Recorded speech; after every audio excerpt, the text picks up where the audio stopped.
What's good? What's good? What's good? What's good? What's good? What's good? What's good? What's good? Welcome back to BossTalkPodcast. As y'all know, on the show, anything goes. Man,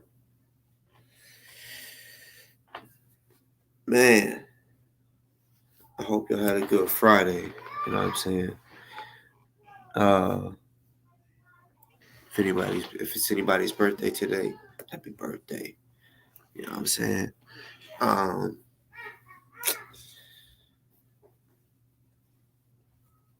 my day was cool.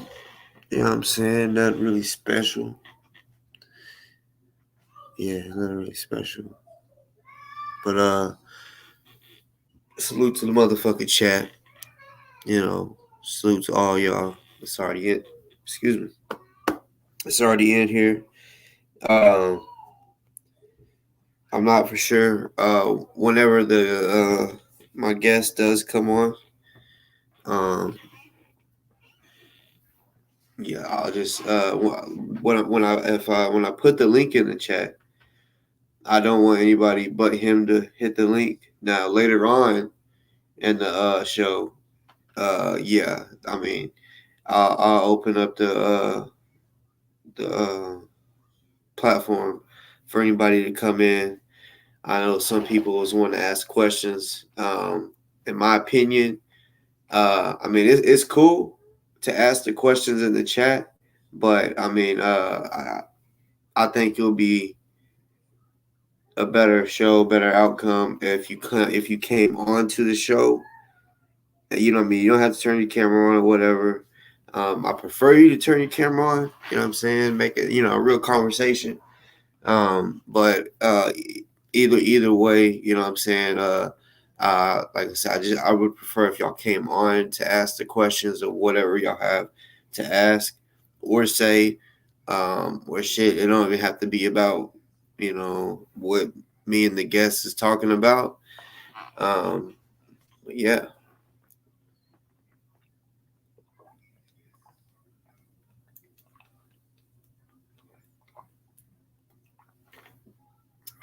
That's that good shit. That's that good shit. That's that motherfucking volcanic water, homie. You know what I'm saying? That's that good shit. It's that motherfucking Hawaiian volcanic water. That's some good shit. When y'all know all water is good when it's cold, but boy, certain water just you can just keep chugging it. Just keep chugging it. What's good, Chief? If you're ready now, put the link in. Let me know. Just let me know when, and I'll drop the link for you to come in. We could start, whenever. For those that I know y'all have seen. I'm sure most of y'all have seen Chief Eagle before. He's came on my show. He's went on Tarka's show. You know what I'm saying? Out of there's not many people on here on my show that I've actually got to meet in person. He's one of them. Chief Eagle. He's one of them that I actually got to meet in person. You feel me? Like yeah, I met up with him, to sell him a shirt instead of sending it to him, which I could have, but I was like shit. Like when I realized, he was able to meet me, I was like shit. Like, matter of fact, y'all see y'all what y'all see? It's that Memphis shit. You see what's I say? Y'all know I'll be rocking Bass Pro like a motherfucker. They should sponsor me. But I mean that's what it is here in Memphis. You know what I'm saying? I mean,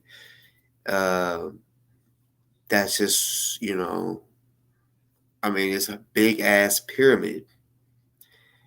I've been to a lot of Bass Pro shops. You know what I'm saying? And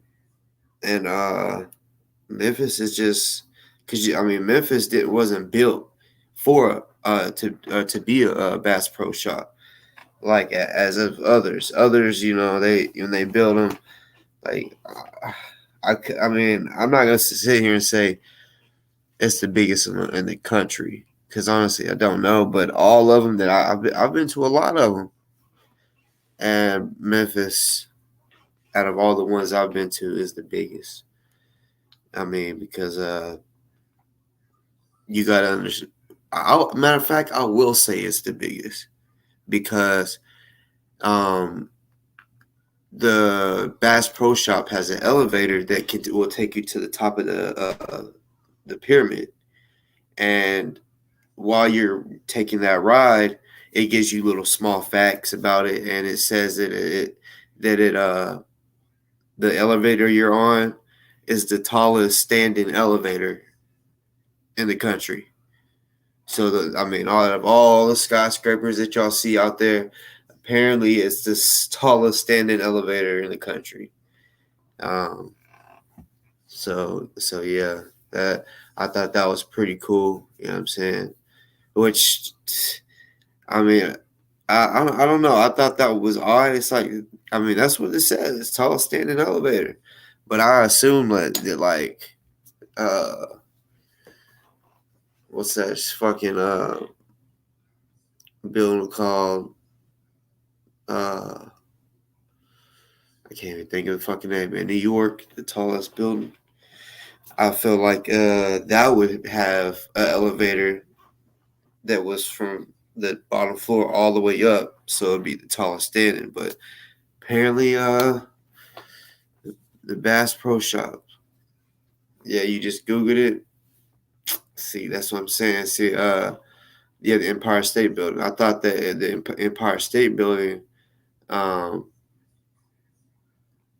uh, would have the biggest standing or the tallest standing elevator, but no, the Bass Pro Shop in Memphis. You know what I'm saying? I mean, since it's already tall. When you do, you gotta look up like this, just like you do with a skyscraper. You gotta go when you're just standing there waiting in line. I mean, and plus it's all lit up like purple and like it's just cool. Plus they got these tall ass trees. It looks like swamp trees. You know what I'm saying? Like down in Louisiana or Florida or something like swamp like trees. And plus they got real live fish. It's like a pond up in there. You know what I'm saying? You walk around. It's a shopping area, but in between the shopping areas is you just see ponds with fish as long as me, catfish as big as me. You feel me? Hey Chief, you are you ready? I'm gonna put the link in the chat. Just for right now, y'all. Cause I started the show. Y'all see the title. Y'all seen um the thumbnail. Uh, Chief, he wanted to come on here and as he said yesterday, set the record straight about Kendick and yeah, uh, it would just be him for right now. Later on, anybody can come on. I'm just gonna give him his time to speak. You know what I'm saying? I don't want to have a whole bunch of people on here talking at once right now. Later on, that's cool. You know, um, hopefully he's able to stick around and because like I said, there was a couple people that said that they basically want to like I guess ask questions or add in shit. You know what I'm saying? So I mean that's cool. It, I mean, so yeah. Let's see.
I'm sure.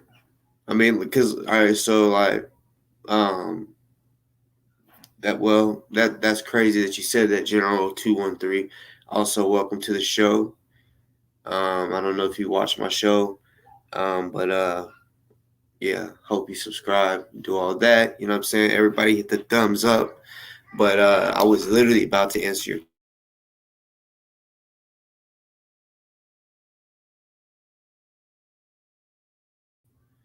This isn't scripted. This isn't like I mean, literally. I mean, me, Chief, we know of each other, but it's not like we spoke on, hey, this is what we're going to talk about. It was just yesterday I was talking about Kendick, and he said, I'm going to come on. And I thought he was going to come on yesterday, but he said, tomorrow's a good time. He said, tomorrow I'm going to come on and set the record straight. Uh, I that could mean many things, you know what I'm saying, because I spoke on many different things about Kendick. So honestly, in my opinion, I'm not sure. um uh I'm sure he's gonna, he'll probably talk about what's going on with them, and honestly I don't know. Like, I can't. I just know, in a sense, this is gonna be about Kendick. You feel me? You never know. He might even surprise us with um, him calling Kendick in jail, and then him Kendick speaking. So Kendick might even come on the show. We never know how. I just know that's what happened when he went on to Tarka's show, Chief. I don't think that. I think he said that wasn't planned. He just randomly actually called while he was on the show. So but I know Taharka, he didn't want, even pretty much didn't want to hear Kendick. I'm not gonna kick him off. We gonna sit here and chop it up. I mean, I'm not saying that's what is gonna happen. That he's gonna speak on. Let's bring on Kendick. Don't know. I don't. I mean, I'm yeah, just as curious as y'all. But I mean, I'm not like uh. It's not like me and him are beefing or nothing like that. I don't want y'all to think that it's about to be some drama. I mean, of course, if a Kendick comes on, we might have a little couple words back and forth. But nah, me and Chief, we got mutual respect. You feel me? Like I said, this is a guy I actually got to meet, dap it up. What's good, bro? You know what I'm saying? Like, um, I think I told y'all before, he reminds me of Snoop Dogg. You feel me? Like, he he's like a real California ass dude. You know what I'm saying? Like, that's to me, he is. He just reminds me of Snoop Dogg for real. Like, they both got dreads. Like, I don't know, I know y'all have seen him on Tarka show, like dressed in like Native American clothing. You know what I'm saying? But I've seen him in just regular clothes. You know what I'm saying? I've seen him with this T-shirt on. You know what I'm saying? So, you know, yeah, he looked like Snoop Dogg to me.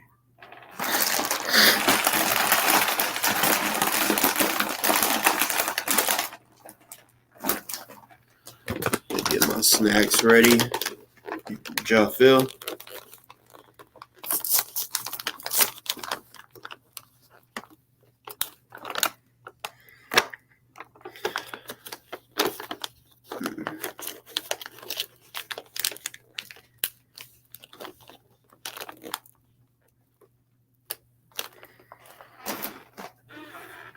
So, hopefully, he's able to come on soon. But until then, um, yesterday was Kendick's birthday. Sucks that damn, man, I would hate that. I don't think I've ever had court on my birthday. But he definitely did get switched out of the facility he was at. General 2 and 3. I know you're probably new to the show, but yeah, I mean that's the name I gave him. Like, I'll say, I don't know, 6 months ago. Let's see, maybe less than that. I'll say about 4 to 6 months ago. I mean, me and him, we've been going at it for a while, and um, his IG is Drick's World. That's Kendrick Drick, so it's Drick's World. So one day I was like, nigga, your shit's called Drick's World. You need to take the R out, nigga, because I was just playing, just talking shit, and I said his IG is called Dick's World, not Drick's World. You know, Dick's World for real.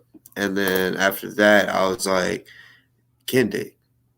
And you're new to the channel, but I promise you, there's so many Louisville people that call him Kendick now because of this.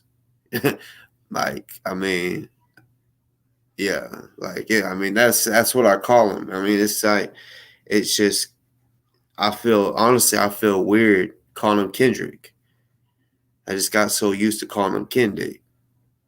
Just like, he calls me Lil Lame nigga. He calls me all the light skinned niggas out there like Will Smith, T.I.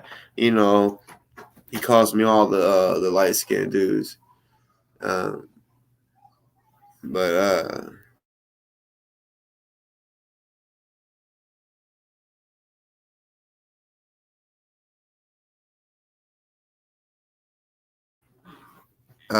hey, Chief, I put the link in.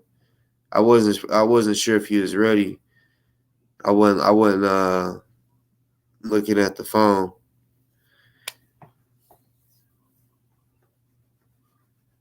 No, he didn't get shipped to Indiana. He's still in Kentucky. Um, he's under a psych evaluation at the moment, psychiatric evaluation. Um,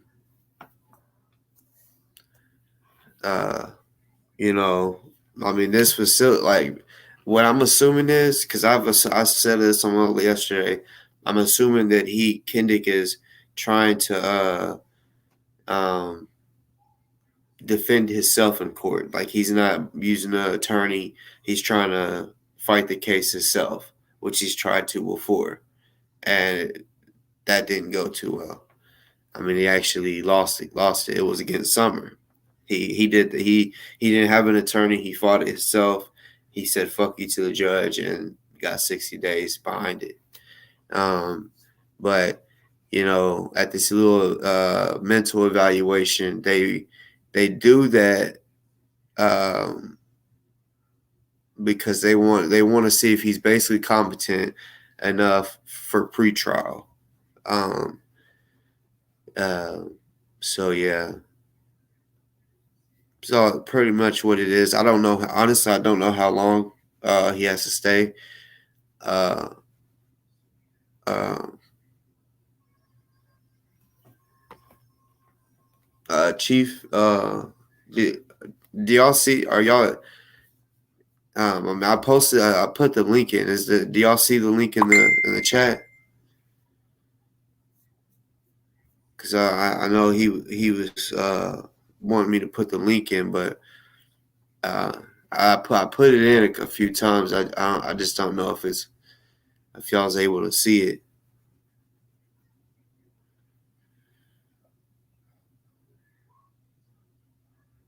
All right, bet. So yeah, Chief, whenever you're ready, I'll go ahead and put it in one more time. You know, just you ain't gotta scroll up.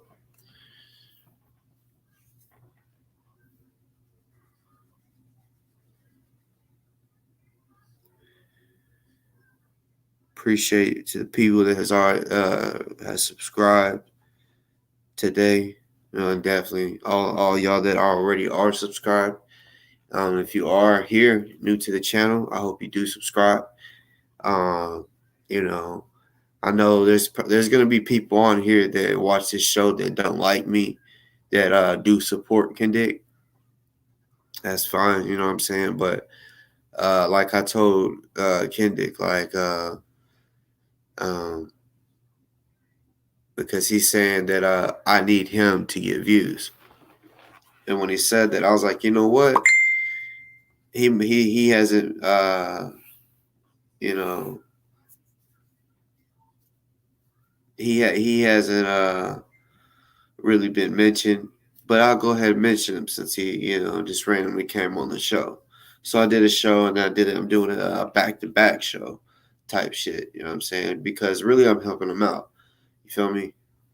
Even though he might not look at it as helping him out, I'm helping him out because all of his followers, they're really trying to do this, do that. They're not getting nowhere with it. You know what I'm saying? Meaning they're not getting enough views type shit. Like when they show his videos, when they say, "Hey, donate to his cut cash," or my cut cash, they're not getting that many views. So when he says that, "Oh, I need him," no, you need me. So that's fine. You know what I'm saying? Like, and I'm not doing this to help him, but at the same time, it's like one of them things where it's like it's gonna help him. Even if I don't want to help him, me doing the show is gonna help him because, yeah, more people are gonna see this, and yeah, he could possibly come on here and speak, which is fine. Maybe he'll, if he's wanting help, he won't come up on here talking about, oh, you a bum and shit. Get straight to what the issue is, what you're going through in jail. I mean, I don't want nobody in jail at all. I don't want nobody going through bullshit in jail. So if that's the case, let's speak on that shit. You know what I'm saying? I mean, what is it that you want the people to know? And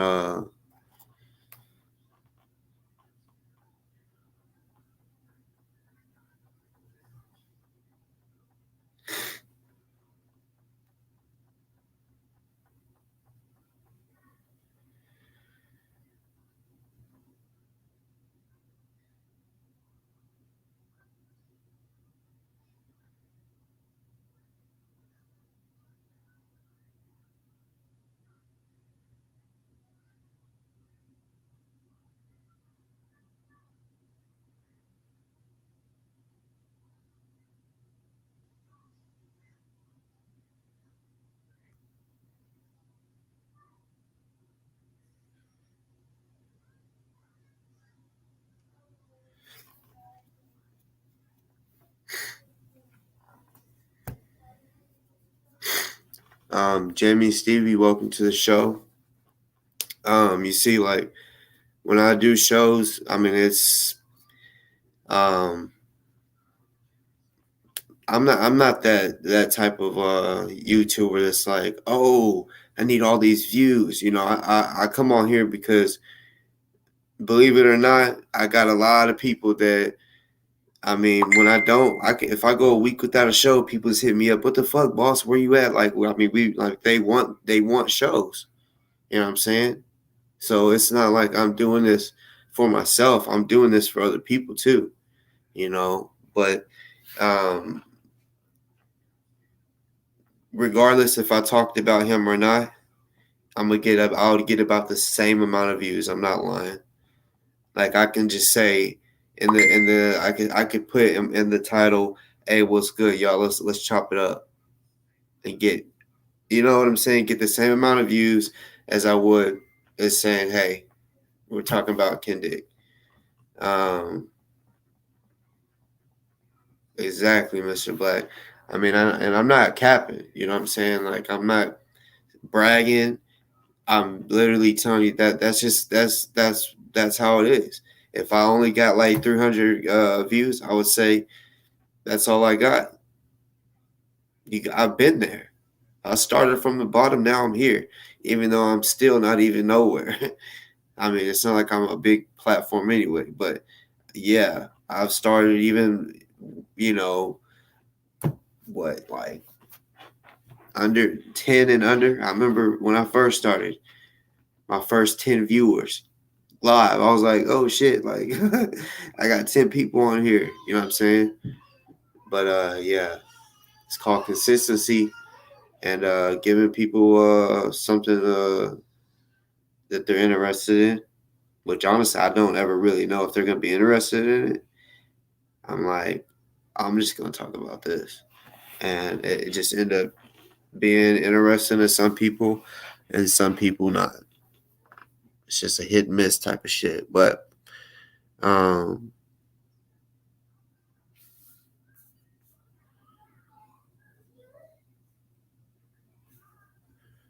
Xenia, yeah. If I read that right, yeah, I think I know what you meant when you said sense of community. I mean, you know what I'm saying? Like, I know my viewers, yeah, I know what they're like. For example, ozone. I know they're wondering about what's going on with ozone, and there's a lot. I mean, there's not many places that, I mean, and when they are talking about ozone, it's talking about the bullshit that's going on. They're not hearing any good news. We haven't. I haven't, to be real. You know, honestly, I probably will start trying to, but like to try to get good news, something, find something out. You know what I'm saying? Because I think yeah, like the people involved with ozone, um, they all, even OC, they all need to realize I kept it real this whole time. I know OC said recently, after he found out Remy was a fuck boy, he said in a comment, "Yeah, Boss Talk still can't be trusted." It's like, why? Why can't I? I mean, I have not gave you any reason not to trust me. Just because I might have talked shit to you, that don't mean you don't. I mean, that there's what I talked shit to you because there was a reason. But everything I said when I talked shit was for real. It was facts. It wasn't just my opinion. I talked that shit. I talked I spoke on what was the truth. Um Chief, are you in here? Uh Hold on real quick.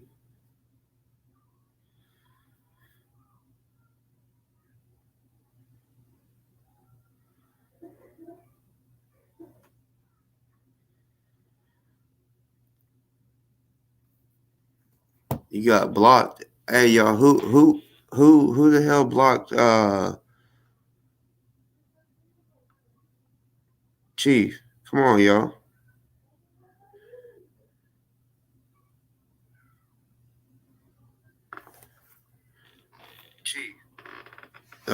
You said you're backstage. Um Come on through.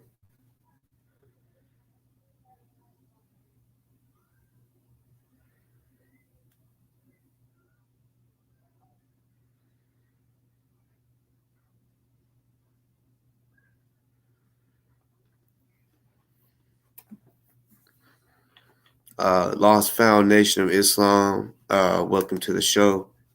You know, I don't know if you've watched my show. I give the speech every time I see someone new. Even if you have watched my show before, I know you're new to the chat, so welcome to the show. I hope you do subscribe. We be lit over here. Um, YouTube did it. What the fuck? So is it not letting you in?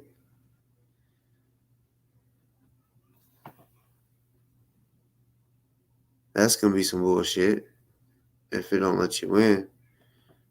I don't know why YouTube would do it though. Like, Cause I mean when you click it, it's just gonna be StreamYard.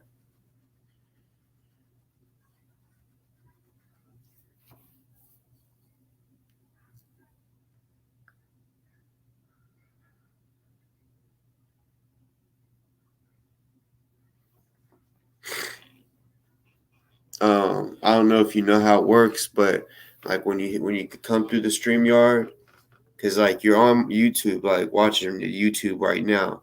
So when you click the StreamYard, you'll have to pause the YouTube tab if you're on like a laptop or whatever. If you're on your phone, I don't even think you have to do that. I think it just switches automatically. But like I'm on a laptop, so if I hit someone's StreamYard, it would still be playing YouTube. So I'd have to pause my YouTube, and then the StreamYard it would be playing live. But yeah, I'm ready. I'm ready whenever you are. I hope it works. I hope it's not like technical difficulties or something. Because I was definitely looking forward to this show. Uh, yeah, I mean, yeah, he's actually been on my show before too. He's came on here before a few times. All right, bet.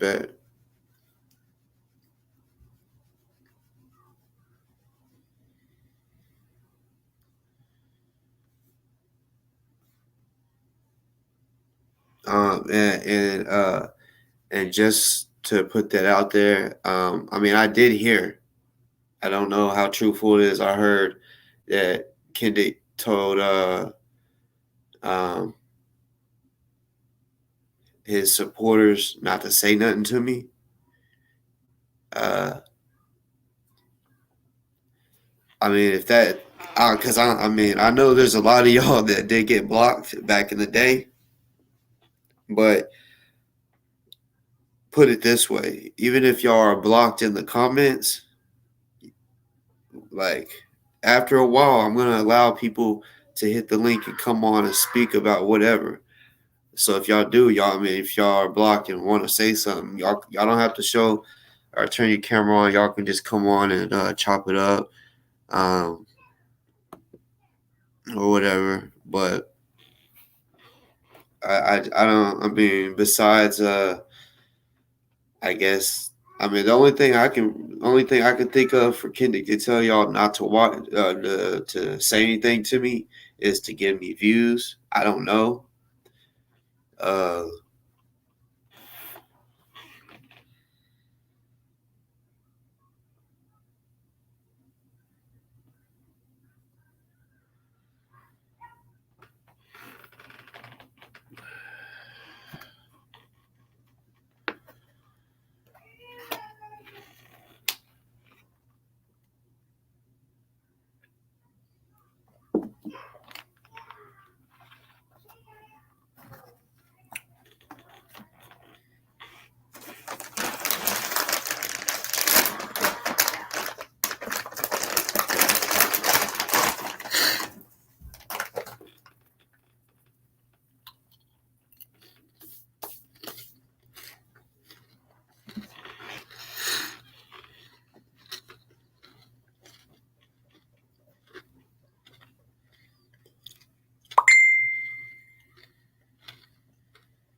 even though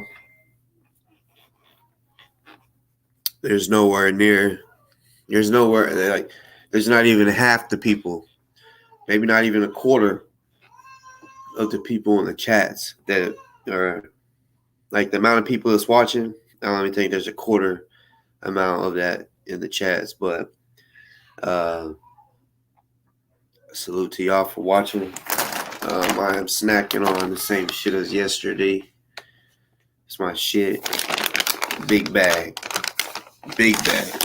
It's a big bag. And then if I want to switch it up,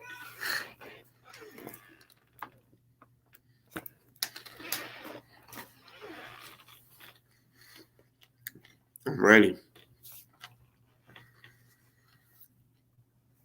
I'm ready for something to snack on.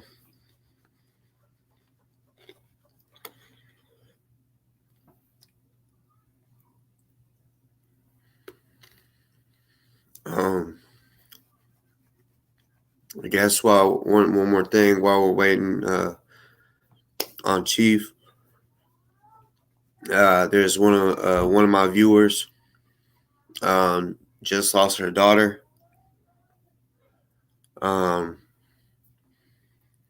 Rest in peace to her. You know what I'm saying? I'm gonna keep her out. I don't know the facts, like what happened exactly. They are raising money for the funeral expenses and shit like that.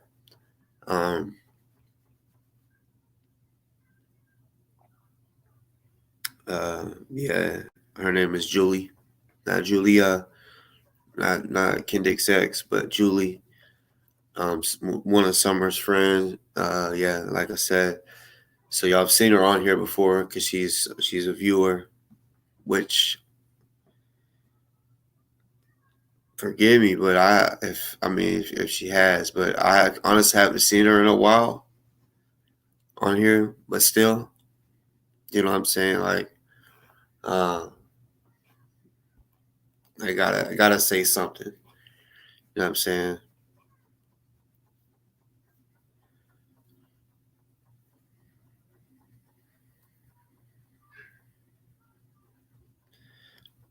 Um, Lost Foundation. I mean, you don't have to tell me if it's like but was you invited by Chief or was you invited?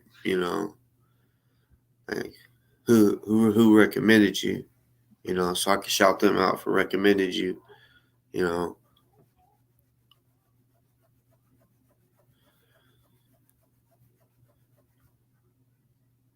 I mean, you can, buddy, buzz. I'm legit with it. Like, um, if anybody sends me a donation and they say it's for her, yeah, she most definitely would get it because that is, from what I've heard, that's exactly what's needed is funeral expenses. I'm gonna keep it real. I still I haven't had to deal with that funeral expenses, so I don't even know what that's like. I've had to kind of do a funeral arrangement with in a sense it was basically like the small stuff of like what do you want on the tombstone, but it was my wife's parents. They both died. Her dad was in the military, so um, when you're in the military, you get I don't know if people know this, but when you have a spouse and they both plan on being buried out there, everybody is supposed to be buried 6 feet deep, right? So the military couples, what they'll do is they'll bury whoever dies first. They'll bury them about 8 foot deep, right? That way they can bury because they literally bury the other spouse on top of them. It'll be about 2 or 3 foot above them. You know what I'm saying? But so I mean, so literally their caskets are like this under the ground, like on top of each other. So I mean that's how they do it at the national cemeteries. You feel me? So they paid for the military paid for that. So we didn't have to come out of pocket. We just had a, you know, the little obituary. We had to tell them what to, the information for the obituary, shit like that. But as far as like, coming out of pocket and shit like that, I haven't had to deal with that. I'm sitting here thinking I can't even imagine. I can't even fucking imagine.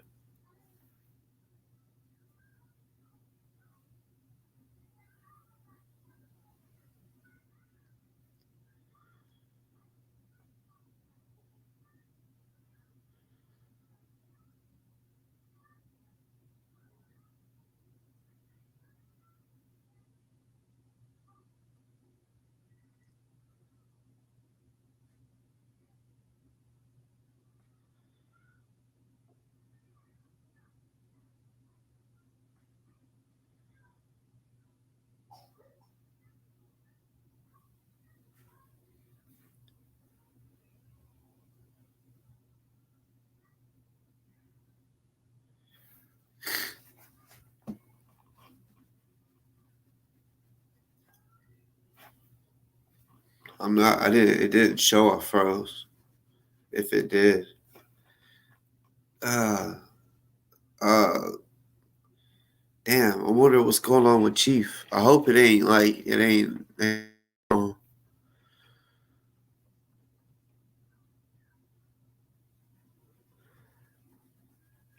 Uh, yeah, Julia Leopold. Yeah, her daughter. Like, yeah, I was staring at the chat, reading.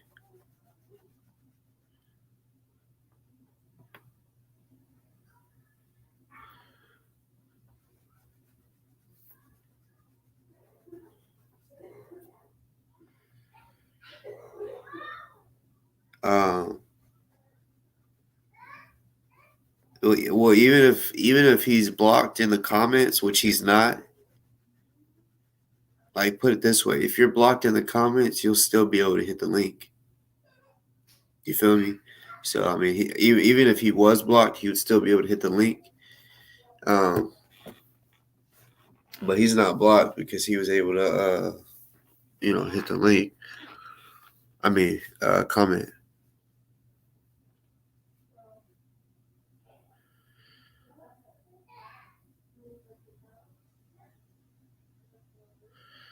No, I wasn't zoning out. I was just sitting here reading because yeah.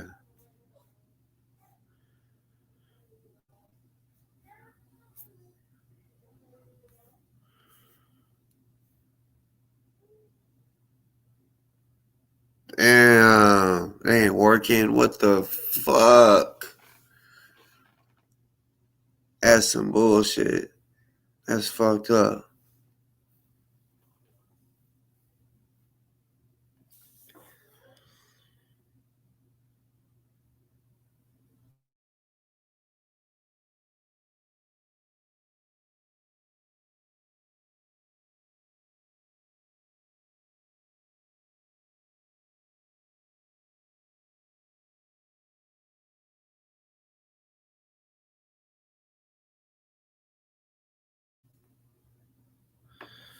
Damn, that's crazy. Uh, so yeah, I mean, he's been talking shit about Watchdog. You know, he's saying that Watchdog gave me information, and even if he did, I'm not about to sit here and tell him anything. Fuck that. That's none of his business what information I get and who I got anything from. You know, so I mean, he thinks I mean, yeah, I ain't man, fuck, I ain't even gonna speak about on him. You know what I'm saying? He is definitely not important. He keeps my name in his mouth too much. You know, but I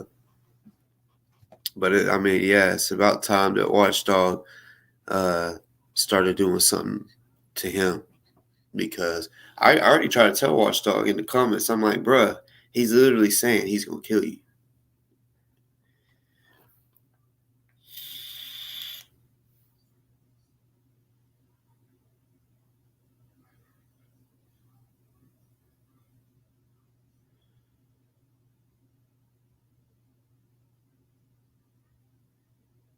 Damn. Hey, Chief, is it still not working? Like, damn, bruh. I really wanted this show to happen. You know what I'm saying? Like, I'm trying to think of another way.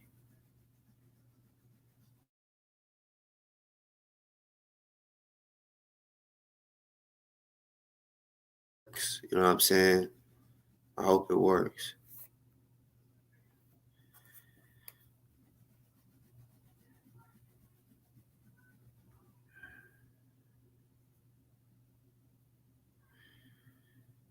You said while we were waiting, can you run it one time? Run what? Are you talking about the video? Cause like I said, I really ain't trying to like show anything about that nigga. You know, like I've given him way too much clout. Literally, this nigga went from getting 100 to 50 views to maybe 200, 300, and I'm like, nah, this nigga's getting these views thinking it's funny, You know what I'm saying? But like I'm a serious ass motherfucker. You know what I'm saying? I'm real serious. You know what I'm saying? I'm heavy. Um,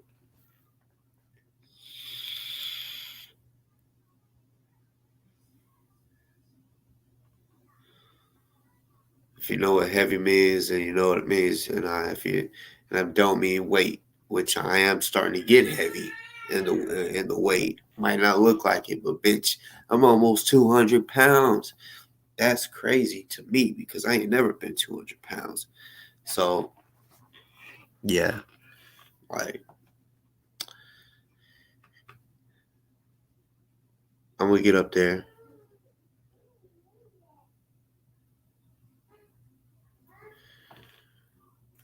Um,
I'm watching it right now, but see, I can't play it. If I play it, I'd have to take the music out. But um, because yeah, I'll go ahead and play it. You know what I'm saying? Because just because you know what I'm saying. Fuck it. Only because the pussy nigga wanted to uh play all the videos that Watchdog uh sent to him. He thought it was funny, so now yeah, I guess I'll return the favor while we're waiting and give y'all something to look at with his punk ass. Uh, it's the dirty 30 weight creeping. Nah, yeah, no, not really. Really, it's because I be eating. I be eating. I be eating good, y'all. All right, you see. Excuse me.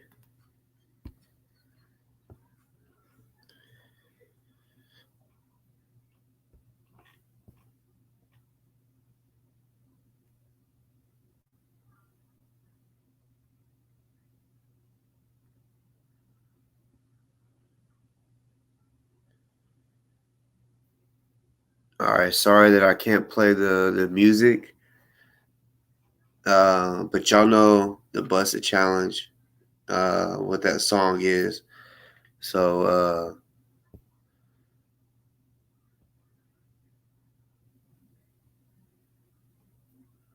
look at Karky Darky. Look at Karky Darky.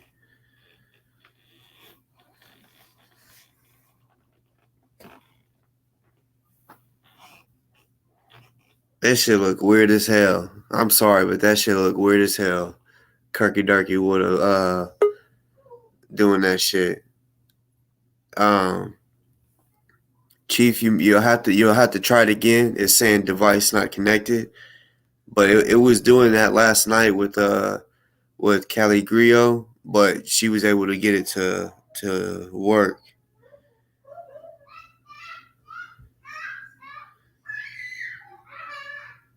Damn, I hope it works, cause I'm trying to get you on here, bro. Damn, they got Kurt grinding on the devil.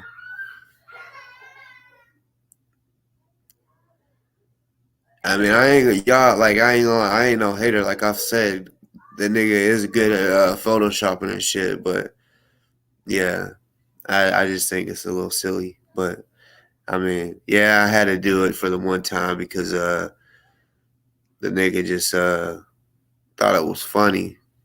I can't believe Tarka gonna ask, was that really me wearing the fucking the speedo and all that? I'm like, hell no, that shit was photo. Look at Kurt. I told y'all. I try to tell him, you know, hey Chief, I'm gonna kick you from the studio and I'm gonna put the link back in so you can try again. Uh, yeah, man, I hope this shit works. I believe it can because, like I said, that's what was happening with Callie last night. But she was able to, you know, make it happen. Damn, that's gonna suck if it don't work. Cause I was really hoping you could come on.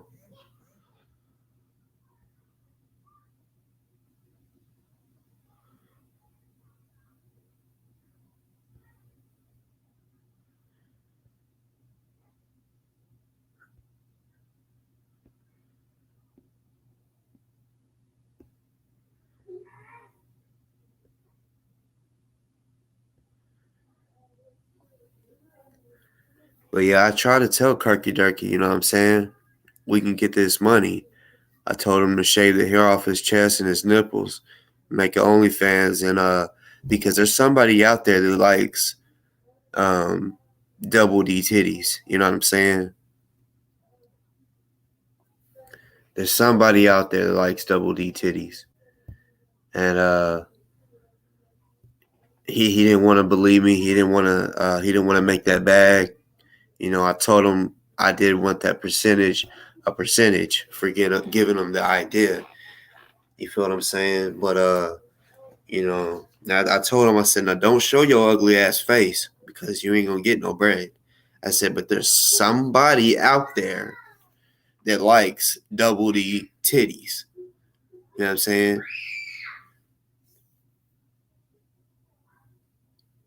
So yeah, I try to tell him make OnlyFans so he can get that bread, but he didn't want to make that money. So I mean that's on him. But I mean, damn, he on there twerking his ass and shit, but he don't want to make an OnlyFans and give me a percentage out of it for giving him the idea. The fuck?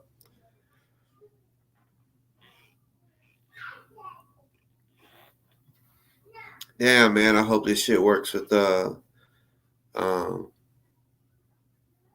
uh Chief.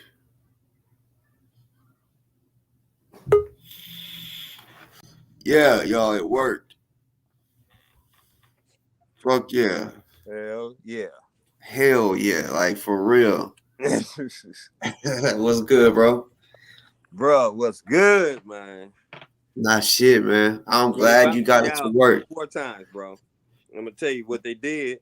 See, it wasn't nobody, no moderator. The YouTube took me totally out. I had to reset up my email and everything. I had to reset the whole thing up all over again. So it's my fault, everybody. You know, I didn't mean to be late like that. I've been trying to get in this whole time, but That's they took me crazy. out. Yeah, they took me out 3 times because they. Oh yeah, I'm getting ready to let them know. No doubt about it. So they know what's going on. So what's really happening. So I'm not surprised that the last time when I talked to Chahaka Bay that he did what he did because I see now it was easy to get on the show with him, but look how hard it was for me to get on the show with you. You know what I mean? So I Right. already know they listening to the show. Everybody, I want y'all to all know that they Yeah, listening to the show. All yeah, right. yeah. They are. Most definitely. Yeah, they definitely listen to this show, Tarkus. Um I think they know he ain't gonna let it be said. I'm gonna let whatever be said on here. You know what I'm saying? Like, I mean, anything you want to say. I mean, like I say on this show, anything goes. Like it's rated R. It ain't for the kids. Um, you know. Um. So, all right. So yesterday, um, you said you want to set the record straight. So I'll go ahead and like give you the floor. You know, Well, we're gonna start where I came in at, because Okay. when I came in, um, I came in on a show where there was Tahaka and Kendrick, where him and Kendrick, and he had a couple other people, they were all going back and forth, and it looked like there needed to be another moderator there. So I jumped in to be the mediator in what was all going on. Well, he took it as I'm taking sides. But I'm going to tell you right now, I'm for liberation for real. So I don't take sides. I'm about the business. Okay? I want everybody to know that. So that when you see an emotional show go on, when people get muted, and regardless of your opinion, when people get muted, that means somebody don't want no information to get out. That's what goes on. I'm gonna tell you, being over 50 years old, we used to have debates. You used to go to New York and there was a lot of debates going on. If you go into Cali, there was debates going on. A lot of Muslims used to debate different people. Steve Coakley, he used to debate a lot of people. They did debate the churches a lot. That's what they used to do. They used to debate. But not one time did I go to a debate and somebody got muted. You Right. had two people on stage, 3 people on stage, 4 people on stage, but everybody would get their turn to express their opinion. Yeah. No one gets muted. See, when people start getting muted, that let you know automatically liberation is not involved. Yeah, they want to shut you up. They want to shut you up. You see what I mean? But see, today, the young people are not going to be shut up. That's why people like you and Kendrick, y'all have the type of mentality that you have. You ain't got to take that shit. And that's period. That's the mentality of everybody under 35. They don't want to take that shit. It's over with for what's happening right now. You see what I'm saying? So, like I said, I'm going to come in where I started on busting out Tahaka. All right? Because the first thing he said was that liberation was a business. And we can go back and check the tape out. When I asked him what liberation was to him, he said liberation was a business. And if you heard what I said, you're talking about people's lives. And you said it's a business? What type of a business do you think it is? See, I break down your words when you get to start talking to me. Right. I'm probably like the worst kind for you to run into to think you could say anything to. Mr. Tahaka, since you watching, you can't say anything to me. You see, that interview that we had the other day, if y'all go back and check it, it wasn't even the same title. He changed the title 3 times.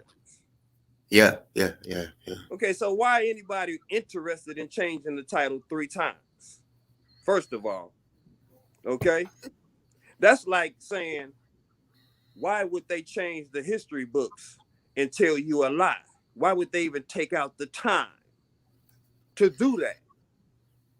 Why would anybody even want to take out the time to change out the information so that you would think differently other than correctly when you're talking about liberation? You see what I mean? See, we've had several talks about liberation and what should actually be done. See, now I'm gonna skip to the other day that you just ran into that other guy, Israel. I'm talking to you now. Okay? Because yeah, I know. He's supposed to be an elder, right? Because I'm an elder too, right? Right. So how you put down a brother that you call younger than you, fresh in the liberation struggle? You act like you teaching them, but then you attack them. See, that shows your maturity in the struggle. Or you got different motives in the struggle. Okay? Now, see, if you remember, Tahaka tried to get me to talk about Crystal Muhammad. Mm-hmm. I'm going to tell you right now. Y'all ain't going to never get me to talk about the women. See, the women ain't the ones that I see selling out. Now, if I start naming names and going down the line and start telling you who's hiding information instead of helping us move forward, it'll all be men at the top. The most progress I've ever seen, other than Elijah Muhammad, was all the women in the Black Panthers. That's who controlled the Black Panthers, was women. They put Huey up there. We had Bobby Seale up there, and they promote other men. But I'm going to tell you, there was a lot of women in the Black Panthers. A lot. Oh, yeah. But it's funny to me that it's always the men talking. But the women is the only ones keeping us together. So when I said something about Michi X, which he tried to throw it on Crystal Muhammad because he wanted me to have beef with Crystal too. Yeah, he wants everybody to. That's not going to happen. Because I heard you tell him the other day, she was real with giving the money up for Ozone. Okay? See, Tahaka ain't raised $1 for Ozone. But he came on for an update. He didn't came on and say, hey, man, I want to join with you, man, so we get Ozone. Ozone not going to turn down no money, bro. I don't care what you send him. He's not going to turn down no money. He actually, he kind of did. He turned down me selling shirts. Because he was lied to, though. Yeah. I mean, he did that. He did that. But if he was smart, regardless of whatever beef he got going on with you, what he thought, he would let that money get put on his wherever in his books or on his defense fund. Period. Yeah, okay? Honestly, I'm gonna be real. I'm down, like, cause now that he knows the truth about Remy, I'm hoping I can get back to doing what I was doing. You know what I'm saying? And I mean, the trust is gonna come from the money speaks. So if the money's being sent, I mean that's where the trust is gonna be. He'll know if I'm lying or not. You know what I'm saying? Yeah, but we want to see the brother get out of there. That's my main thing. I don't want to see none of us be captured. Okay, right. That's how I look at it. You know, we've been a prisoner of this war for over 400 years. So why would I even think or want? I wouldn't even care if it was a traffic ticket. I don't want you to be captured. You hear me? Because those are not laws. Laws come within this. The U.S. Constitution. These are the laws that we live by. But for some reason, in every city, some city council folks is making up ordinances for us to live by. Taking us to jail for misdemeanors that don't mean anything at all. They don't even mean anything. It's just something to get you caught up in, something to take some money away from you, something to make you late on a bill for. And in some towns, it's just to put you in jail for some days because they so hick in those towns, they just want to see you locked up. They don't even obey the law at all. They go by their own rules. They go by the good old boy rules. See, some of y'all don't know about that. So y'all will say stuff to people like, oh, go turn yourself in. You go turn yourself in to the good old boys? See, yeah, for real. You might be able to go turn yourself in because they're going to let you right back out because it's a misdemeanor. It means nothing to them. They got thousands of people there already in jail. They don't want nobody in there for misdemeanor. They don't want all felonies in there. Oh, nothing but felons. They don't want with misdemeanors. But when you go down south, they want you in there for spitting on the sidewalk. Yeah, they want to book you, and See they what I get mean? you. So Yeah, they want to keep booking you until they can build something up on you, so they can mess up your reputation, so people can think that you're a bad person. That's what they want to do to you. So you'll live your whole life without going to having a record, but as soon as you move down south, you'll get one, because they're looking to pull you over. They have nothing else to do. See, in Cali, they got criminals. They got people robbing and stealing for real. So they got things to do. In New York, in the big cities, they got things to do. In Memphis, they got things to do. They're not pulling people over every second for driver's license and bad tags, and man, they could care less a lot of times.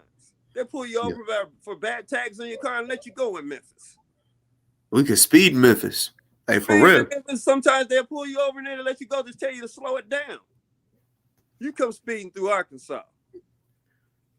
You go speeding down through I-40. West Memphis. You go down I-40, you getting fucked. You going to jail. See, that's how they deal with you with the good old boys. You going to jail. See, so I don't wish that on nobody. So I'm gonna move right on along to the mental issues that they trying to push on us. Okay? Because that's what they pushing on bruh right now. That's what they pushing on Kendrick. They pushing that's the what I'm mental talking about. issue on him.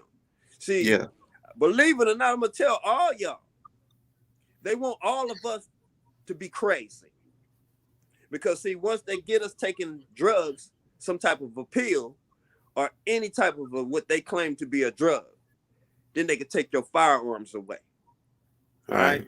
Then you could they want to claim that you can't protect yourself now because of the fact that you don't have mental capability.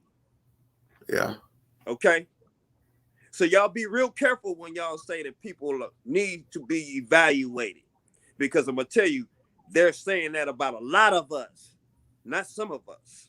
They're saying that about a lot of us after they set us up for it. You see how much drugs is out here right now? Y'all, it's never been this much drugs. There's never been this much drugs on the street. But they want to classify all of us as drugs, a drug head, some type of base head, some type of person that's being, has no control of self because you're up under a drug. So you're going to give your rights away. See, they setting you up to give your rights away. So pay attention to what they're doing. They're causing confusion so that they can take over when chaos occurs. That's what they do. See, they study us. We don't study them. So because we're caught up in so much gossiping, and I'll show you 10,000 texts where I'll text Tahaka saying, man, will you please stop gossiping, because that doesn't produce justice. You're not producing justice by what you're doing. The exposing that you think that you're doing is not producing justice. It's causing confusion within the Black community. That's what it's doing. It's causing confusion between everybody's community at this point, because no one knows what to believe. And then he busted up all the militias. And they made everybody distrust all the militias. All the people that we needed to have our backs. He made all the people distrust everybody.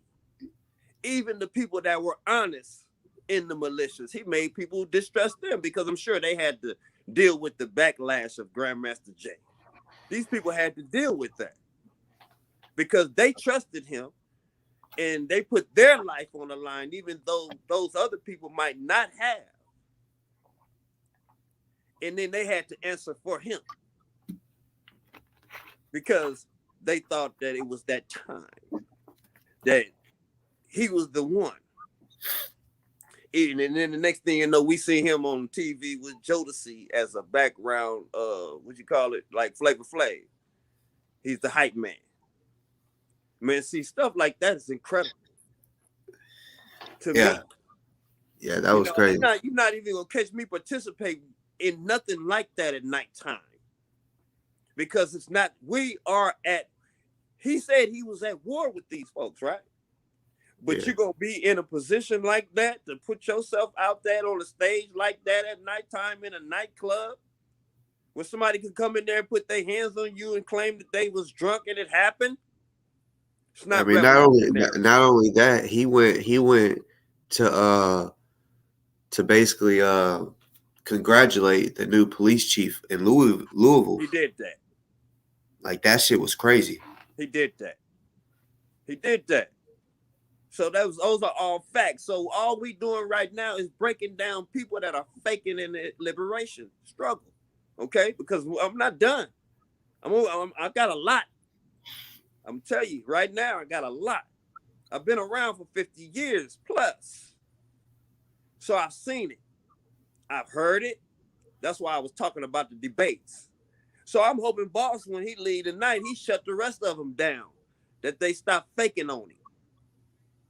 Because they don't need to come on talking to him and faking on him, trying to infiltrate him to get information from him for nothing.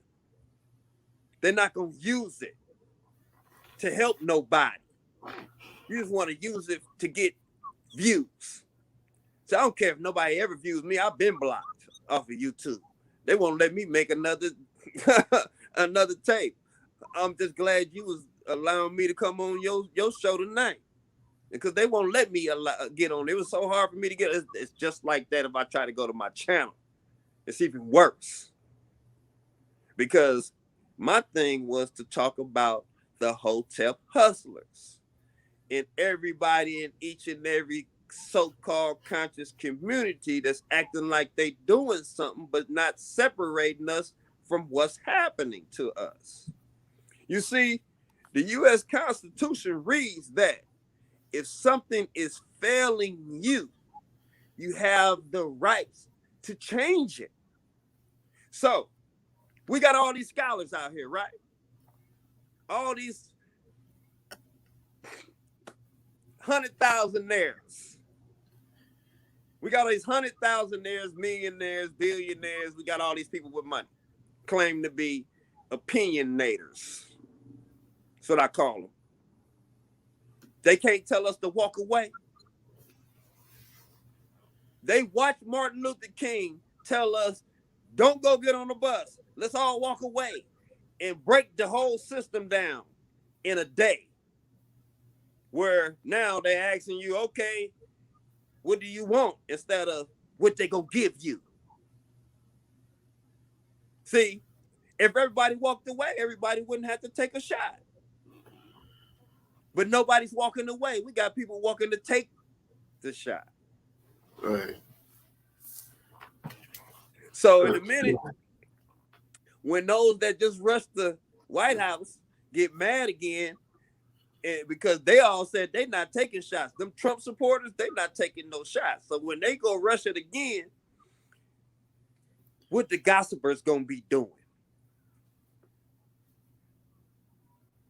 Because it's gonna happen again. It's inevitable. These folks do not want to take that shot. Their own people don't want to take the shot. I'm not even talking about us. We already know it's a bunch of us don't want to take it. Yeah. You already know how we do. They already busted out the fake cards.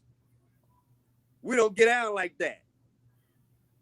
But all we had to do was declare ourselves as a nation and walk away. What's wrong with that? I've never heard Tahaka say that.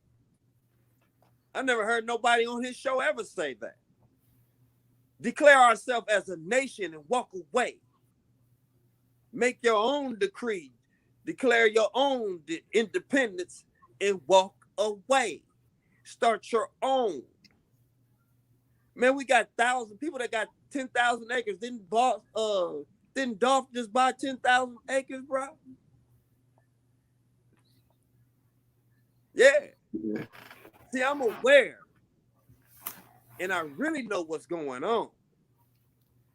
And Some might have said it might have been linked to something else. But I look at the big picture. 10,000 acres is a whole community of us that he could move y'all into, that he could supply y'all food to, that he could give you your own hospital that ain't gonna lie to you and give you some type of disease. And then he might even build him some security in that area like the Amish people might want to do and keep you out of that area so that you don't try to poison it. It's called a safe zone. You see, ain't nobody talking like that because they're bullshitters. See, they don't want liberation. They want likes and views, and they want to continue passing European dollars around. Dead presidents that don't mean nothing. Nothing but people that have went around here robbing and stealing and pillaging and raping folks and stealing all their land. Yeah, that's what's been going down. I don't hear them talking about that. It's like they scared. I thought we was conscious around here. What happened to the conscious community? Where they at? Where the Jabaris and the Sonettas, they ain't talking about leaving? I mean, I seen them do backflips the other day when BNX came on and announced that they bought 500 acres to start their community. I seen him doing backflips as if nobody else is doing it. Yeah. Or want to do it. You know what I'm saying? All of us gonna do it. We gotta eat. So we gonna all split and start growing our own food and get the hell away from them that are trying to poison us with GMO food. See, it's happening to everybody because we all on the same ship. So I always stick to the subject because we all on the same ship. They poisoning everybody with food and water and drugs on every corner. Walgreens, Walmart, everybody got a pharmacy. But they tell you the next second, don't take drugs. While you ride down the street, every corner you hit, it's a drugstore. Hypocrites. So we dealing with a bunch of hypocrites, bro. And a lot of them look like me and you. That continue leading us in the same direction instead of trying to get us to walk away. They say you supposed to be talking about Kendrick. You know what I mean? But they tell you the next second, don't take drugs. I'm hearing the echo. I think it might be. Is you? Now, okay. Now you know I'm not looking at the chat, but we will I will allow all y'all to come on and ask some questions in a little bit. Don't forget. Okay. Yeah, I'm not done. So if you think I'm just talking and you want to not ask me some questions, because I know y'all want to ask me some questions about Kendrick.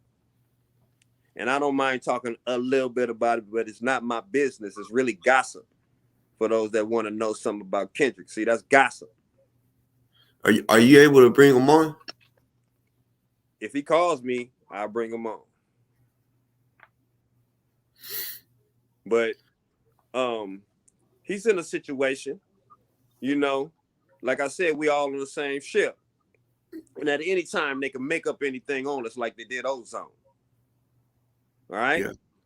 So that's the thing that I look at. I really don't look at Kendrick's situation. He's young. That brother young. So he's got thousands more mistakes to make. So if anybody don't think that that's just a mistake, y'all haven't grown up in the struggle yet. You're not where I am. See, young brothers make mistakes a lot. Because think of what you were doing when you were 30. Think of what I was doing when I was 30. Shit, I'm just now about to be 30. You see what I'm saying? So you couldn't tell me nothing then. When when I was 30, it was the 80s. So you know you couldn't tell us nothing in the 80s. You know what we were doing out here? We was having fun, super fun, because everybody had money in Cali. Everybody. Until they took everybody to jail. Remember? It happened like that. Y'all know how it happened. They set us up. Yeah. See, they setting y'all up. And I know some of y'all saying, yeah, he didn't stick to the subject. You want to talk about Kendick. Yeah, I'm going to let you come and show your face on here and ask me a question what you want to know about Kendick. That's what I'm hoping too. I'm hoping that people, that's what we want to do. We want to bring you on here with us, and we're going to let you ask a question about Kendick. Otherwise, you a gossiper, because I'm not looking at the chat. So, bruh looking at the chat, so he'll be able to let me know if somebody got a question, all right? Unless you just want to come on, like you just said, come on and ask the question. I couldn't get in. I bet you it's real easy for you to get on, whoever it is. I'm hoping Kirky Jerky, I'm hoping he show up. Anybody, like he say, anything goes. I'm game. That's why I love young bruh, because he met one that's like me. I'm game. So anybody can call in. Everybody that's watching this show tonight, y'all stop dissing Michi X. Stop dissing the sisters that's standing up for y'all when y'all not standing up for nothing. I don't see you standing up for nothing. In no city. I'm not riding around trying to broadcast in a van some journalism that you call gossip. That's not journalism. All right, so I want to be the first to address Kendick. All right, so when me and him, we should be cool, and I just started peeping small stuff about him, and I was down, I was trying to help protect him. He thought I couldn't. I was like, that's fine. You don't have to believe me. But, he said that he can give Breonna Taylor justice, but yet I haven't heard anything or seen anything that he really can give her justice. Because he's mixing his message. Yeah, Can't mix liberation with bullshit. Yeah, but I understand what the chat be saying, because you can't mix the liberation with the bullshit. Yeah, but when he comes on, that's how he's trying to get his viewers, is by saying I can give her justice. I was part of the Breonna Taylor team and shit, and I promise you, if he said anything or showed anything that would make me think that he can give her justice, I don't care what problems we got, I would support that straight up. But I just feel like he's went a whole year of just speaking on it, but he's not speaking on nothing. He's speaking on that he helped, all the problems and corruption and shit, but he's not really, because he said he needs more viewers before he can put information out. But in my opinion, it's like when real information is out, they're gonna just they're just gonna go right to it. It's gonna get view after view after view. Matter of fact, I would share the shit. I'm sure anybody would share it. Tarka Bay even, if it was some real shit. Well, I don't think that type of information, the way that he's putting the information out there is helping. The way that it's being presented. Now, I think that him presenting the truth to everybody because they wouldn't was cool. By him making a replica of what happened and all that, all that stuff was cool, so that people could just see what make their own opinions of what actually happened. But if you got to go to court with it. It's a federal case. So if whatever he had is not put into a case form and filed in the federal court, so that action is being put forward, then it's just the YouTube channel. See, that's kind of what I told him. I said, why? I mean, I asked him why. I mean, because he's saying that Louisville is corruption. So I said it can be a federal case, meaning you can go into any state and take it to somewhere that you feel like might take it. Right. And I don't understand why he hadn't even tried that. I mean, I don't even know if he has. But when I talked to him, he didn't say anything like that's what he was doing. He said, "Man, you don't understand. There's so much corruption." And I'm like, "Well, if that's the case, then you're telling me then nothing's going to be done, because that's what he told me. He was in danger. You know what I'm saying? And trust me, I understand that type of shit can put you in danger. That's All of why. us are. Right. You And walk that's the why. streets of Memphis every day, bro. You're in danger.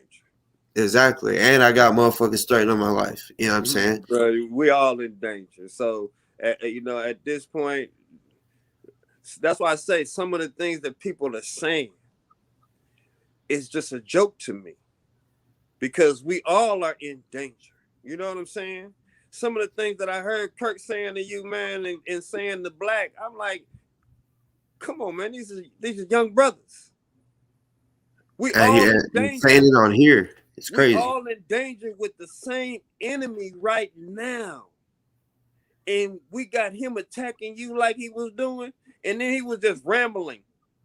You put him on mute and came back like, I know that's like listening to your girl on the phone, right? And she arguing with you, and you go put the phone down, and you come back, and then she's still doing the same thing. Exact thing. You done missed 10 paragraphs of what she done said, so you ain't got time to get mad at what she just said because you didn't even hear the shit, right? Right. So I saw that. See, that's immaturity in the struggle. You would never see Dr. Khalid doing that.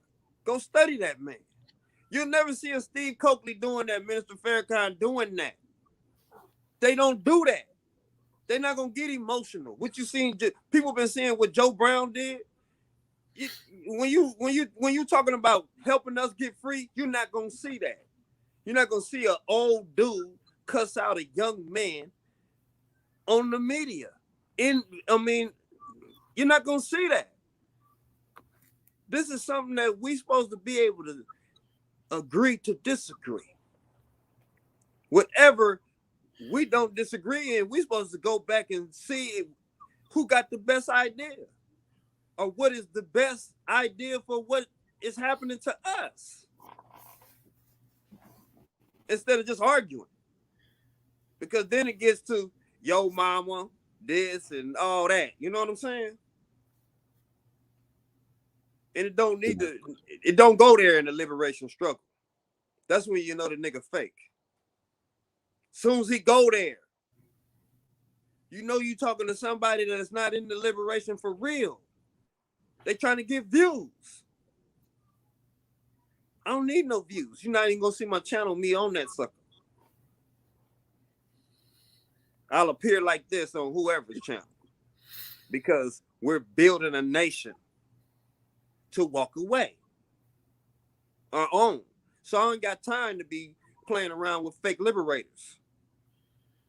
People that don't want to walk away. People that want to act like they're helping us and they're not. They want to play the blame game. When they call themselves scholars and professors and doctors and all that. But I don't want to just talk. I like people to ask questions, because I want to see if any of y'all know how to produce justice. Because when you come on here, you better know it. You better know how to produce justice. Because I'm going to ask you a question. Because I'm going to ask you what you just asked me. What is that going to help to get us justice and liberation in this country? Because if not, you faking it. You faking it. Because I know most of y'all on here or for that. You don't just come listen to Boss because y'all like what Boss talking about. You hoping Boss lead you in a way that he can help you be safe. Even though he a young brother. Y'all can't deny it. That's why y'all watching. Don't fool yourself. I watch the brother because I see the old brothers trying to get in his head. I seen you old niggas trying to fake on the young niggas. That's why I came on. To call out you old niggas faking on the young ones. Y'all gonna stop doing that. You're gonna get called out. Cause ain't no more of this going around. Y'all see how Jesse Jackson walking around here?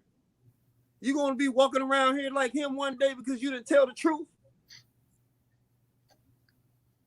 I'm not.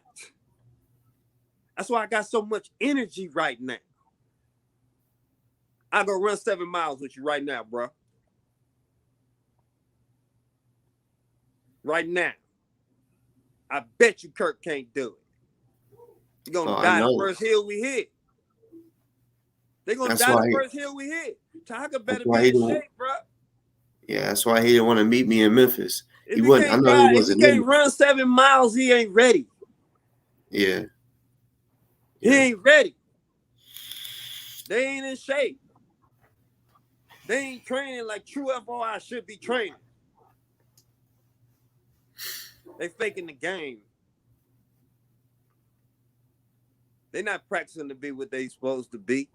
When they laughing about people going to jail. Man, when we in war and they think it's a joke.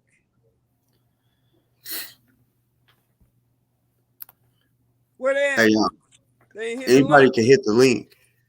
Y'all was asking questions and saying shit. Y'all can hit the link.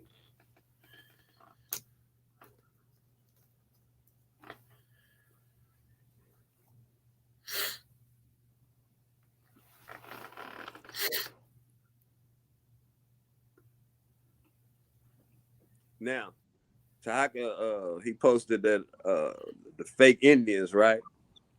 But let me get him the history of my family, all right?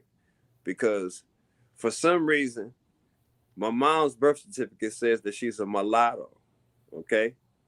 Mulattoes is what we were called when we were Indians. Mixed, right? Yeah. Well, yeah, we were mixed with Indians, or what they would call the indigenous people at the time. All right. So on both sides, even on my great-grandmother's side, I got the same thing going on. I got nothing but Indians on that side of the family. Maybe I was just mixed with them. Maybe our family just mixed with them. That's what it is. So I am that, a part of that. I am part of the indigenous nation. Myself too. Coosa Nation of North America. I'm a part of that because we have claimed ourselves as who we are. We've separated ourselves as a nation, and we are helping our people as a nation. And we welcome those that want to learn more about themselves to come right along and learn more about yourself. So he can't claim or make me claim something that somebody wants me to be. Because I remember before 1985, before Jesse Jackson came around and ran for president, before he popped up on the scene, and started calling us African Americans, nobody was calling themselves African Americans before then. So if y'all got people that you know, your mom and dad is over 50 years old, just go ask them right now. Go ask your grandmother.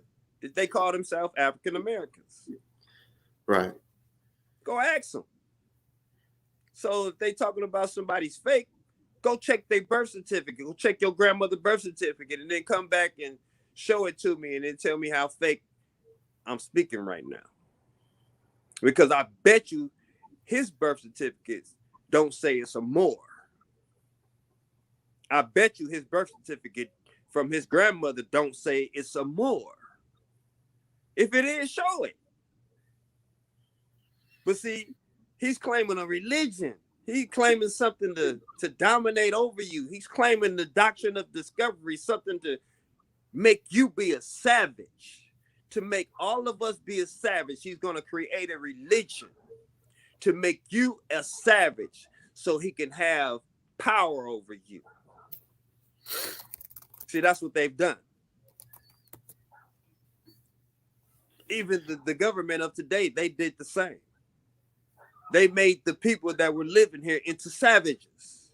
They made those that lived in Africa into savages so that they could take control of their land and the people won't say nothing at all. So you're a part of that when you can't just wise up and claim your own original self. You're going to call yourself something that your grandma wasn't calling herself. She's not going to change and be another nationality. Like you're mixed, right? So Right. You can't change that. However it is what it is. You see what I'm saying? You're not going to change that nationality. You're going to be whatever your bloodline of your mom was and your dad was. Your great-grandma was, your great-great-grandma was. It is what it is. That's what you're going to be. So I'm not going to wake up 30, 40, 60 years later, and all of a sudden, I'm a Moor. All of a sudden, I'm calling myself some type of religion. No, I'm going to have a principle and live by the great law of peace. That's all we want. We want peace. Most of us just want peace. Like you said, bro, I see you say it all the time, man. You don't want to see people in a bad situation. So I see where your heart is. But, you know, a lot of people don't want to see that, bro. They want to see people in confusion. They would rather see that. It just is what it is. We were born into some confusion, and then we were taught to confuse others. That's what it do. Matter of fact, Kirky Durky, because I know you on here. Come on. Anybody come on. You know, like, because everybody's saying their opinion in the chat. Just y'all don't have to turn y'all's camera on. I prefer y'all to. Yeah, you don't have to turn your camera on. Just come on.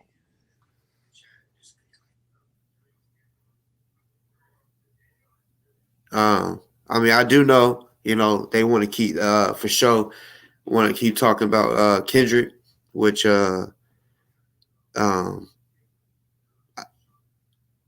when I was saying, do you think you could get him on the phone?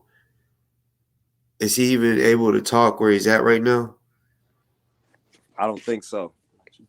Because he's, you know, but they're doing an evaluation on him. Right. And it is kind of late. So that's probably why, you know, we'll have to catch him earlier in the day. But I can set that up if that's what we want to do. We can set that up. But if he's being immature, I don't even think you need to talk to him no more. And I'm just keeping that real. You know what I mean? Because I've heard you a couple of times say, bro, I don't even want to have beef with you. And then he's not squashing it. So when you're dealing with something like that, nah, we don't have to talk no more. I'll holler at you later. Because you got to deal with what you got to deal with, and I'm gonna have to deal with what I'm gonna have to deal with. So ain't no reason for us to just keep talking about the same thing. You know what I'm saying? Yeah. If he don't want to squash it, you can't make it. Keep moving on. You know what I'm saying? Yeah, I feel you. It's just when you know when somebody don't squash it, they gonna keep it coming. Like you know, like Kurt. You know, Mm-hmm. I think it's crazy. I think it's crazy that he's mad that I hit him with the same punch. He put my mom's address out, and I let him know, bro, that's really not my address. That's my mom's. He wanted to laugh. I think it's funny. So whenever I hit him with some real ball shit, because he didn't think I could. Now I don't know if you've seen but now he's talking about a white man try to run his wife off the road and kill her, and he's blaming it on me. You know what I'm saying? Saying that, Come on, man. yeah, he's saying that ain't nothing ever happened to his wife ever. But once I No, didn't even put his now, now, really, now I didn't check put his this out. address up. He put himself out there like that, bro. When he put himself on social media, it started to beef with you. He put himself out there like that. Now he wide open, so anybody that shows up, he can say it was you because he put himself out there already. He already know he got enemies, so he shouldn't have put himself out there like that, bro. It wasn't you. It was Yeah, somebody that don't like him because he talked too yeah. much. And that's what I try to tell him because Yeah. And if I'm he would not. have stuck to the liberation struggle instead of getting into the conversation with you, then he wouldn't be thinking that somebody white tried to get his wife. Yeah, and see, I try to tell him, I'm not gonna tell him where I got any information, but I did let him know, like, just know somebody's tired of your shit. And he's like, he answered when I called his wife. He's like, "What you doing calling my wife?" And I'm like, "Well, first of all, you ain't ever called me on your wife's phone, so you know, so." I'm just be trying to throw little hints out and shit, but he ain't getting it. And I'm like, somebody's tired of your shit. Somebody's tired of your shit. And I think it's crazy when he says, I want him to have a misdemeanor. I want him to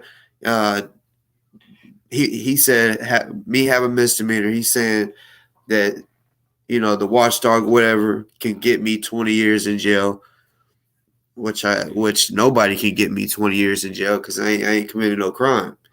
But yeah, it's like how can you say you want somebody to be in jail and in the same sentence say, I'm gonna kill your ass, I'm gonna chop you up. That shit's crazy to me. And you say that you want liberation, but you're gonna say that to young brothers that you want to chop up, bro. Like I said, how many Caucasians is he saying he gonna chop up? How many people that's holding us back is he saying he gonna chop up them? Okay, but look, hold up, somebody just hand me their phone so I can check out what the chat was saying, and I believe Truth got a couple of things that he want to know. So since he is older than me, we're gonna see what Truth want to know. What you want to know, Truth? I'm watching the chat now, so all you gotta do is type in your question. Since you're not coming on and not showing your face, you could just type it in the chat now. Since I'm looking at the chat, and tell me what you want to know about Kendrick. Since you're the most interested in what's going on, you want to know. So ask me what you want to know, and then I'll answer what you want to know.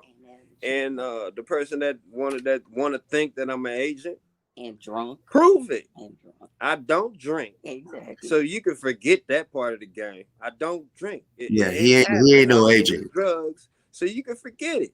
I'm ready for what's happening out here. I ain't got time to be playing around with people like you and bullshit that just want to bullshit and game. That ain't what I'm here for. That's why I'm here talking with Boss right now, exposing them old fools. All right. So like I said, all you gotta do is type in what you want to say.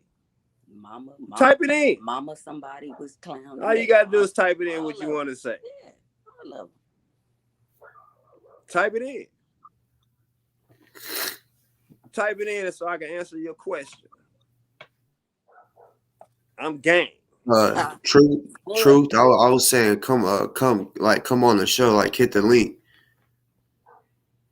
I put the link in. Anybody could come on. Like I said, you don't gotta put your face or whatever. Yeah, we having a discussion. You can't be scared. Yeah, while they was all doing that shit. We just having a discussion. No, they just was so you ain't gonna have to you ain't gotta be scared. You gotta hide. You just come on, type it in. Yeah, she says, so set the record straight on Kendrick. Where did we get it wrong? Your words, not mine. Where did we get it wrong? I didn't say you got it wrong. So like I said, what do you want to know? So I can set the record straight. All you got is ask me a question about him, and I'll set the record straight on what you want to know. Hey, Boss just explained the situation with him and Kendrick, and I gave an honest answer about what he said. He said that Kendrick didn't want to squash it. So I told him to stop talking to Kendrick, all right? Because I'm not a fool, basically. And I don't want to see him talking to somebody that want to act like they still got beef with him. He's wasting his time. So you want to waste his time, Truth. It seems to me that you want to waste his time. Older than me, that you ought to have some type of wisdom. And who said he Since older? you older than me. Who said he older? He said he was older than me. How do you know? Oh, excuse me, ma'am. That's my wife. She just handed me my phone so that I wouldn't miss nobody talking. You know how your wife is, bro. Already. She's not gonna let me miss nobody talking shit. Oh, Tahaka, I forgot. You know, my wife, yeah, she's a sister. I forgot to tell you that. You didn't let me explain that. Tahaka said I probably got a white girlfriend too, bro. Nah, I got a sister. Not that I got anything. I got several Caucasian friends. Several, buddy. I have several Caucasian friends, okay? Already. And I got a gang of devilish ass black friends. Check that out. Check it out. Yeah, see, I'll throw some reverse shit on you in a minute. Because I like telling the truth. Where you at, Truth? Since we telling the truth, tell the truth. Are they still typing? It's all, ain't nobody typing nothing now. Because Nobody typing nothing. See, that's what I'm talking about. When it comes, because see, we could just have a discussion about real liberation. But see, people wanted to gossip, and I shut all that shit down. And then when I asked them, all right, ask me some questions about Kendrick, you want to know? What do you want to know? Okay, yeah, we all know that he's in the psychiatric ward, basically, because they done came and picked him up and took him somewhere where he probably don't want to be, because they're trying to claim that he's crazy. Y'all know that. Boss told you that already. So he set the record straight already. So I came on to reinforce what he said, since I know the young brother too. So yeah, all that's going on with him. Yeah, that is going on with him. And he's very foolish to not want to squash a beef with somebody that don't want to squash a beef. That's foolish to me. Yeah, because I'm out here and I squash beef. I do interactions with different gang members. All right? And I squash beefs. I'll show up there to stop the beef before two people kill each other. See, some of y'all don't like that. You know why he don't want to squash it. Yeah, we know why. Because his feelings might have got hurt because his girl invited you over there. But it is what it is. You can't be mad at the player. Be mad at the game. Don't even act like that. Period. Don't start having emotional feelings now. Especially if he told you, bro, that he was pimping her before. Yeah. Bro, if he told you that, ain't no way no feelings being involved now. Ain't no getting mad at you about that, bro. No. Yeah, is he mad at Hankerson? Is he mad at Hankerson if he hit her? Is he mad at any other cops that's out there in Kentucky if they hit her? Is he mad at anybody else that might have hit her? If he ain't mad at them, bro, can't be mad at you. Right. Period. Right. So he got to leave that out the struggle. See, that's how honest I keep it. That's how raw I keep it. And we'll see how raw y'all want to keep it. Because Truth said I wasn't telling the truth. So all right, like when they when I was hearing him say that they was treating him wrong and he lost a lot of weight, and I ain't gonna lie, like I wasn't understanding, he losing weight because I was noticing he was getting all the phone privileges he wanted. Yeah, but I'm like, well, I would assume if they was doing them real bad, they would be getting all them privileges too, bro. I mean, hey, I'm as baffled as you are. I'm like, damn, well, how the hell is he on Facebook in jail? Who else is doing that shit? Yeah, that's what I'm saying. Because I was like, why would they not feed him, but they let him get all the phone privileges he wants, stay up late and shit. Like when he came on the show the other day, I was like, that can't be Kendrick. So I'm like, I'm gonna see who this is acting like him. And when he started talking, I'm like, what the fuck? Like it caught me off guard. That's why I said, he got my number, so I'm sure he can call me right now and I'll bring him in. just like that. Because he got all my numbers, so he could call me. I'll bring him in on the other phone, or anything if he's still up. You know what I'm saying? Because it would be proper for me in front of him to tell him in front of you that he needs to cut the bullshit out. Straight up. Because he respects you. You know what I'm saying? Yeah. So, all right, like on some real shit, like I know because you said on Taharkas, you want justice for Breonna Taylor, but what is it that he's shown or told you to make you think that he can give her justice? Well, I think the information will give her justice. He can't give her justice. Well, I mean the information that he has. Yeah, we gonna keep that clear. Now, what I saw about the information when he showed that replica of the house and showed how the police came in the home and that how Breonna might have had an AR. Right. Well, they had a picture apparently. Yeah, and could have put some work in. It didn't seem to me that the cops could have got close enough to do nothing to her. So it looked like to me that somebody else might have been involved. It might be the little crybaby that was standing on the side talking about my girl. You know what I'm saying? I mean, I'm gonna keep it real. I watch everything like you do too, bro. Go ahead. When he said, because he made a theory, he said, what would you do if I said she was shot point blank range? He said, I seen the pictures and stuff. So I'm like, then that would mean she was shot by her boyfriend. Bottom line. The bottom line. So that would be the only thing that would convince me that there's some evidence that we could use. That's the only thing. Other than that, there's nothing else that's to be said. Because, we had to break down the whole situation.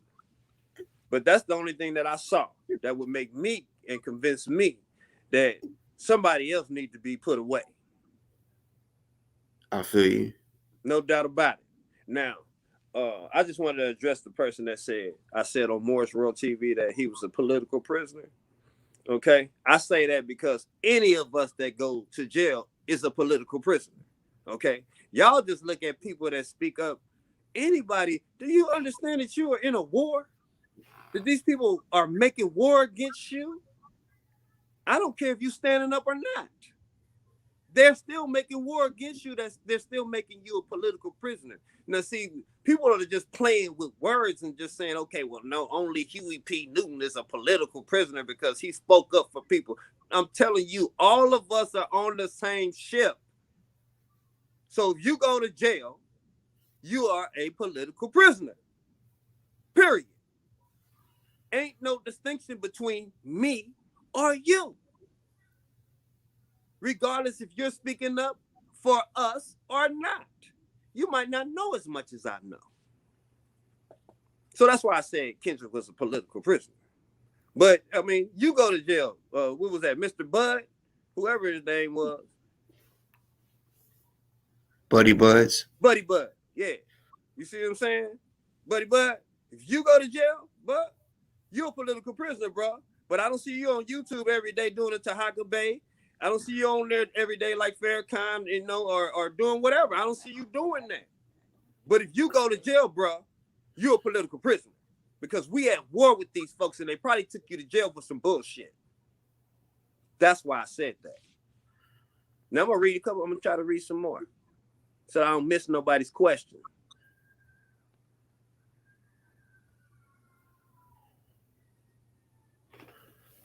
Okay, you want to know where Kendrick was at? We already know where Kendrick was at. Where he at? All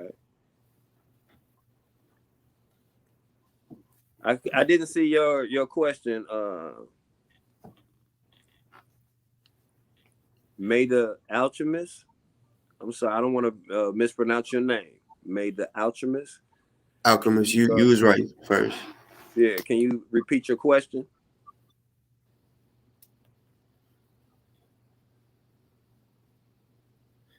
I think what they're trying to say is,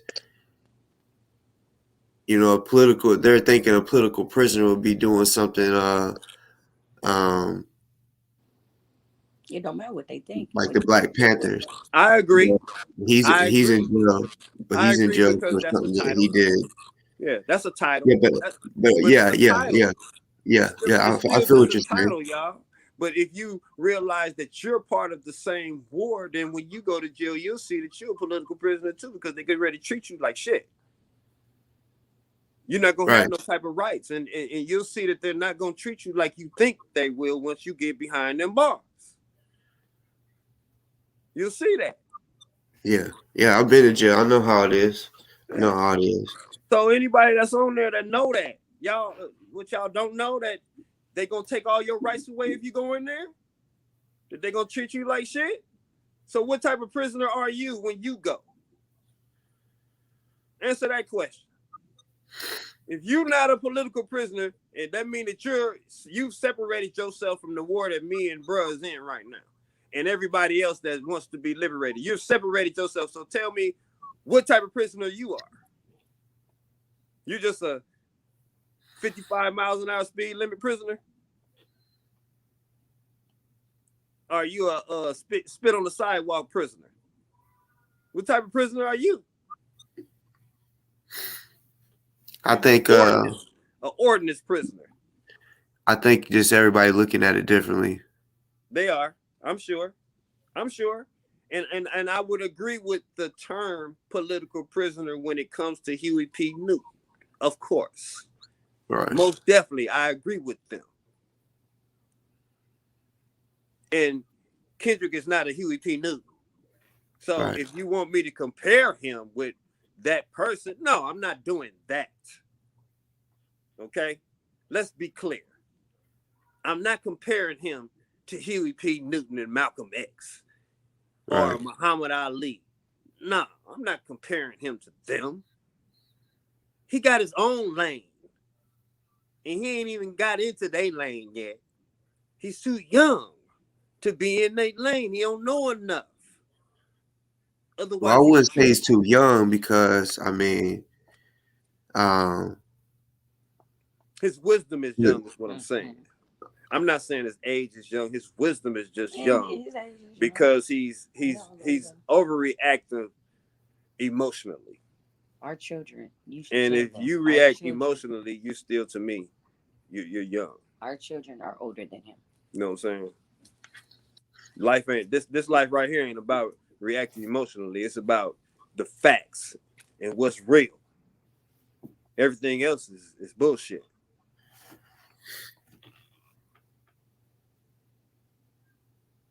That's why I say y'all know y'all can come on here. Y'all know y'all could come on here.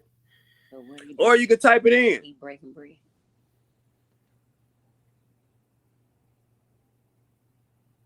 Now, him being medicated, no, I don't think he's being medicated. He hasn't taken. No, they haven't given him no shot. They tried to give him some type of a shot one time, and basically he got into a fight with the person that tried to stick him with the needle, and they put him in the hole. So, no, he's not being medicated at this moment, not that I know of. So, all right, so is he trying to defend himself in court? Basically, yeah, because according to him, he can't get a lawyer to defend him. And the lawyer that his sister was trying to give him, he doesn't want him because that lawyer is trying to get him evaluated to be crazy. So he don't want that lawyer. Well, see, I don't know all of it. I just like with the guy Stan Chauvin, like a guy that he apparently respected. I thought that was pretty crazy that he got into it with him, and he was saying that he was, basically working against him or trying to set him up or whatever.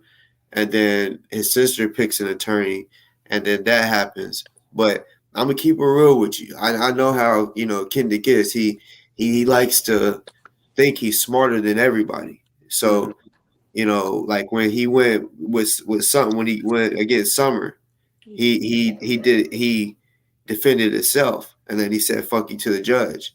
You know what I'm saying? So, I mean, in my opinion, I just feel like he's overthinking a lot of shit when He it comes overreacted. to He attorneys. overreacted. He shouldn't have said that to the judge, not in that setting, because that's like an automatic contempt. Yeah, yeah. That's why I He said you knew can't that. be emotional. If they get you in that setting, you get emotional. You see what happened? Ain't nothing we can do about it now. You know what I'm saying? He did that. You know what I'm saying? He did that. That ain't no blaming it on you. Can't blame that on Julie. He can't blame that part on nobody in the game. You know what I'm saying? Even if the dude came up there and lied on him, I'm gonna tell you right now, if you ain't ready for the game, they gonna get you. They The gonna get I you. I don't know if he's told you because like I've seen his charges and shit, but the terroristic threatening charge, where is that coming from? Is that like because The he at terroristic first threatening charge supposedly came from another name that he was supposed to be up under while he was in jail. That's what that's no, supposed to be. I think no because all right, so when he got arrested after I'm assuming Julia's aunt called the cops or whatever, Right. and They type. because I heard him say, I hope they ain't trying to get me for terroristic threatening because I didn't threaten her. I didn't say shit to her. I was trying to be calm and shit. But then I also heard it had to do with the Molotovs. Well, now you already know that they had words. The auntie and him had words. What was said, I wasn't there, so I don't know.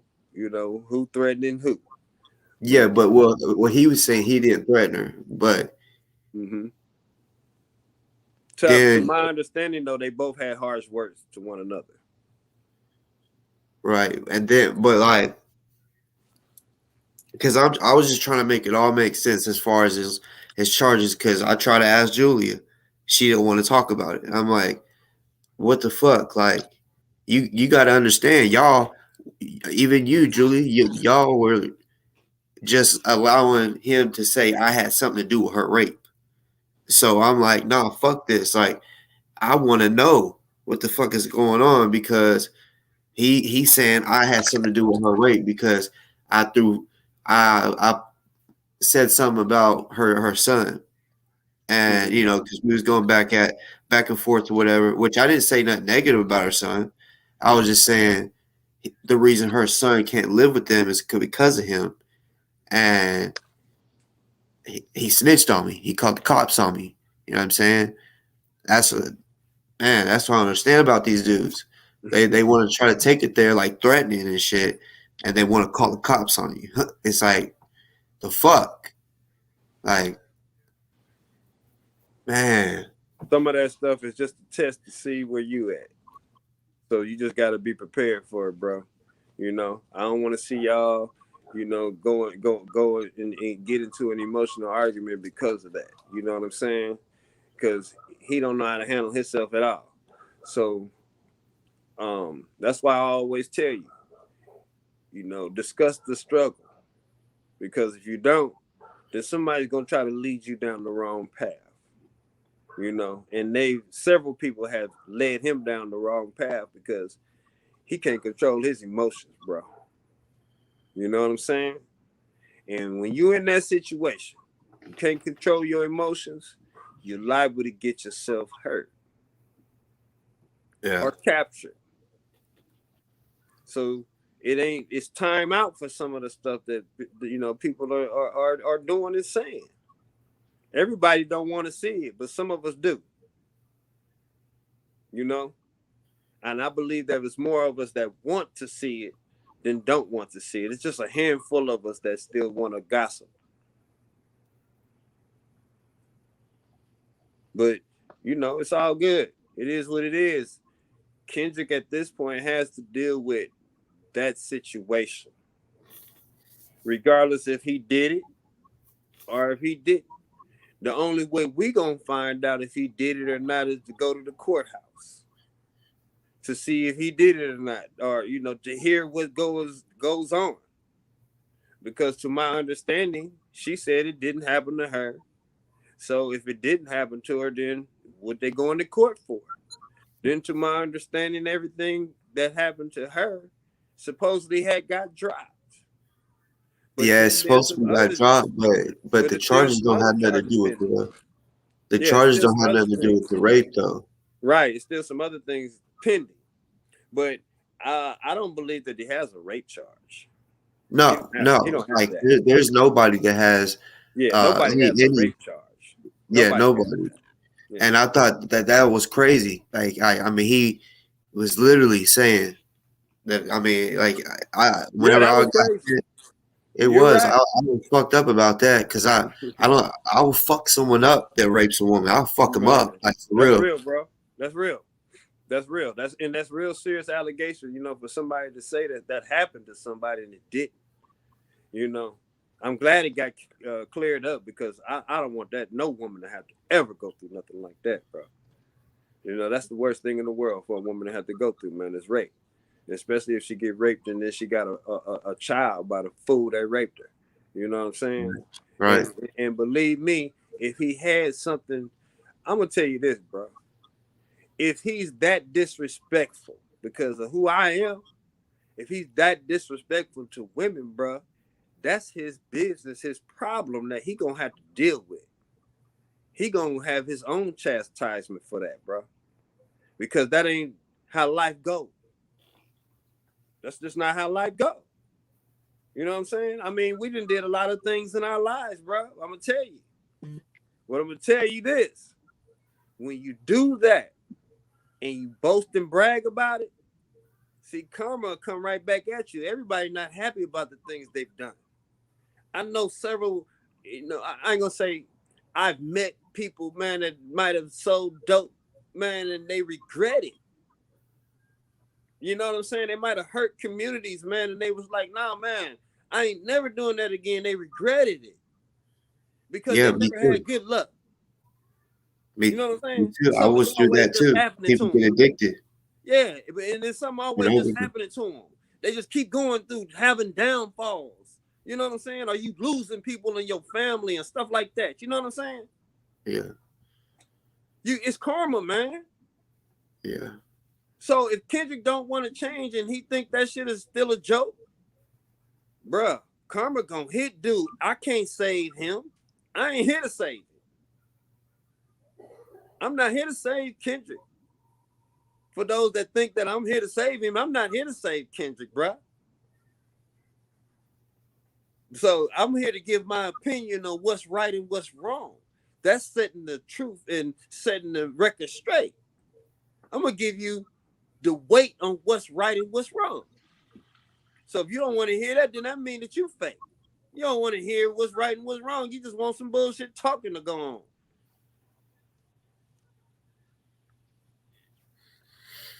So all you gotta do is come on and type in your questions. Type in your questions, what you want to know.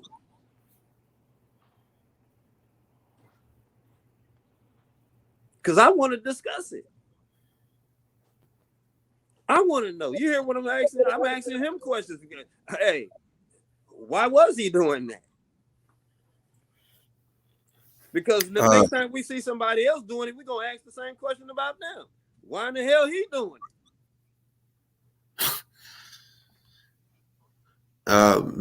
People saying why about May the Alchemist.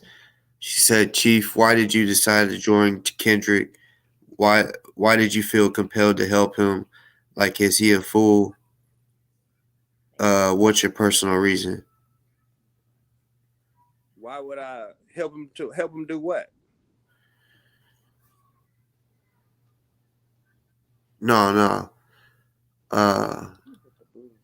Well, yeah. Help him do what? He in jail. You can't help him do shit. None of us. But we can set the record straight.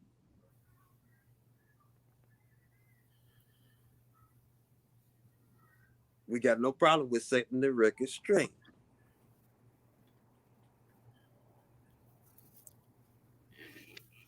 Why do you? support Kendrick's foul ass mouth in being harmful to women, Mama Red?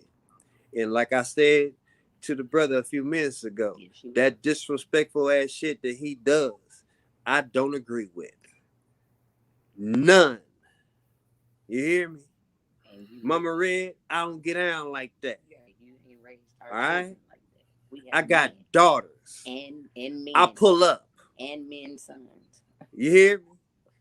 I got daughters. And I will pull up. And you got men sons. So I'm not going for that, Mama Red. Mama Red, if you call me and some fool is acting out of line, when we show up, he's not going to be acting out of line no more, Mama Red. We don't get down like that. Not 60s babies. Nah. We pull up and we stop the nonsense from going on. It's called crisis intervention. We don't have no problem with that, Mama Red. We get down like that. See, we don't try to make it seem like we pulling up on somebody with the bum rush, because see, that's what most people want to make us seem like we doing, bro. But nah, we pull up on the bro. We got to have a discussion with you, man. You got to be a man about yourself. I know you're not over here putting your hands on this woman. Well, hold up. Let me see what cat over here is your size, and let me see if you get ready to put your hands on him. Right. We just want to see if you're going to put your hands the same way on one of these guys that you were just putting your hands on her. See, that's one thing I asked. I did tell Kendick. I told him, I said, look, because, I heard about his baby mama. He put his hands on her and don't take care of his kids, right? And because he would tell, I'm not going to sit here and, try to like incriminate him. But yeah, he said foul shit to me, you know what I'm saying? Like, that I'm like, bro, like because I literally, he had me on Facebook Live, like joking. But he's like, bro, you got to take the stuff down about you saying I'm friends with cops. And and he was like, bro, I'm not about that shit. And he was saying it was a joke, but I took it as serious. I'm like, bro, you can't be fucking with me like that, telling me you're going to do this to me. And now that you've realized that I really will come and do something, now you're like, I'm sorry. And I really kind of felt sorry for him for a second. But then when I found out he was on Facebook making a mockery of me while I'm on there, like, damn, like, man, you can't be capping the dude, saying that this is what you're going to do. Because, if I tell a person, fuck with my sister or fuck with any of my, the women of my family, rape them, I'm not even going to say what I'm going to do. I promise you, I'm coming that day and I'm doing some tragic shit. And I really will. I've already done it. You know what I'm saying? I've already done it. So I know I will. And when I noticed that he's saying his girl got raped, but he didn't go do nothing, then I was like, that let me know right there he's just talking. He's just talking. Because he didn't do it. I promise you, oh man, I would not have went on there and said shit about nobody being raped. I don't even call the cops. I'll just go handle that shit. Yeah, what you said? It wouldn't have been no call. It wouldn't have been no getting on YouTube talking about what happened. Exactly. So I'm glad you read the signs, bro. And let me know that you're a real street dude and you can read the signs between a fool. You know what I'm saying? It is what it is. You know what I'm saying? Yeah. Man, I'm going to tell you right now. If you're out there in the struggle and you think it's not real, put your life on the line out here and keep talking and think they're not going to show up at your house. Think they ain't going to pull you over while you going down the street. Think you ain't going to start getting treated differently. Because, see, most of y'all in the chat, when y'all leave here, Y'all go back to your job. That's all you know. Most of y'all just go back to church. That's all you know. You don't stand up politically at all. That's why you don't have your own podcast. You on Boss Podcast, trying to be a moderator, trying to get people to disagree with other people that speak truth, okay? Or people that are listening, you tell them, don't say nothing back. Don't speak for them. Speak for yourself. All you got to do is come on the show. It means you can have a discussion. We don't have to be in the chat. You see, Tahaka don't have to mute me. Because you could come on here and talk. Boss gonna let you holler. Yeah, because there's one particular person. I'm still waiting. I just hit this person up. I don't want to say the person's name just yet because I just want to see it. I mean, because this person was the first person. You might have even seen it. The first person to say, I want to ask him some questions. I really. I'm telling you, when I had that, they just come through. And Nah, I'm not going after mama. So it don't have to sit right with you, bro. Because you didn't hear what I said. I'm with the women. Yeah. I came after you when you was talking shit. You was misquoting me. And you the one said that you was old. Was that true? Buddy, but oh no, I take that back. That wasn't you, Truth, that said that was Truth said something different. I'm sorry. But Buddy Bud, that was you said that. Okay. So it don't have to sit right with you at all. Because I ain't gonna say nothing wrong to her. I told you I don't get out of line with the women because the women they selling out. But I hear and see you trying to say something for her, which showed me that you selling out. Okay? So what part of the liberation struggle you in, bruh? Show me that. Come up on the screen and it shows you the link 10 times. What you scared of? You scared to show your face? They're going to come after you? I ain't scared to show my face. I used to be the president of the NAACP here. I'm not scared to show my face. I've been on there. Go check my record. I ain't got no felonies, even though they arrested me several times. Go check me on who I am and what's my background. That's why Tahaka didn't bring none of it up, because I have none. I don't have no felonies. I'm not out here trying to fake it. You act like you're a political person, but I don't hear or see you doing nothing. Who you with? What group you with? That's out here trying to change things and help people while y'all talking. Mr. Buddy Buds, what group you with? What you doing out here? Even Tahaka saying he with a group that's doing something. I don't hear you or see you typing nothing about what you doing. Where you at? Buddy Where Buzz. you doing it at?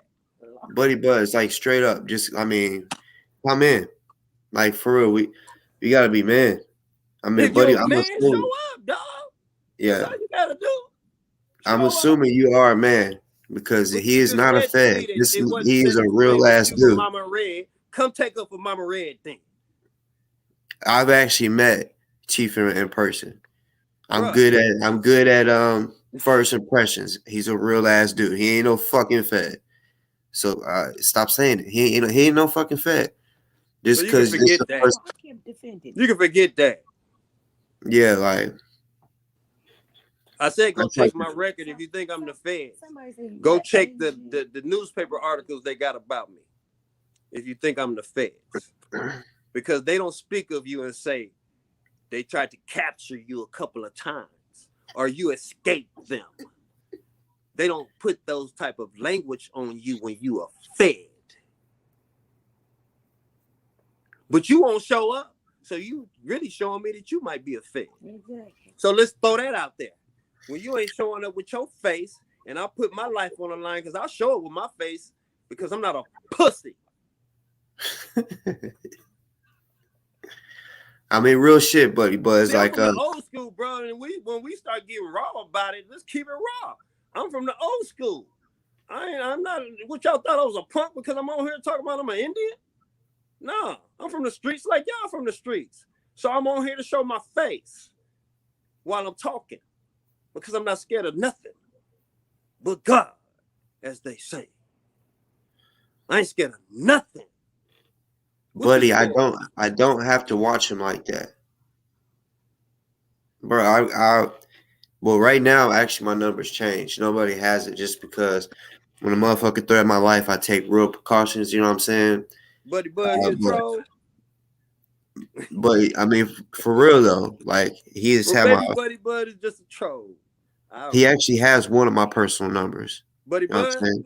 No. You, because I'm trying to tell him like me, like he's saying, but watch him, bro. That's all I ask of you. I don't have to watch him like that. I've already fucking met him. We watching you because you won't show your face. Exactly. Or speak up. Or type no more. That's all you gotta do. We watching you because you're not showing your face. And talking shit. Because you scared. And talking shit. That don't make a difference. I already told you, I do gang intervention. Okay? So I show up to stop the fight. I show up to stop the killing. I've been doing that since the 80s. For you scary ones, go check my record. That's all you got to do. I already told you where I'm from. I'm from Cali. Go check my record. I've been gang intervention for years. All right? Now do it where I am. Because we're not having that. We love each other. We come with the great law of peace. Y'all don't know. Y'all didn't hear me a long time ago. Now that's because I was talking shit. That don't mean I don't want peace, y'all. I just want you to come on here and show your face.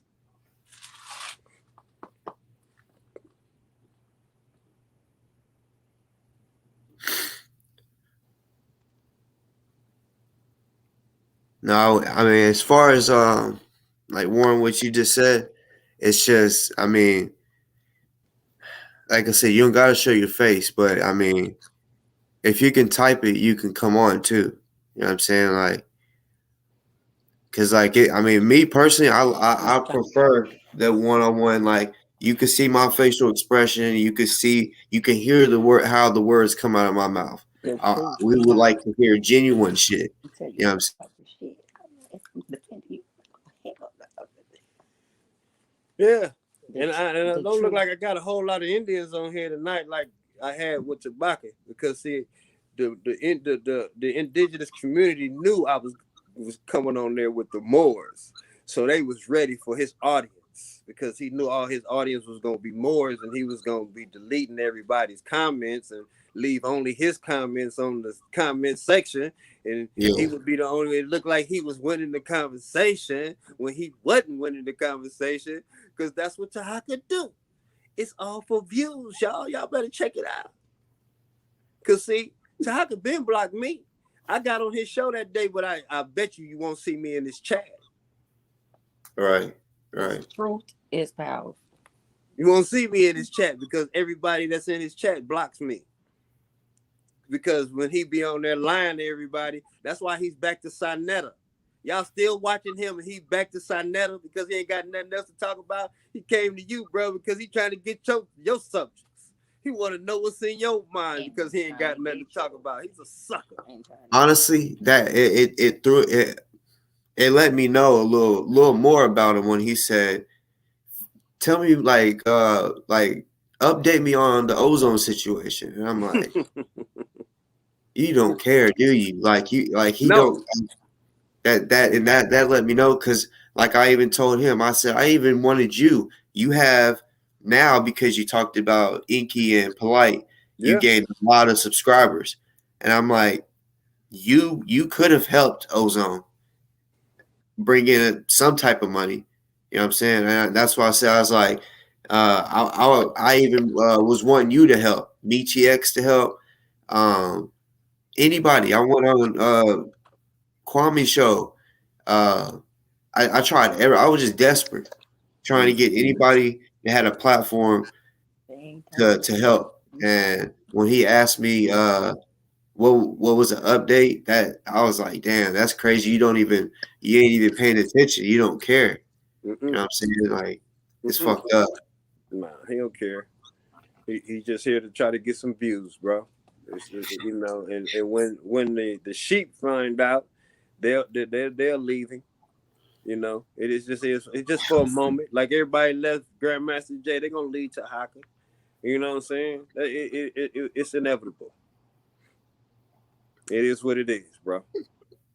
Then again, I don't know. They might. I mean, there's some. Yeah, the drama shit. Like, yeah, they do like. Because I mean, I've noticed it whenever I be going at it with people, and I put out information about them or whatever.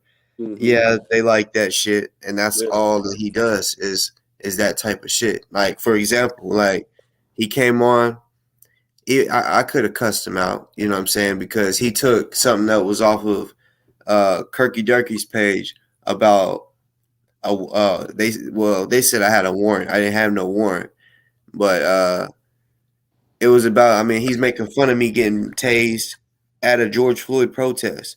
You know what I'm saying? Like, think it's funny putting the body cam footage out, and you know, like most people don't know. Like I mean, just because nothing happened, I can say it. I'm the reason the Panthers pulled up to his house. I'm the reason. I really am, and uh, some. I mean, it could have got physical, but no, we didn't want to take it there. It was just to prove, like, you really are fucking with people that really pull up on you, and you know, that's why he put the information out. He said, "I got you in the crosshairs." That's what he said about me here recently, and he really put that out because I I've been putting his real information out last year. So once he got that little bit of information about uh my charges fleeing and disorderly from just protesting, and yeah, he was like, now I got you in the crosshairs. That is, to me, is a fucking threat. He got me in the crosshairs, nigga. I take that shit as a threat. But so yeah, I could have came at him wrong when he came on the show, but some told me just say, hey, how you doing? You know what I'm saying? And yeah, he was like, I salute you, Man, you scared uh, him and off. You and scared then him off when you told him Kendrick was coming on. You scared him off. yeah, I said, you trying to get on here with Kendrick? He's like, nah. I honestly, that's one thing I cannot stand about his show. When he like, it doesn't matter if you disagree or not. Like, let the person talk. Why mute him or kick him off? Right. I've never got the chance to go on a show because when you hear him say, they say I'm a child abuser. It's because I was the one that exposed that he was a child abuser. That he had child abuse cases, and And I've all that never stuff that you said about him that he claimed that was old, it don't matter if it was old. You nigga, you did it. exactly like So and you can claim domestic it's old violence. or not. He claiming now that all that's over with and it's all old because he is a more now and he's reframed now. Okay, so why can't nobody else do that? Why he Yeah, the only one that can do that? yeah, because he be bringing up their past. Yeah, So you bring up and everybody else's past and everything, but can't nobody bring up your past, right? and 2016, that's not that long ago. That was No. his most recent child abuse case. Yeah, now that's real recent. That's very recent. Yeah, Very like recent. and yeah, like that. I mean, I That really shouldn't want. even been thought of. That he shouldn't even have a case like that. Yeah, Most normal dudes don't have no cases like that, bro. exactly. Yeah, and he tries to tell people, but was I convicted? Regardless, you went to court for that shit. Yeah. I've never been to court for child abuse or No, not even an 13. allegation. Yeah, or he's has 13 domestic violences, right? That's 13 man, domestic violence, bro. that's crazy. That's like Bro, no if love you for your. got 13 domestic violence, either you or that girl don't. Both of y'all minds was all fucked up. Yeah, he beat on her. Yeah, you was doing something that wasn't right. You know what I'm saying? Hell yeah. What's good, Killmonger? What's going on? It's Peace, chilling, bro. man. What's going on, Chief Eagle Eye? Peace to you, brother. What's going on? Hey, Much love to you, family. Good to I'm see you just here, bro. chilling, man. I'm just chilling. Yeah. Hey, but man, Kendick remind me of he remind me of a Dollar General Nature Boy. You know what I'm saying? Oh, Rose's Nature Boy. They got rid of Nature Boy, didn't they? I don't know where Nature Boy at. Wherever he at, he needs to stay where he at. Yeah, he You know needs to what stay I'm saying? Out of sight, out of mind. there. No We doubt. don't need people like that in the community, dog. Say that all. again, bro. That's right. At all. That's right. See, I just love OC the Great page, man. Put it down. You said Yeah, you just put it down with OC? Yeah. What he doing? I told him how I felt, but I told him how I felt, but OC know he was wrong, man. oh, you got to talk to him? Yeah, I went live. Well, so you put him in his place, let him know, like, because I What he mean, do, that's change what his he mind? needed. I ain't been over my knee like I should have, but you know, I think Delta did all that, but you know what I'm saying? Oh, Delta was over there? Nah, Delta been talked to that man. When? They been a few days ago. Like on live? Nah, Oh, how he like to say it behind the scenes. yeah. I was gonna say, what the fuck? I missed that. Yeah. They had a personal conversation. Yeah, he won't talk to me. Like, I mean, I don't know why, because he knows I've been right this whole time about That man Remy. made a lot of them folks. That man made a lot of them folks look like assholes. Everybody who vouched for Remy, man, look like assholes right now. Yeah. Everybody. I'm like, how could you ride for somebody like that? You know what I'm saying? You can't. Once you find out the truth, it's over with. You know what I'm saying? Like once you find out the truth, like you know what I'm saying? Like They start clowning. that's not a time to be quiet. Find out the truth, it's over with. You know what I'm saying? Like once you What's fucked up is I gave him real proof. I gave him real proof that he was stealing money before he stole the 18,000. And people wanted to just, I mean, one person said, whoop-de-doo, it's just 2,000. That 2,000? That's you mean? Fuck you mean? You will get fucked up. You steal 2,000 from me. But yeah, technically he did steal money from us. That was what we donated. And it wasn't for him. And it wasn't for him. And just like I said on OC page, if you did not mention being compensated from Jump Street, then you shouldn't have had no business reaching your hands in that cookie job, man. Period. You didn't say shit about you needed to be compensated for doing it for Ozone. You said you were doing it for O. You didn't say you needed nothing. Yeah. You know what I'm saying? While you sitting there in your little car, in your little suit. Hold on. Brother said he wanted to get compensated for helping. Exactly. That's what I was about to ask. This is why you know what I'm saying?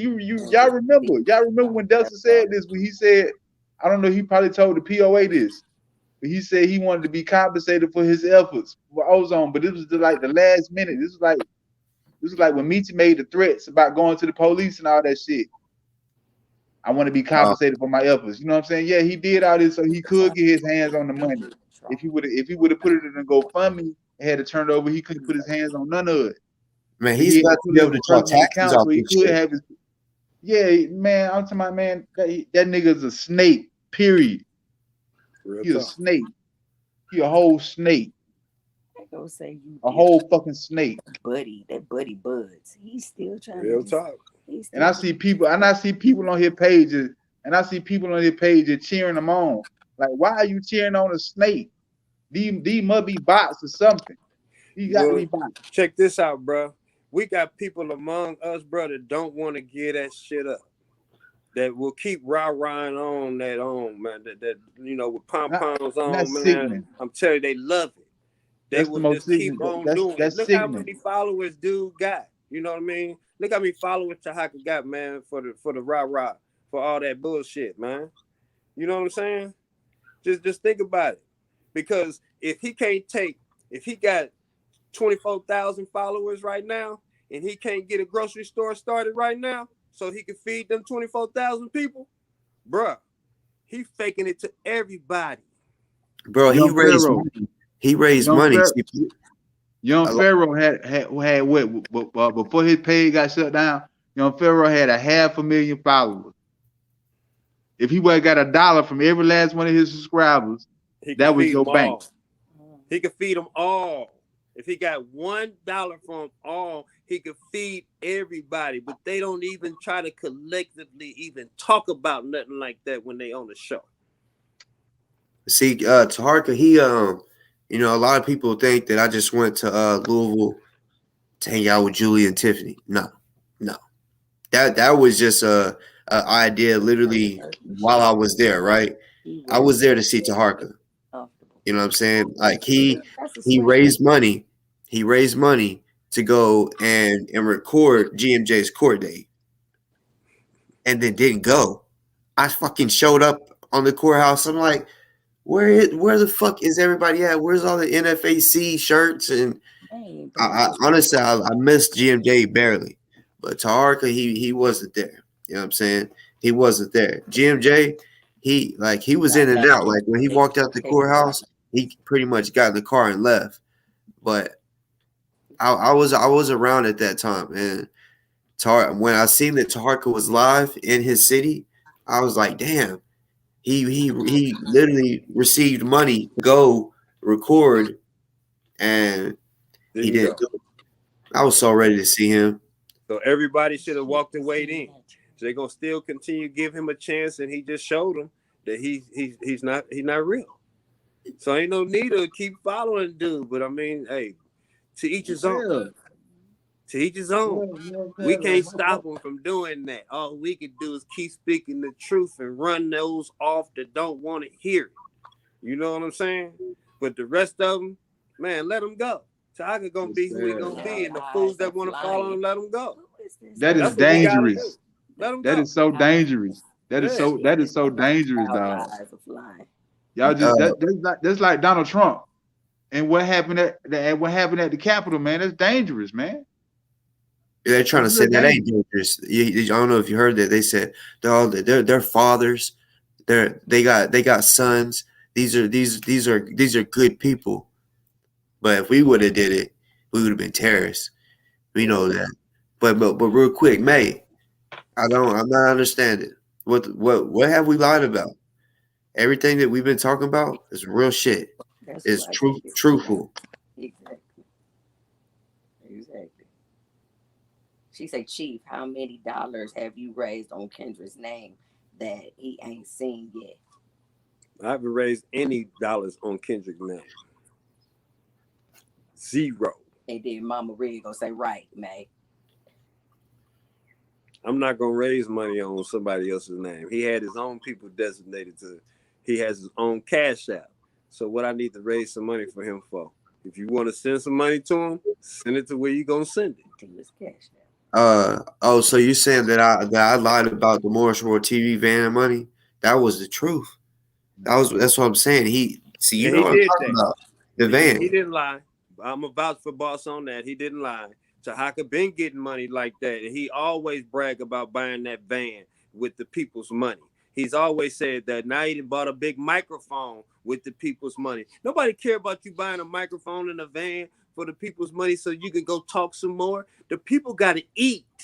Yeah, that go fucking microphone. He said that's not the truth. That microphone. It sounds the same. Like I'm just using a regular laptop, the mic off the laptop. It sounds the same if I get a fucking mic. Exactly. But you know, he wants to front and make it seem like he's doing something, so he want to spend somebody's money. That's all that is. He ain't doing nothing but spending somebody's money. It ain't helping him.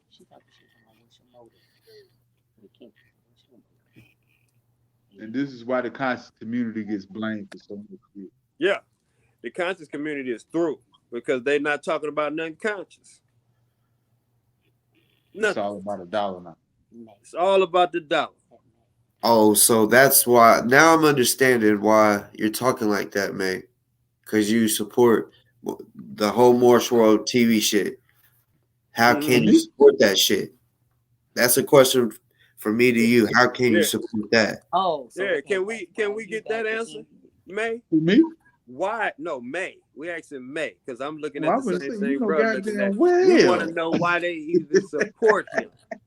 Why do you support Tahaka Bay when we just pointed out something that he lied to you about? And he lied on locks and loads so hard. I'm talking about, and didn't even make a retraction and didn't even delete the video. Okay, and then I'm gonna point out to you that he changed the title of when I came on his show 3 different times. So that means he lied about the 3 different titles, right? So why do you support him? Hell yeah! You said give me the StreamYard, please come in because I got receipts if you want to see right now of me giving Ozone money. You know what I'm saying? And anybody that has sent me money, you don't see them saying, I sent Boss money for Ozone and he didn't give it to Remy. That you got it fucked up with what Remy was doing. He was getting people's money for T-shirts. He took my idea for the T-shirts after he said that I was pocketing the money. No, after all that, I sent the first $100, and then I told the people, look, I'm no longer. Y'all don't have to buy the T-shirts. I said because I know y'all want to help Ozone, but the money's not going to go to Ozone anymore because he. You know, they're lying to him saying that I'm pocketing it. So I said, y'all don't. I'll keep the shirts. Y'all still want them? It's gonna go in my pocket. I kept it real. It would be one thing if I said, yeah, I'm still donating to him and lied to y'all. No, I told y'all don't have to buy him because now I'm not actually sending it to him anymore. I still got the proof of everything that I sent. I'm talking about even the Cashapp. You know what I'm saying? Cashapp money that people sent to me because they didn't trust Remy or whoever else. I still got all that. You know what I'm saying? I'm not hiding shit. Well, you said where's the link? But now you're saying you're not answering. Somebody gonna say, how long have you been knowing Chief? Everybody want to know that. So, how long did it take for him to come to? He been knowing me long enough to know that I'm not a fool, and he been knowing you long enough to know that you won't show your face on here right now to prove that you're not scared of the liberation struggle. Martin Luther King put his face out there. Malcolm X put his face out there. You ain't doing nothing but typing. But Buddy Buzz, all right, you said how long how well do I know Chief, right? And how long did it take for him to come to you? Was it before or after? Regardless, after whatever. I've never met you, buddy. I never heard your voice. I don't know if you're a female or a man. I've met Chief, so therefore I know him more than I know you. So I mean that's all I could tell you on that. So if you want me to trust you more than him, how is that even possible? I know him more than you. I've talked to him on the cell phone. You know what I'm saying? So I've seen you in the chat a couple times. So I mean, I'm not about to take your advice at all. Like I said, I mean, I'm good at reading people and reading if they're real or not. He is a real one. I knew that when I met him at the motherfucking right here at the Bass Pro Shops. You know what I'm saying?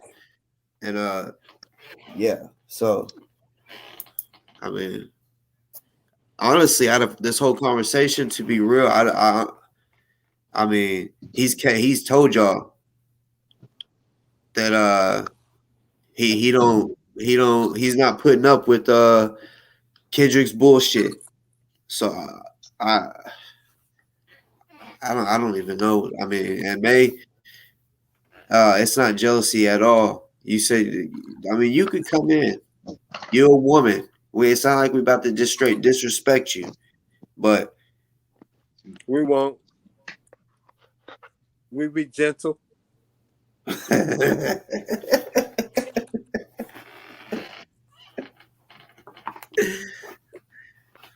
We told you we wasn't gonna disrespect no women. We just said that about 30 times. You can come on, May. Come on, May. We want to see you, May. Who is that? May said she gonna come on, man. We just sent her the link, bro.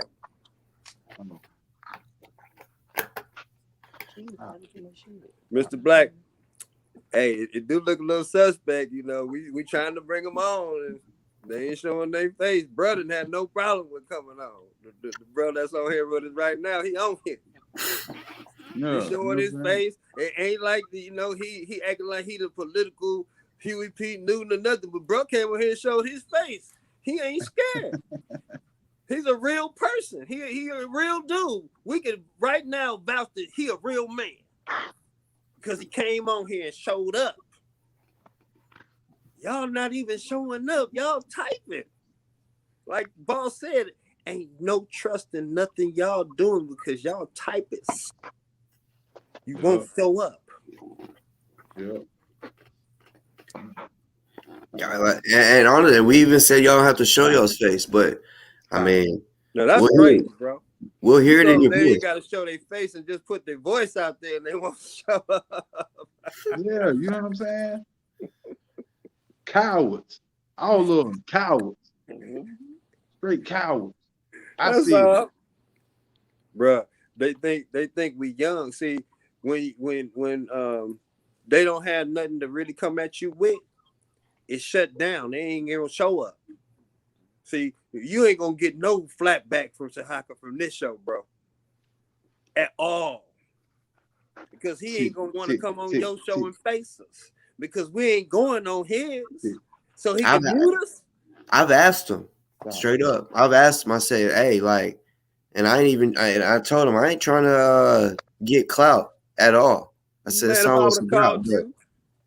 If I would have called you that same time Kendrick would have called. If I would have called you, he'd have ran off the phone the same way. Mm-hmm. He'd have got the hell off that phone because he don't want to see me. He want a fake liberation. He want to get paid. Yeah, I'm man. not trying to get paid. I want to feed y'all. That's what I want to do. That's my goal. To try to help feed the people with food that's non-GMO. That's what the Indians did. That's what black farmers did, if that's what you want to call yourself. That's what we did. We used to feed each other. We used to stay on the farms and feed each other. So how many of y'all do it? I just told you, Dolph bought 10,000 acres. He didn't buy it to go park 10,000 cars on. To my young dog? Don't be a fool. He didn't get 10,000 acres. I'm going to tell you right now. Freeway Rick's sister got a whole community set up right now, bro, in Texas. See, y'all not being aware of what's really going on. People buying land. They trying to feed us while y'all faking it. Still buying churches and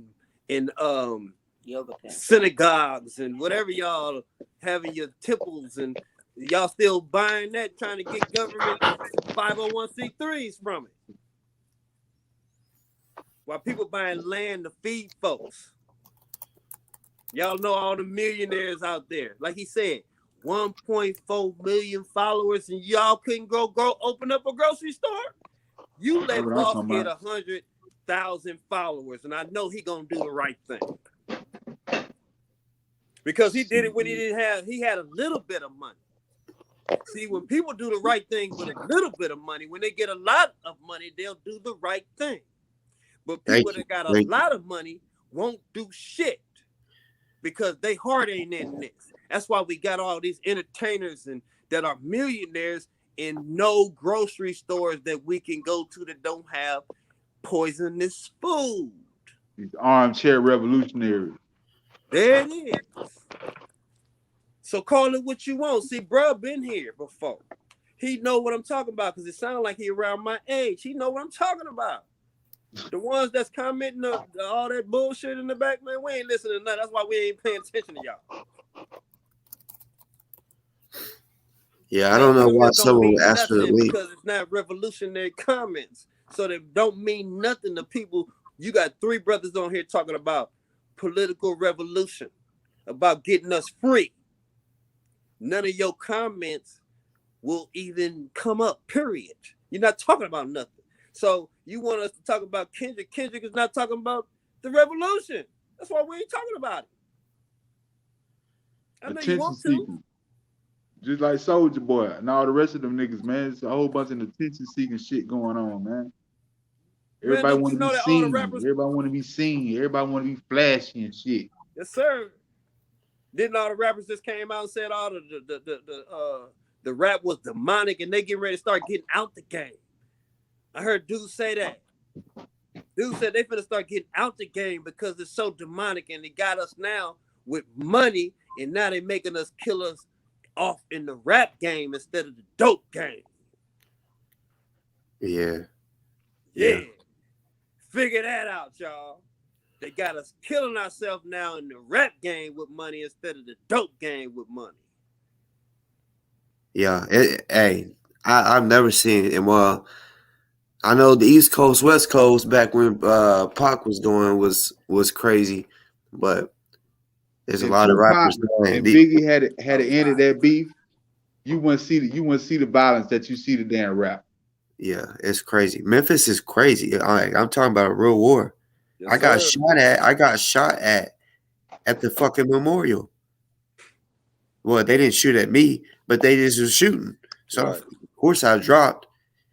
But yeah, I mean they don't give a fuck. Broad daylight. There was so many cops there. They still did a drive-by. Broad daylight. Y'all heard what he said. It's not a joke. Broad daylight. Everybody need to get vested up, man. On the line. You get you if you can hear my voice, you need to get you a vest.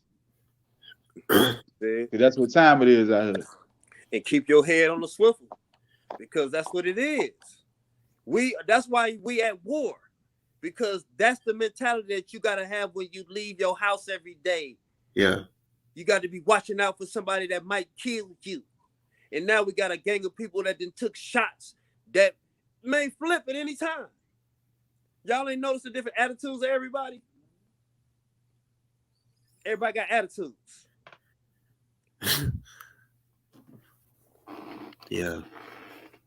Yeah, y'all gotta act like someone's about to set you up. 24/7.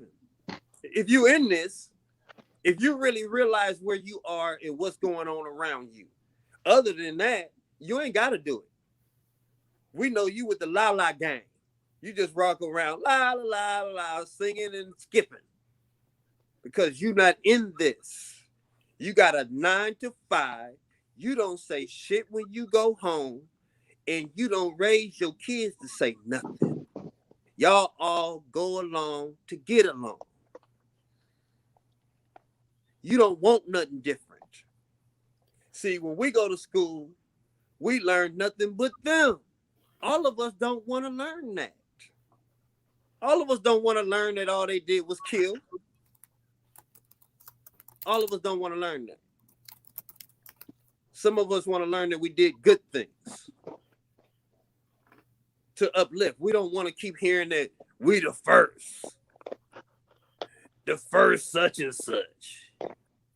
Damn, the first on the bus, the first to get kicked off. We the first everything. Damn with being the first. Well, we just can't be free. They weren't on that type of time. They knew what they were doing. These people said in the 80s, man, these people, the feds came out with a program. They used What through the was it, media, bro? and I believe COINTEL probably one of them programs that they can What come was out it, with bro? anything, man, and people will just believe that shit. And what was the program, bro?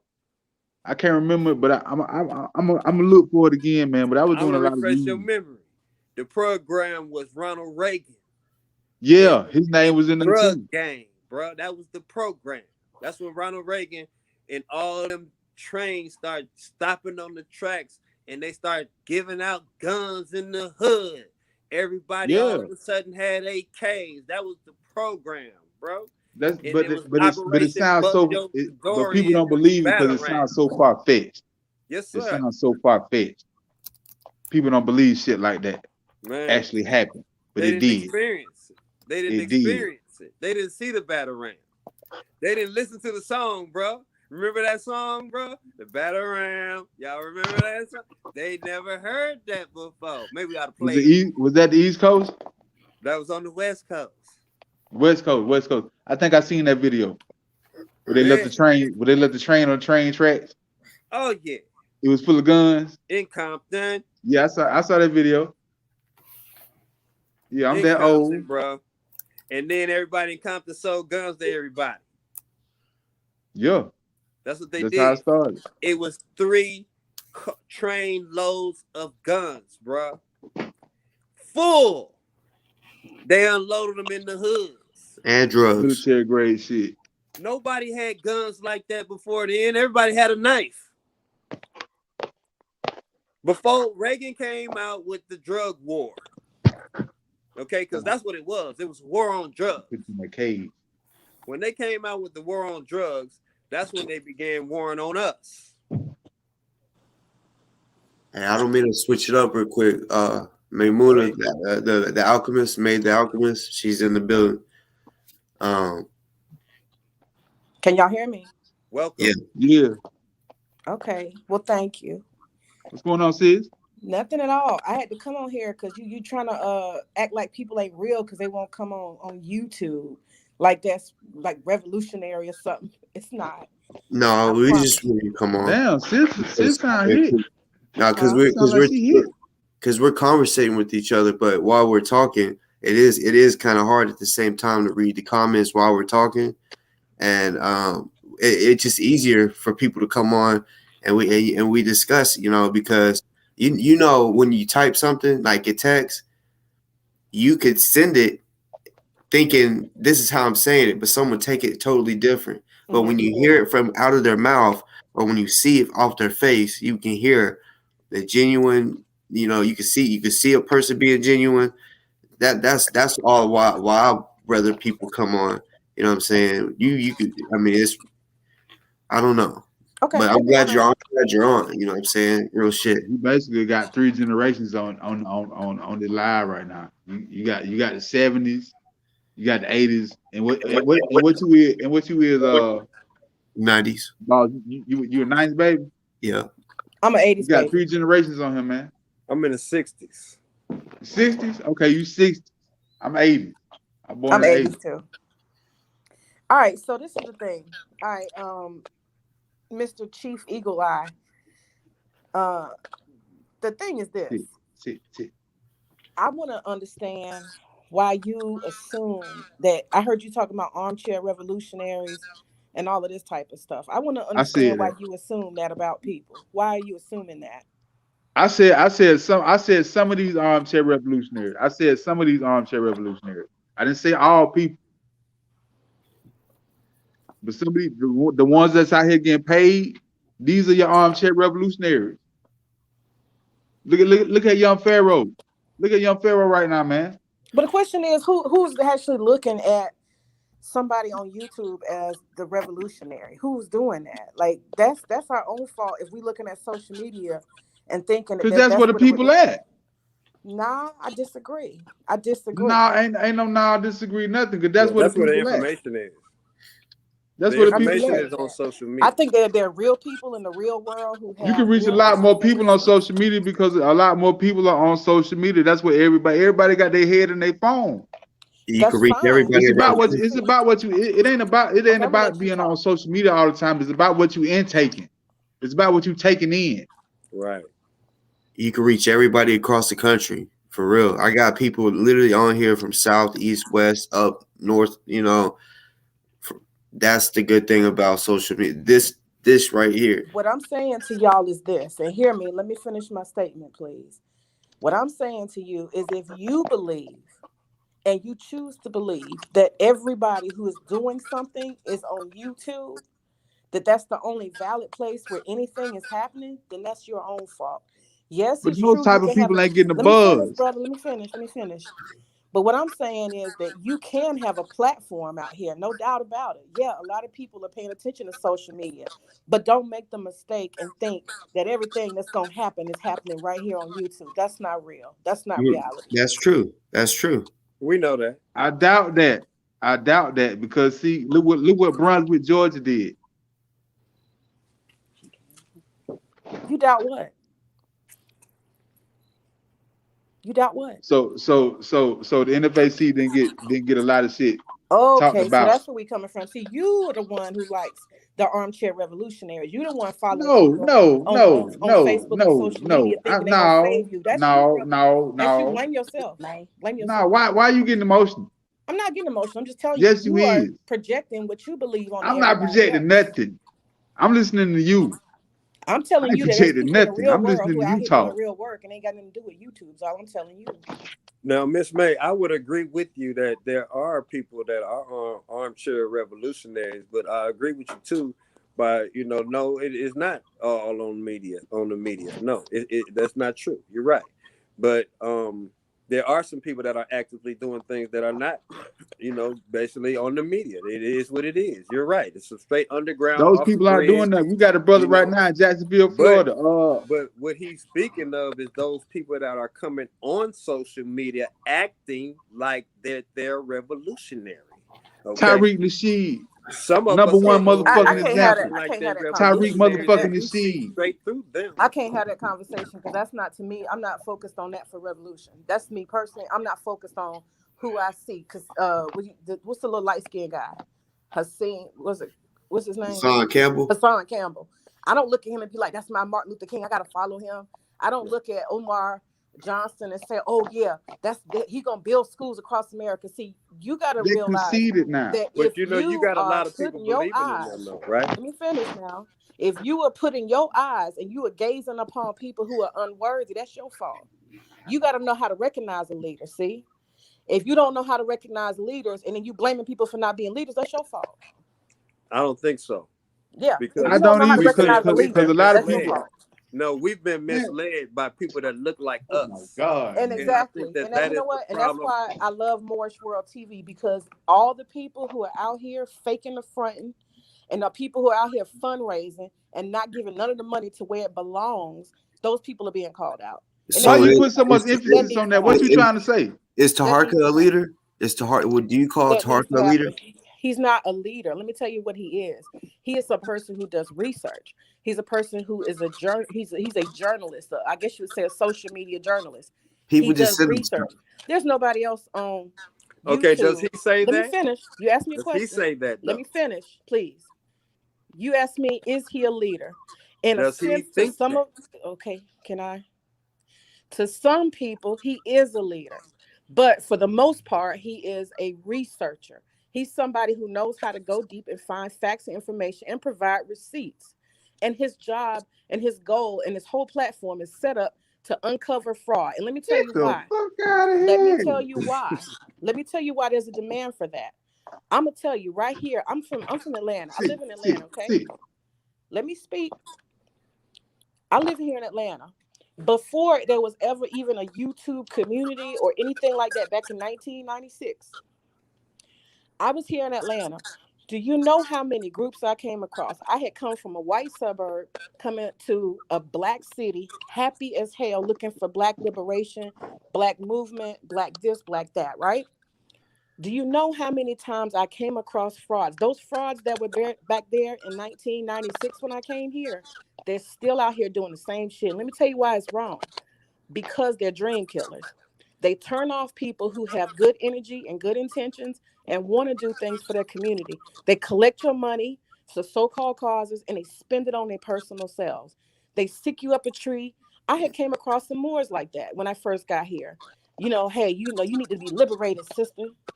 You got to fill this paperwork out. It costs this much. It costs that much. I've come across it in all kind of communities that are about Black liberation. And I'm telling you, they're dream killers. I've been through it all. It's important that we in the Black community, when we see a Umar Johnson who's collecting thousands and thousands of millions of dollars, and we have hopes and dreams for our children, to find out that they're just spending the money on themselves and they're not building anything. It's important to see that. And I don't understand why y'all don't see that there's a demand for that. There's a demand for that shit, for real. But that's what Tarka's doing, though. Hey, wait a minute. Hold on. How you just gonna assume? See, now you assuming now. But Tarka, he like the van. A lot of us putting up with that shit. A lot of us ain't putting up with that shit. Just now? Can we address a lot of us ain't putting up with that shit. But you didn't hear what I was saying earlier about him raising money to go see and restore GMJ. Can y'all take one topic at a time? I just said there's a demand for it. Can anybody recognize that? No, look. Okay, but look. You know why there's a demand for it?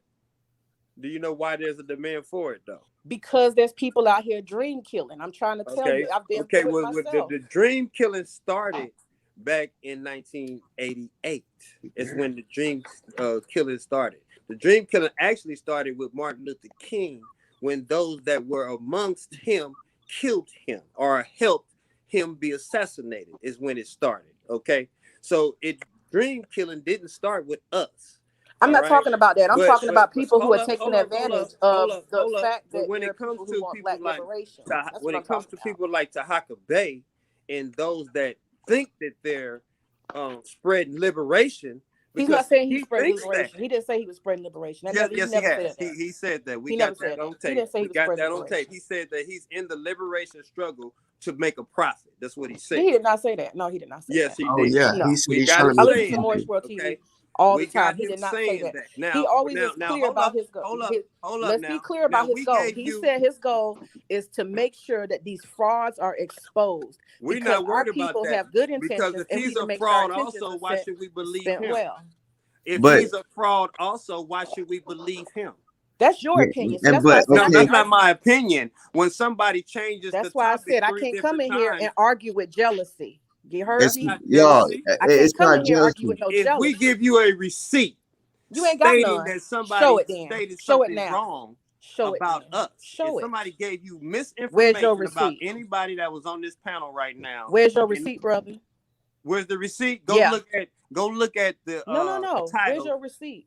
Go look at the title that he titled when me and him was supposed to talk. That's a receipt for fraud. And see that he changed the title. And see that he changed the title. Now, if he changed the title, that means he's a liar. Am I correct? No, not at all. He changed the title because you were fraudulent on the way you came on the show. Wait, no. You didn't. You weren't on the background conversation before I came on the show, were you? You didn't come on the show talking about you was going to bring Kendrick on. Well, like I said, were you on the background call before I came on the show? No, you know damn well I wasn't on there. So why would you ask me that? That means that you don't know what the original title was then, do you? I understand that he did change the title. No. Hold up. That means that you don't know what the original title is then, do you? Do you know what the original title was? See that right there. That's a little tricky thing. I'm gonna ask you questions I know you don't know the answer to. So no. I'm asking you a question because you don't know the answer to. I can't argue with you. You're making an assumption of what was going on. Okay, so I'm gonna break it down to you and let you know that Tahaka was lying to you. Okay. Because the show was supposed to be, of course, about some. So you telling me that you told him when you got on there that it was about King Kendrick? Yes or no? I'm going to tell you what the title of the show. I'm asking you, did you tell him that King Kendrick was coming on the show with you? Did you tell him that at the beginning? Yes or no? I sure did. You told him King Kendrick was coming on the show? I sure did. Nah. Didn't I ask him the question on his show? Did not discuss Kendrick on before I came on the show? Did you hear us? Did you tell him that you were going to bring Kendrick live on that show? Did you hear when I asked him, Tahaka Bay, did you and me discuss Kendrick before he came on the Discuss show? is one thing, but you having the man come on the show Did live Tahaka say is yes a or different did he thing. say no? I don't remember. I honestly don't remember. Well then But you what go I'm back telling and you you check out is the that tape. Because okay. Tahaka, when he came back on there, he said, yes, we talked. So that means that Tahaka knew that You had a Kendrick was conversation coming on about the it, but show, did you man. actually articulate that you were going to live bring Kendrick onto the show? Okay, you just heard what I said. Now you just go back and listen to the tape. I'll tell you what. I think once you go listen to the tape, I know you hear him when he says that he heard me ask him something about Kendrick and let him know that Kendrick was coming on the show to talk about himself, not me discuss Kendrick. I Kendrick is remember going that. to speak for himself like a man. Well, I'll tell you I'm what. not Kendrick, so I'm not going to speak for Kendrick. So when I talked to Tahaka, I told him that Kendrick is going to speak for himself, okay? Then we went from that to talking about Crystal Muhammad, in which I told him I'm not going to talk about Crystal Muhammad, in which he came on with y'all and told y'all with a text message stating that I was talking about Crystal Muhammad. Do you remember that? You know what? GS Hold up. Did you remember that? And he no, said I don't that remember I had that. I'm trying to tell you I don't remember that. I have to go back and review it. Did you hear me? About Crystal Muhammad. That's what he I said. said I would go back and review that's it. The second lie that I'm pointing out that Tahaka did now, okay? That's the second lie, okay? Then when that's your opinion. I'll go back and look at it and see what you're talking about. Go back and look at it, man, because when you figure out he's a liar, you need to stop watching it, okay?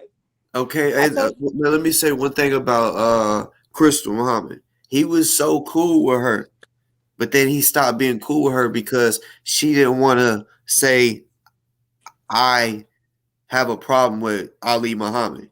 Right. You know what I'm saying? And I guarantee, I was watching his show at that time.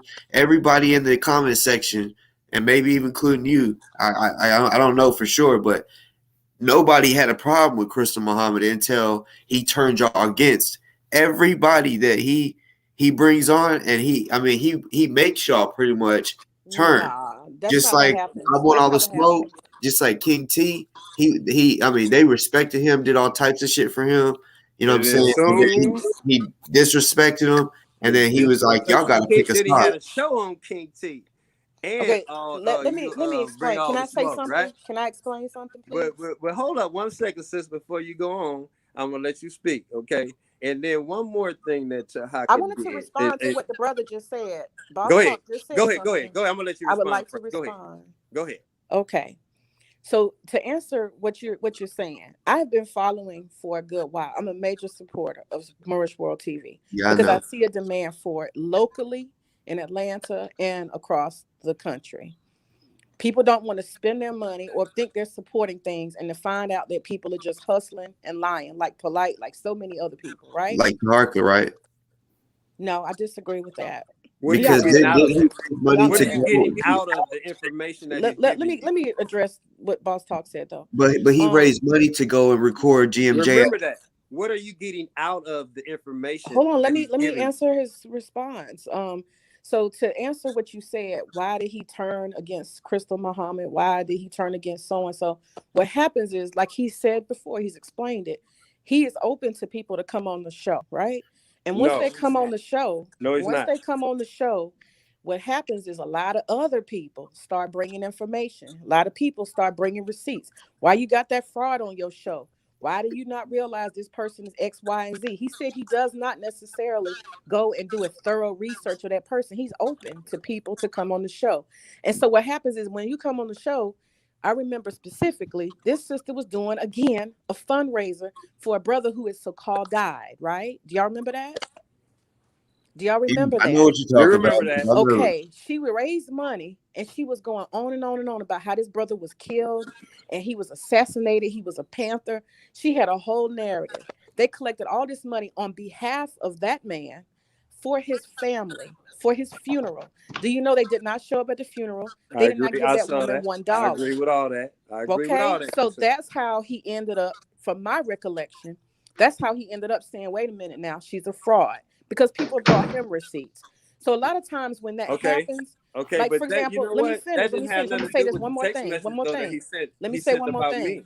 One more You know thing. that, right? For example, for me, if I was to come on his show and then somebody was to call after I've been on the show and say, "Ooh, you don't know about her. She's a hustler, pimp, blah, blah, blah."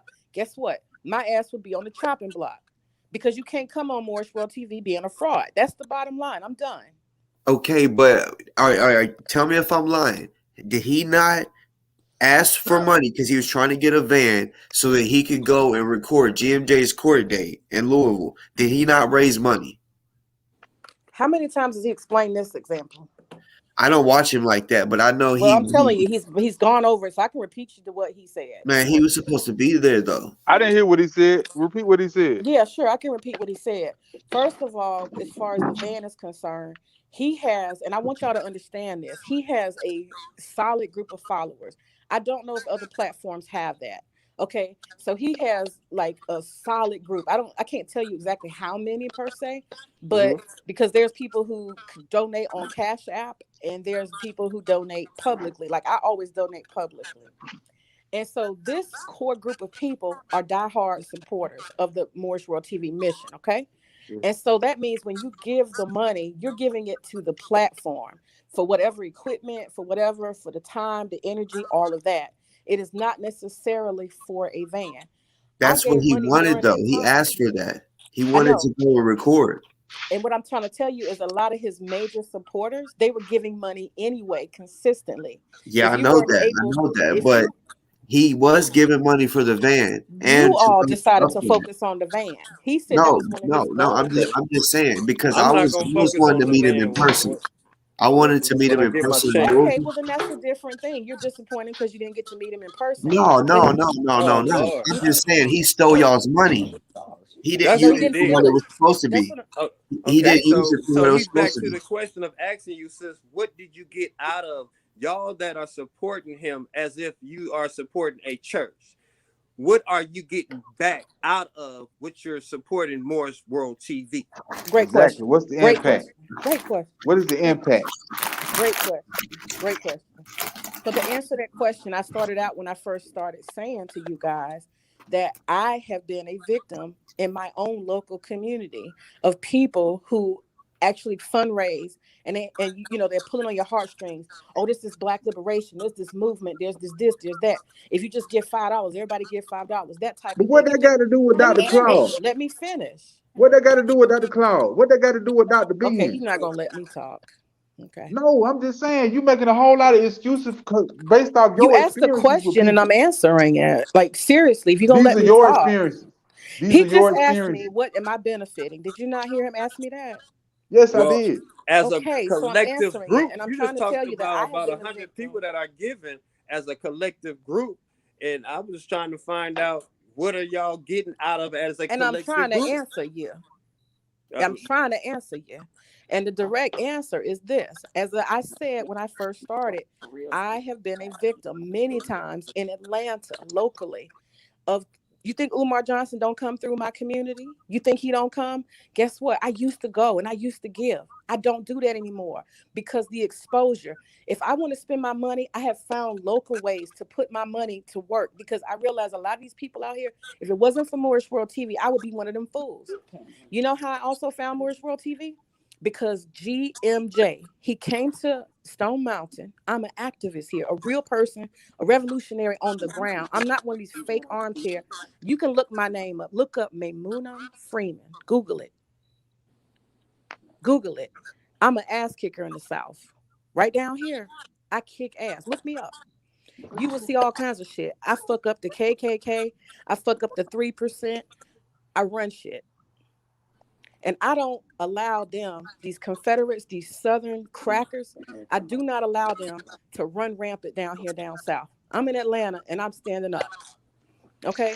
And I just want you to understand, I was out here and I see GMJ pops up at this Stone Mountain. This is my thing, right? I've been doing this for years, keeping the KKK out of Stone Mountain. And what happened was he pops up and he stirs up all this shit in our local community. He comes y'all didn't bring guns though. Did y'all bring guns? I ain't got nothing to do with none of that. But did you bring guns? Yes or no? What are you talking about? I'm trying to tell you. What you mean? What I'm talking about? Did you show up with guns or not? I don't have a gun. I don't know what you're talking about. That's the problem. Okay, you're going a different direction than what I was explaining. No, I'm not. Go ahead. No, I'm not. Grandmaster Jay showed up with guns. Y'all showed up with picket signs. You tell the story. People that are supporting Morris World TV, what they're getting out of it. Because and I just explained to you how I want to know is Morris World TV going to buy some land for y'all? What I just told you is Morris World TV beginning to put a security. That's why I didn't want to get on StreamYard because I knew I can't argue with jealousy. Morris, we're gonna get y'all killed. No. We're asking a question, and I'm answering your question. Did you? I'm telling you how I got to Morris World TV. That nigga gonna get y'all killed. I'm trying to tell you how I got to Morris World TV. If you'll listen, you can actually go back and look at the video. But that wasn't the question. The question is what do we get out of it? Yeah, that's what I'm trying to tell you. You're not listening. But you're giving us your personal I'm not. You asked me what I got out of it, and I'm trying to tell you. What you're getting out of it, because we could have answered that question a long time ago. I'm trying to tell you. And what I did is I ended up. Okay, well, can I explain my experience real quick? I'm trying to explain. You can ask me why the hell you ask me a question and you don't want to listen to the answer? You just said that you were disenchanted by people in the community that took your money or whatever because they were acting or faking. Let me go back to GMJ because I was trying to tell my story and explain, but you want to interrupt it. You want to talk. Listen to me, sis, for 1 second. I was dealing with a president of the NAACP. You asked me a question, and how you gonna answer my question for me? How you gonna answer my question for me? Because I'm just trying to show you how. No, how you gonna answer my question? You asked me a question. You said, "What am I getting out of it?" You gonna turn around. You gonna tell me your story. Your life. That's why I didn't want to come on here because I knew it was gonna be like that. It's gonna be somebody who just want to hear themselves talk. If they giving something, you could tell. That's why I didn't want to even come on here. You see why people don't come on? You see? I came on here to answer the question and respond, and you gonna ask the question and you gonna turn around and answer it too for me. Come on, not answering the question. Tap dancing. I am answering the question. You won't even give me a minute to listen because you're so busy wanting to talk. Okay, go. All right. So what I said is the way that I benefited, and I believe in Morris World TV, is if you go back in his archives, you will see a video featuring me. I wasn't looking for no clout. I wasn't fundraising. I simply was concerned because locally, I was dealing with this man who comes through my city, Stone Mountain, with a bunch of guns, and he's raising hell and got all these white people stirred up. I don't know if you guys know this, but you can look it up on the internet.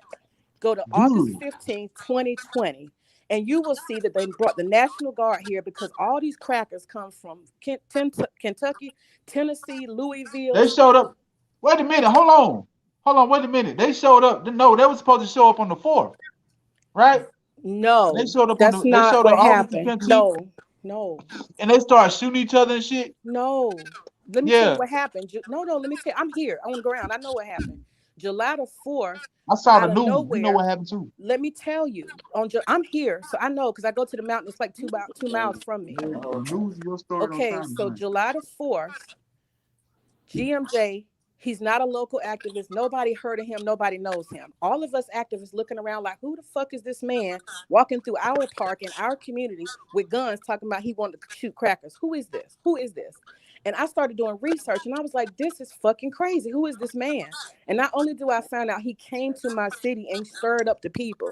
And he ended up he told him, y'all come to my house. This is my house. Y'all crackers come here. And they answered the call. You get what I'm saying? They answered the call. So on August 15th, they showed up in mass amounts with Confederate flags. I got pictures I can send you. They came out here with guns. We seen it.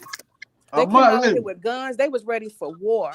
And so we ended up having basically the governor had to call the National Guard because this motherfucker armchair revolutionary bullshit artist came to my city. And that's how I got involved with Morris World TV. Let me tell you why it's important to me.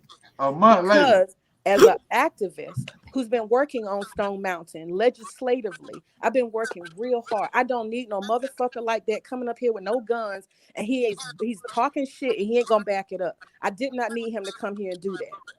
He fucked up my whole movement. I have a whole organization built around this. I did not fucking appreciate it. Doing that.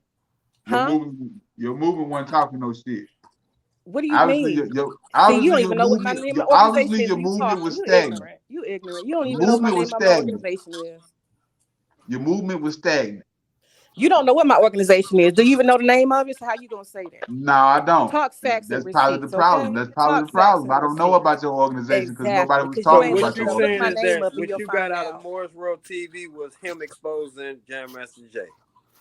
And not only was he exposing Grandmaster Jay, Gossip. it gave me an opportunity to get more information to make sure that we locally kept that fool out of our business. And so I put out the call to all the organizations What and y'all was let them doing know though? not to fool with that fucker.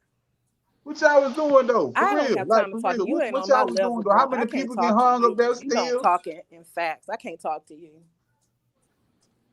Nah, man, you got a lot of smoke for you got a lot of smoke for your kinfolk, but Let's turn it around on you you. ain't got What no you doing? smoke What are or you no doing? What you momentum. out here doing? No, What you doing? I got a lot going on. What you doing? I got a lot What have going you on. I'm done? supporting a lot of this shit. No. What are you doing? Since you talking, what you doing? I'm getting with Name it. like-minded people. That's what I'm Send doing. me some links and some media of what you've actually done and accomplished. Show it to me. Well, Talk show me receipts. some. Well, show me Huh? some other than Google your name. Yeah, you can Google it. You'll see everything I'm doing. Well, ain't nobody talking about you. But I'm talking about you though. Well, ain't nobody talking about you I'm though. talking about you. Since you running your mouth, what are you doing? Well, it don't matter What what have I'm you doing. accomplished? Send me a It don't link of matter what something I'm you've doing. done. All right, then. It don't matter what I'm doing. Exactly. It don't. That none of that matters. You an armchair revolutionary. How about that? It don't. Yeah, So whatever. check You it an out, sis. armchair. Okay. So listen, You ain't got sis. no record of nothing you did, but you out here Yeah. running your mouth. Yeah. What you did? Yeah. Google me, Yeah. brother. Since you running your mouth, Google me. Yeah. Maymoon Freeman, Google it. What organization are you a part of? I'm not talking shit. I'm being dead ass serious. Yeah, SMAC.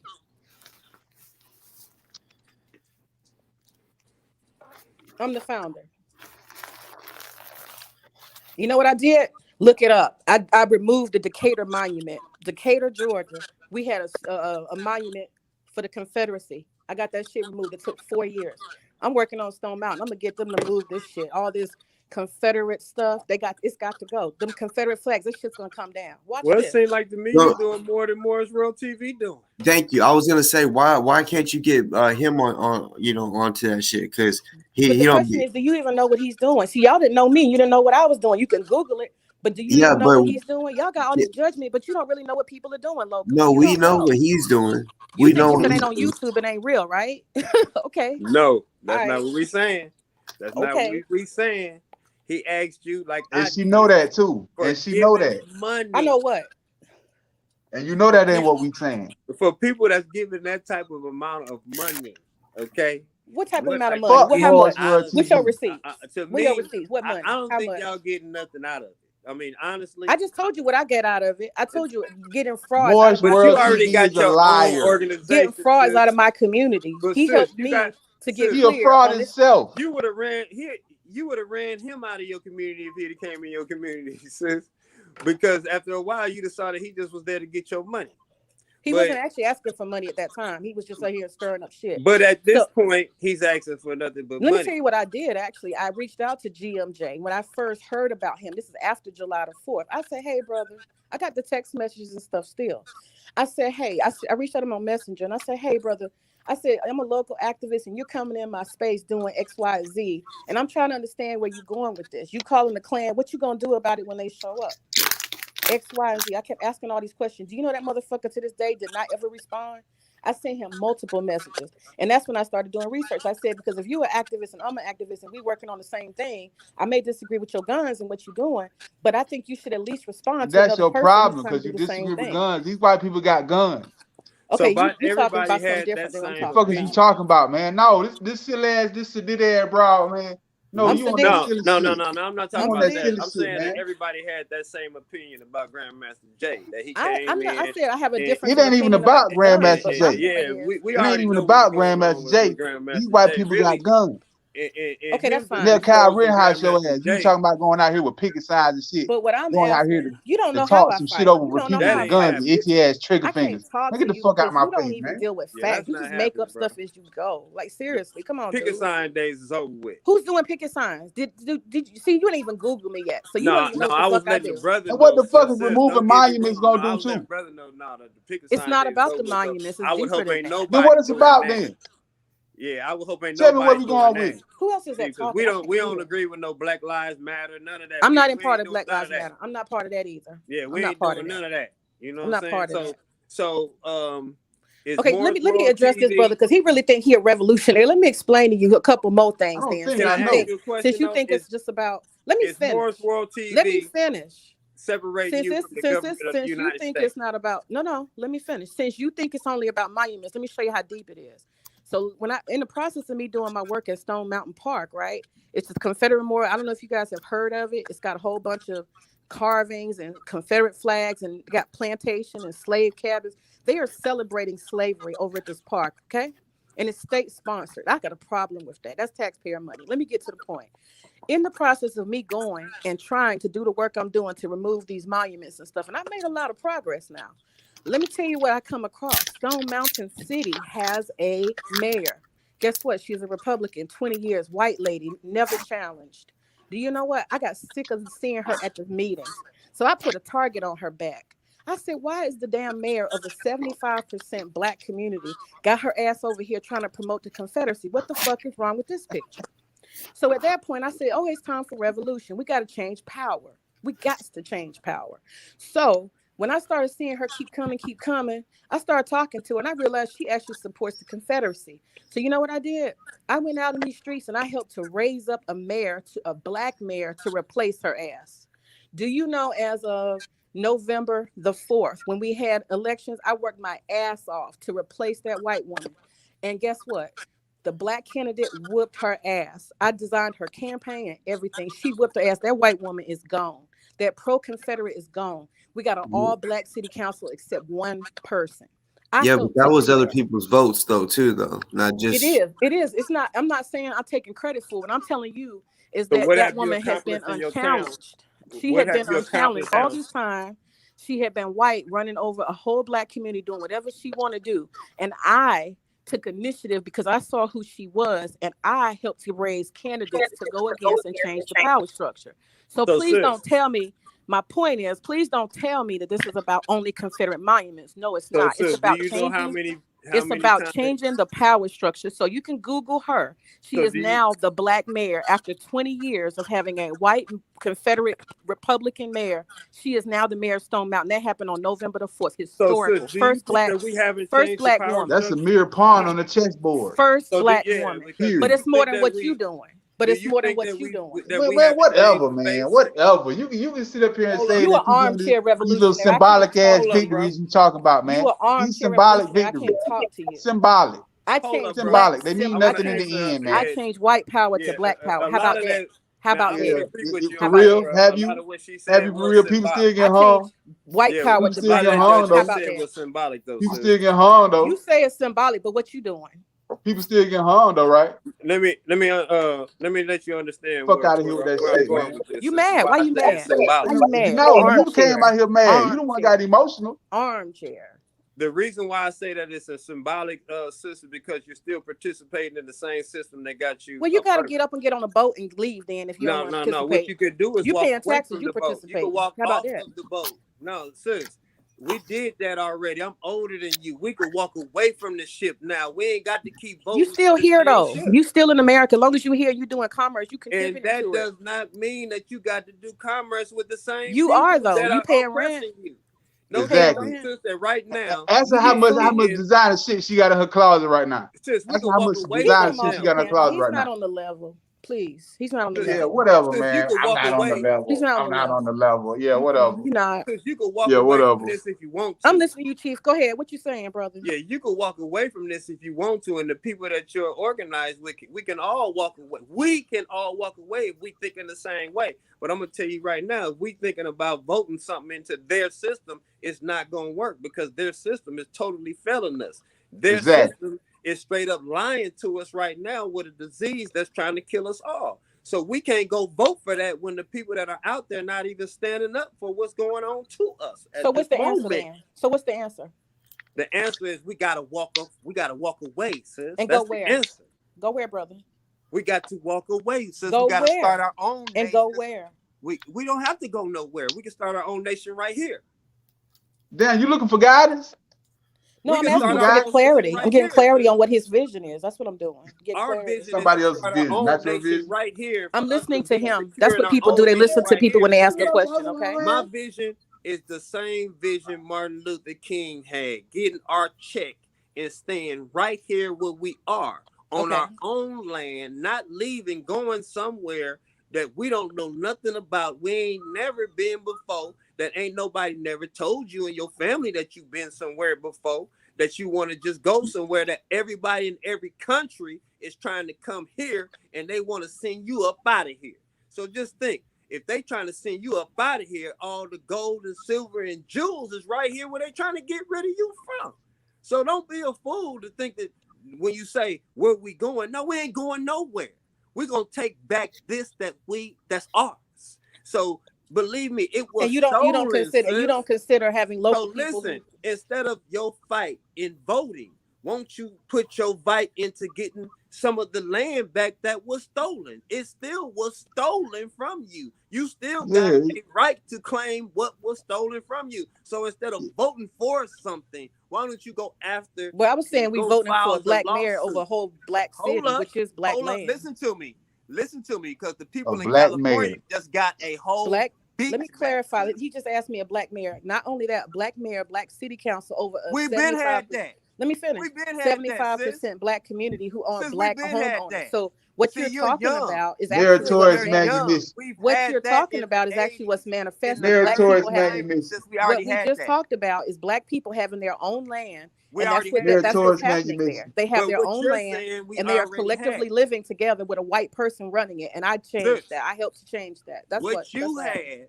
Is you're going to still have the same situation because you're still working within a system that is unjust. Understand that part of the game. So if you're still voting for that same system, which it don't matter what face go in there, you still going to have a still unjust system. So we've been had the whole city council all black, and they still don't do nothing right. That's what's going. You believe that going on? So it's now been us. Wow, it's been us taking advantage of us. So it's better to just leave white people in charge, right? Was we not just talking about the black community stealing money from black folks in charge? They still taking advantage of us. So that's what I'm saying. So at the end of the day, it's better just let white people run rampant and run stuff. It's better to stop letting all of us stop taking advantage of us. So if we point out to you 4 different situations that somebody lied to you, sis, then we got to point out who's the wrong and who's the liar, period. And we're going to stop dealing with that person and we're going to move on to the next person, sis, because I've dealt with the same ones you have, okay? I've dealt with several organizations out there that's supposed to have been black, that's supposed to have been liberating us. Right. But they have not done that. But they call themselves scholars. Right. Okay, they all calling themselves scholars. Why we not free? I agree. So let me ask you this. Let me ask you this, Chief. They don't have the answer. So Chief, the only one ask you this question. Now I'm studying this, sis. Now the only one that I saw that had the answers and shook up the whole world is when everybody stopped riding the bus. True. That shook up the whole goddamn world when everybody stopped going. So that's what I mean by walk away. So you mean like a collective movement of agreement? A walk away. A collective movement of everybody don't go to work. Black Wall Street, period, point blank. You see what I'm saying? If everybody do it, then they gonna start listening to you and me now. They're not gonna listen to them. They're gonna listen to you and me. They're not gonna listen to the politicians that's leading us to hell. Okay, so let me ask you this question. And I'm going with what you said. I'm listening.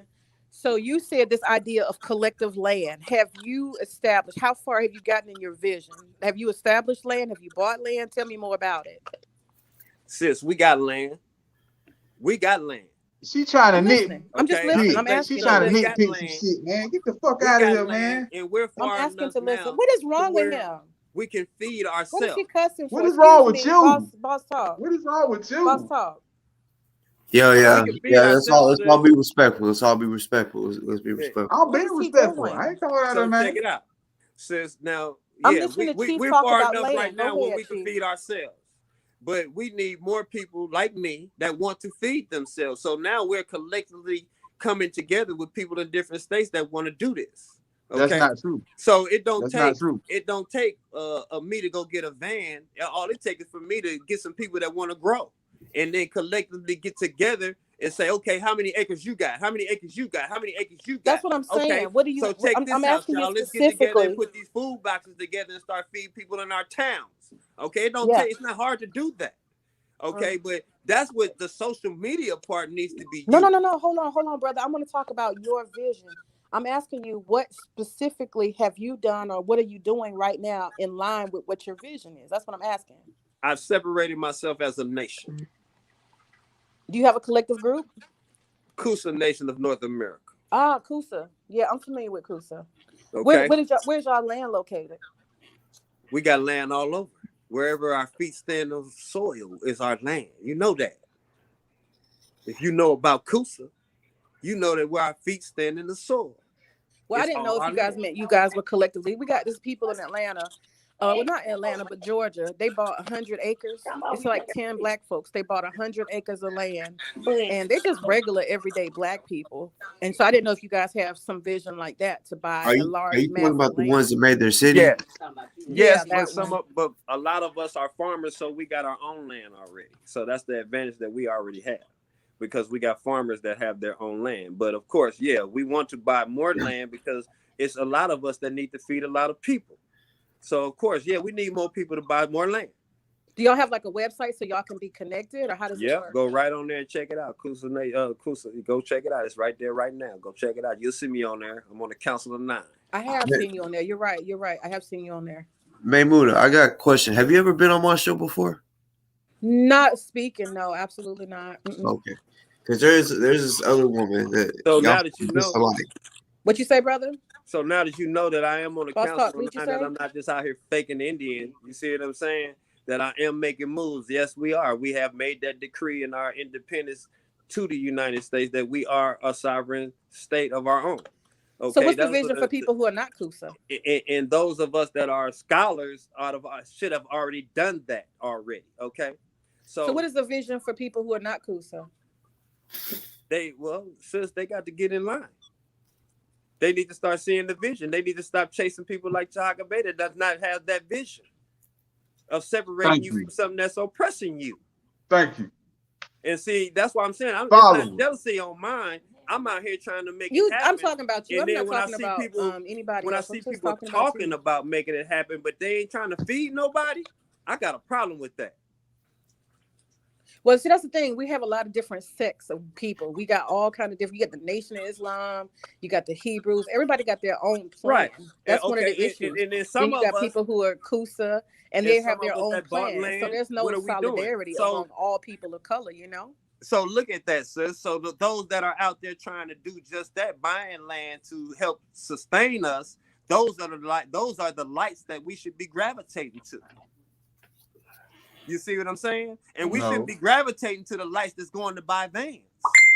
That's that's that jealousy again. No, sis, that's all brother saying. No, sis, I'm saying that's not jealousy. I'm saying that we need. Let's talk about that van for a second. Let's talk about the van. I was on a call since y'all keep talking about the van. People said they were going to invest in gold instead of farmland.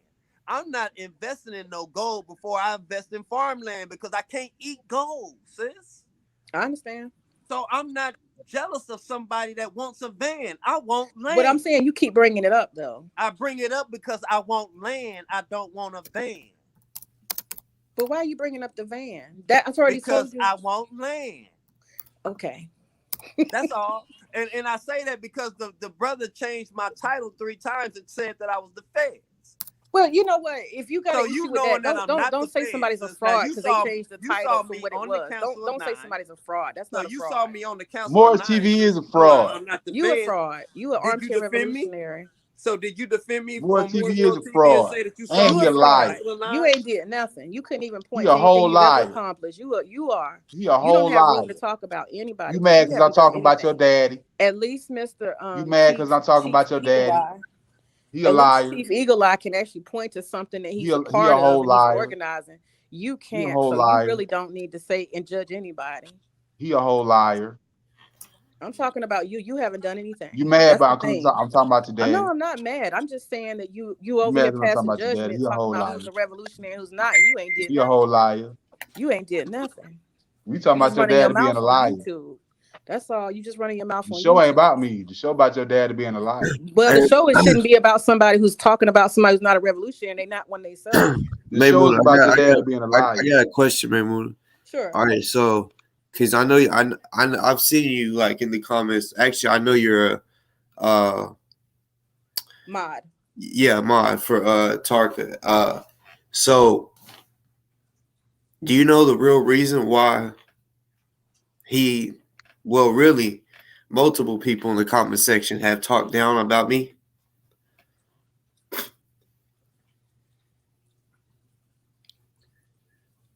I'm listening. No, I'm asking, do you know the reason why Tarka and people in the comments have talked down about me? Let me be honest. Yeah. Okay. There is an understanding that you and somebody, I haven't been following this very closely, so excuse my ignorance. I'm gonna be honest, I am somewhat ignorant because I haven't been following every single video or this whole situation. But my understanding is that there's a brother named Ozone, and he was initially coming on to Morris World TV. I do remember seeing the videos where he was talking about how he was going to get guns and do this and do that, this whole revolutionary thing.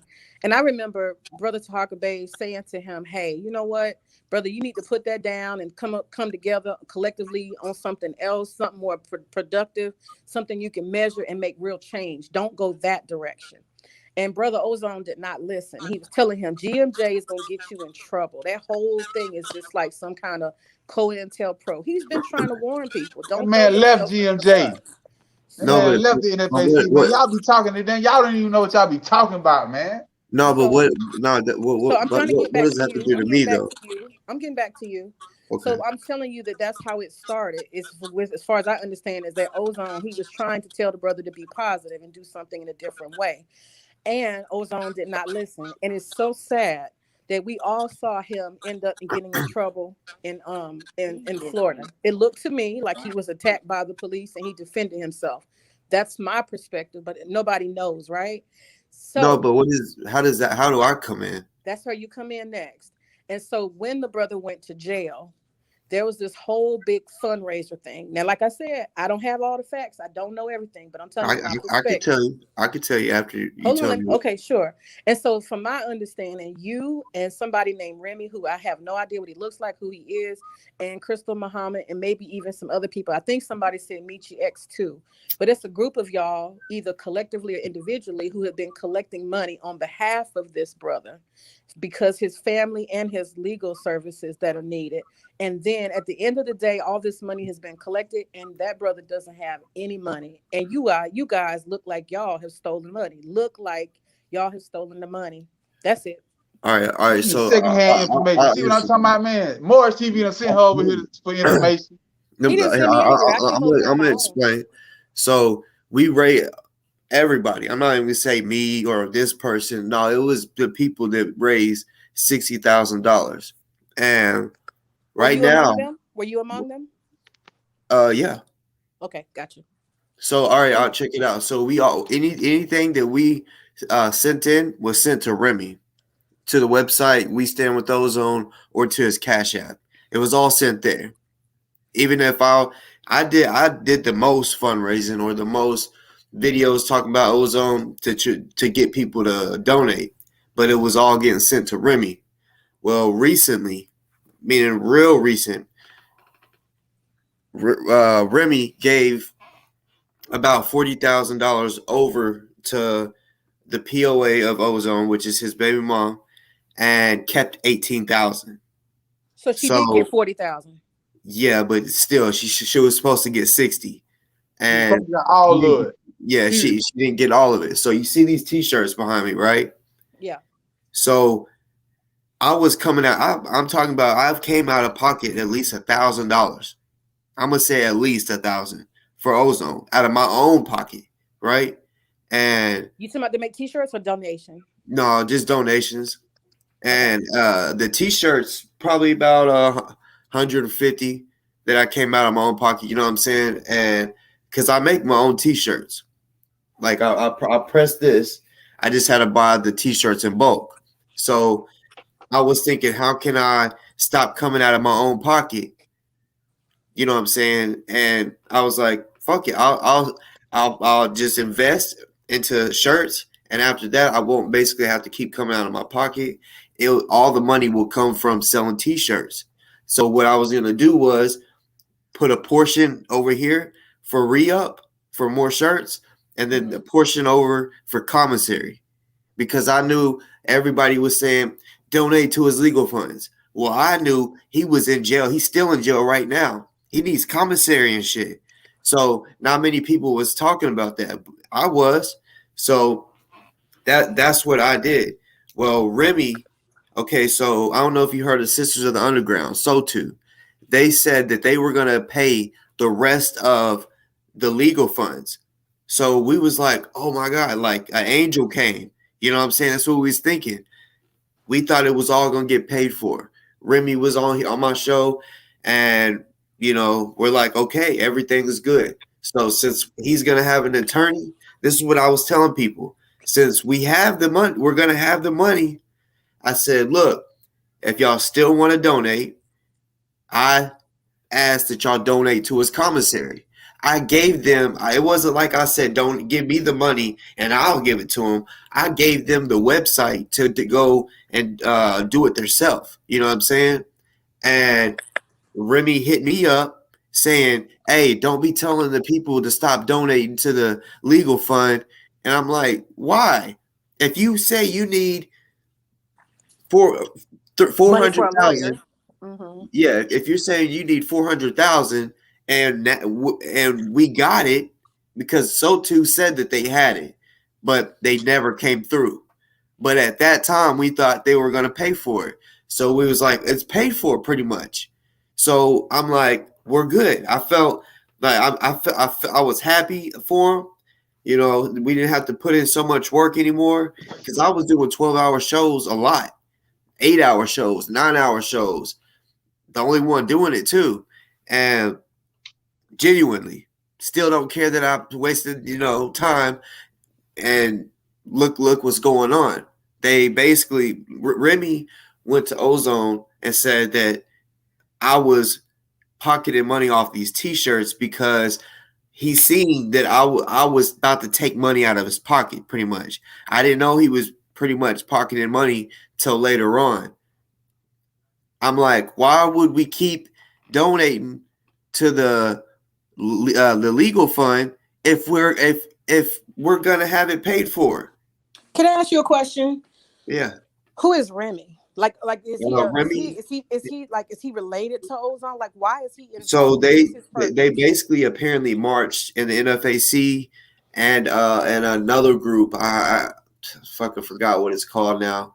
But okay, basically, so he's part of the movement. Yeah, they did a couple marches together, but they don't. I mean, in my opinion, they didn't really know each other, because now that he has took 18,000, no, I mean, I'm not gonna say nobody knows where he's at, because I'm not gonna say who knows where he's at, because this is like real deal shit. He stole 18,000 from the people. You know what I'm saying? People. So yeah, some people want to go the legal way. Some people want to smack the shit out and get that money back, because he made this slick ass video saying, y'all think I got the 18,000? Well, come get it from me in person. He's talking hard. So so check it out. The first $100 that I made on selling these shirts, I sent to his commissary.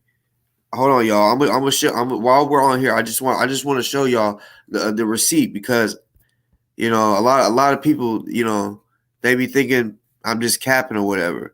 So here it was September 27th. You can see the pair name Boss Talk. That's a real receipt right there of when you pay. It's the touchpaydirect.com. What percentage do you spend on the t-shirt proceeds? Is it like 50%, 100%? How does that work? Say that again. What is the proceeds? Like when you sell the t-shirt, let's say it's $20. How much did $20 goes to Ozone? So okay, so I sold them at 25, right? So basically, anytime, basically what I would do is I would split it in half if I get a shirt or what I was gonna do, because I didn't even get to make it to re-up. Like they stopped. Remy fucked it up from the jump. I sold 4 shirts, and I was supposed to basically split it in half, put the money over half over here, half over here, and once I get to 100, send them that 100, and just keep doing it like that. But the first 4 shirts that I sold at 25, I was like, fuck it, I'm gonna just give him that. I mean, I didn't take nothing out of it. I just sent it to let him know I'm really about this. I'm really trying to send you money, because he was appreciated. I don't know. You know what I'm saying? I mean, really? Because I mean, if somebody gave me $100 and I'm sitting in jail with no money, I know. Appreciate it. I know, but it sucked that Remy was in his ear. You feel me? I had people reaching out to him and saying, hey, did you get that money? Because I got a t-shirt. I bought a t-shirt because they were kind of on my ass too. They said, all right, I'm buying a t-shirt and I'm going to be asking him if he got the money. I said, trust me, I genuinely want to help him. So he got the money. You know what I'm saying? Like I said, that there it is right there. I had paid $8.45 for the fee, so $108.45. But I still haven't heard anything from Ozone or through anybody that he appreciated it or was like, oh, okay, now he was for real about it. So after that, did you talk to him personally though, bro? I didn't mean to cut you off, but did you talk to him personally? Did he tell you that? No. He didn't want you to do that? Or did they just tell you that? No, not just Remy, because Remy was saying it at first, and I was like, you got me fucked up. I'm like, I don't trust you. So I didn't believe him. I kept trying because to like the sister was saying, you know, I can't believe that somebody that's in jail and somebody's trying to give you something to help you and you turn it down. That's why I was like, damn, man, who does that shit? You're right. Yeah, Chief Eagle Eye, has he spoken on that? Has he talked about the fundraiser? What is his perspective? What does Ozone think about the fundraisers? How does he think it should go or should have went? What is his opinion? Well, he was. I mean, from the jump, the last time I'm talking about Chief Eagle Eye. He's the one talks to him all the time, right? No, I didn't talk to Ozone. It was me. No. See, I thought you had brought Ozone on to Morris World TV. I thought you might have had a lot of conversations about it. No, because I mean, if he brought, I mean, this was after. I mean, if he went on, he went on Morris World before he got arrested. So you know, trust me, like I know about it all because I as far as what's going on with Ozone, because I was there from the jump. I was the one putting out information. Like anybody that needed information, they were hearing it from me or OC the Great. We were putting out the same exact information. And that's what I'm saying. Like someone that I know that wouldn't lie to me for real, would keep it real with me, you know, even if it hurt my feelings. This person said, yeah, he really wants you to stop selling those t-shirts because you're he feels like people are making money off his name. And I'm like, well, ask him if he got that $100. I said, I know he did because I got the receipt back for the confirmation. She asked him, and he never said, yeah, I did or nothing. He didn't reply to it. So I'm like, do you think at this time that it's probably good just to like abandon it because he doesn't respond or he doesn't care or doesn't appreciate or whatever the case may be? I pretty much have. I mean, but after the fact, I didn't abandon it. You know, I felt played. I ain't gonna lie, because I you don't understand. I put more time into this than anybody. This is facts. More than Michi, and not to shit on anybody. I'm just saying this is real facts. Anybody can go to my show. I would do, like right now, it's a 4-hour show. That ain't shit. I would do 8-hour shows talking about Ozone and trying to, you know, raise money, like shit like that. But I was like, you know what, y'all, they don't want the money. I said, but look, I feel played. I want my money back off these t-shirts. I said, so I'm keeping it real with y'all. if y'all don't have to buy them, I'll just sit on the t-shirts. I said, but if y'all want a shirt, I'll still sell you a t-shirt, but I'm going to keep the money after this. You know what I'm saying? It wasn't like I, told people, oh yeah, I'm going to give it to Ozone and kept it. No, I kept it solid. I mean, one of the things I don't understand is two things I don't understand, honestly. One thing is Ozone's family. Why wouldn't they? Maybe they're not aware of this social media stuff and the fact that there's being money raised. But I don't know why they wouldn't establish their own way to directly make sure so that somebody like Remy couldn't come in and do whatever or whoever do something. I don't understand that. And then number two, I don't understand why with $40,000. Somebody can't get a lawyer or afford a lawyer. I know lawyers usually take retainers, and yes, it kind of moves fast. Like the money is not for this. Quickly, but okay, so you can't tell me that somebody just got to take off $400,000 day one. Like, come on, seriously? No. A revolution like that, you won't find a lawyer that want to even represent you. And even if you're on a small level where you're dealing with, say, if you got in a fight with a city councilman in your area. And they would straight up not make sure that you couldn't get no lawyer to defend yourself. That's how they do. So you're saying it's all or nothing, like you raise all that money or nothing? Yeah, that's how they do. So because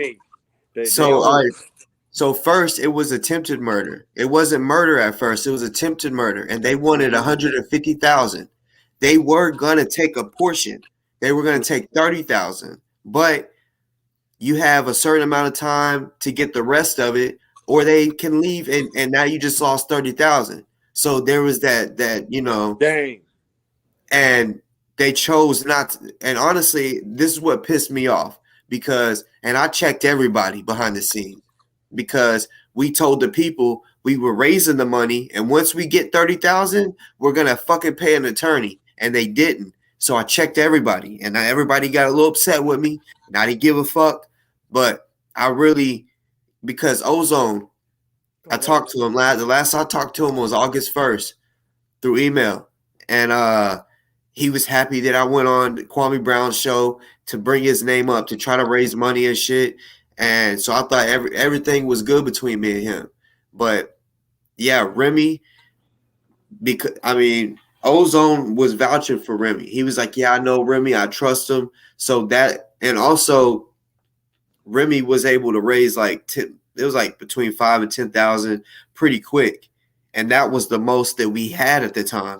So they was like, oh, well, he can raise this much money, so we're going to bring him in.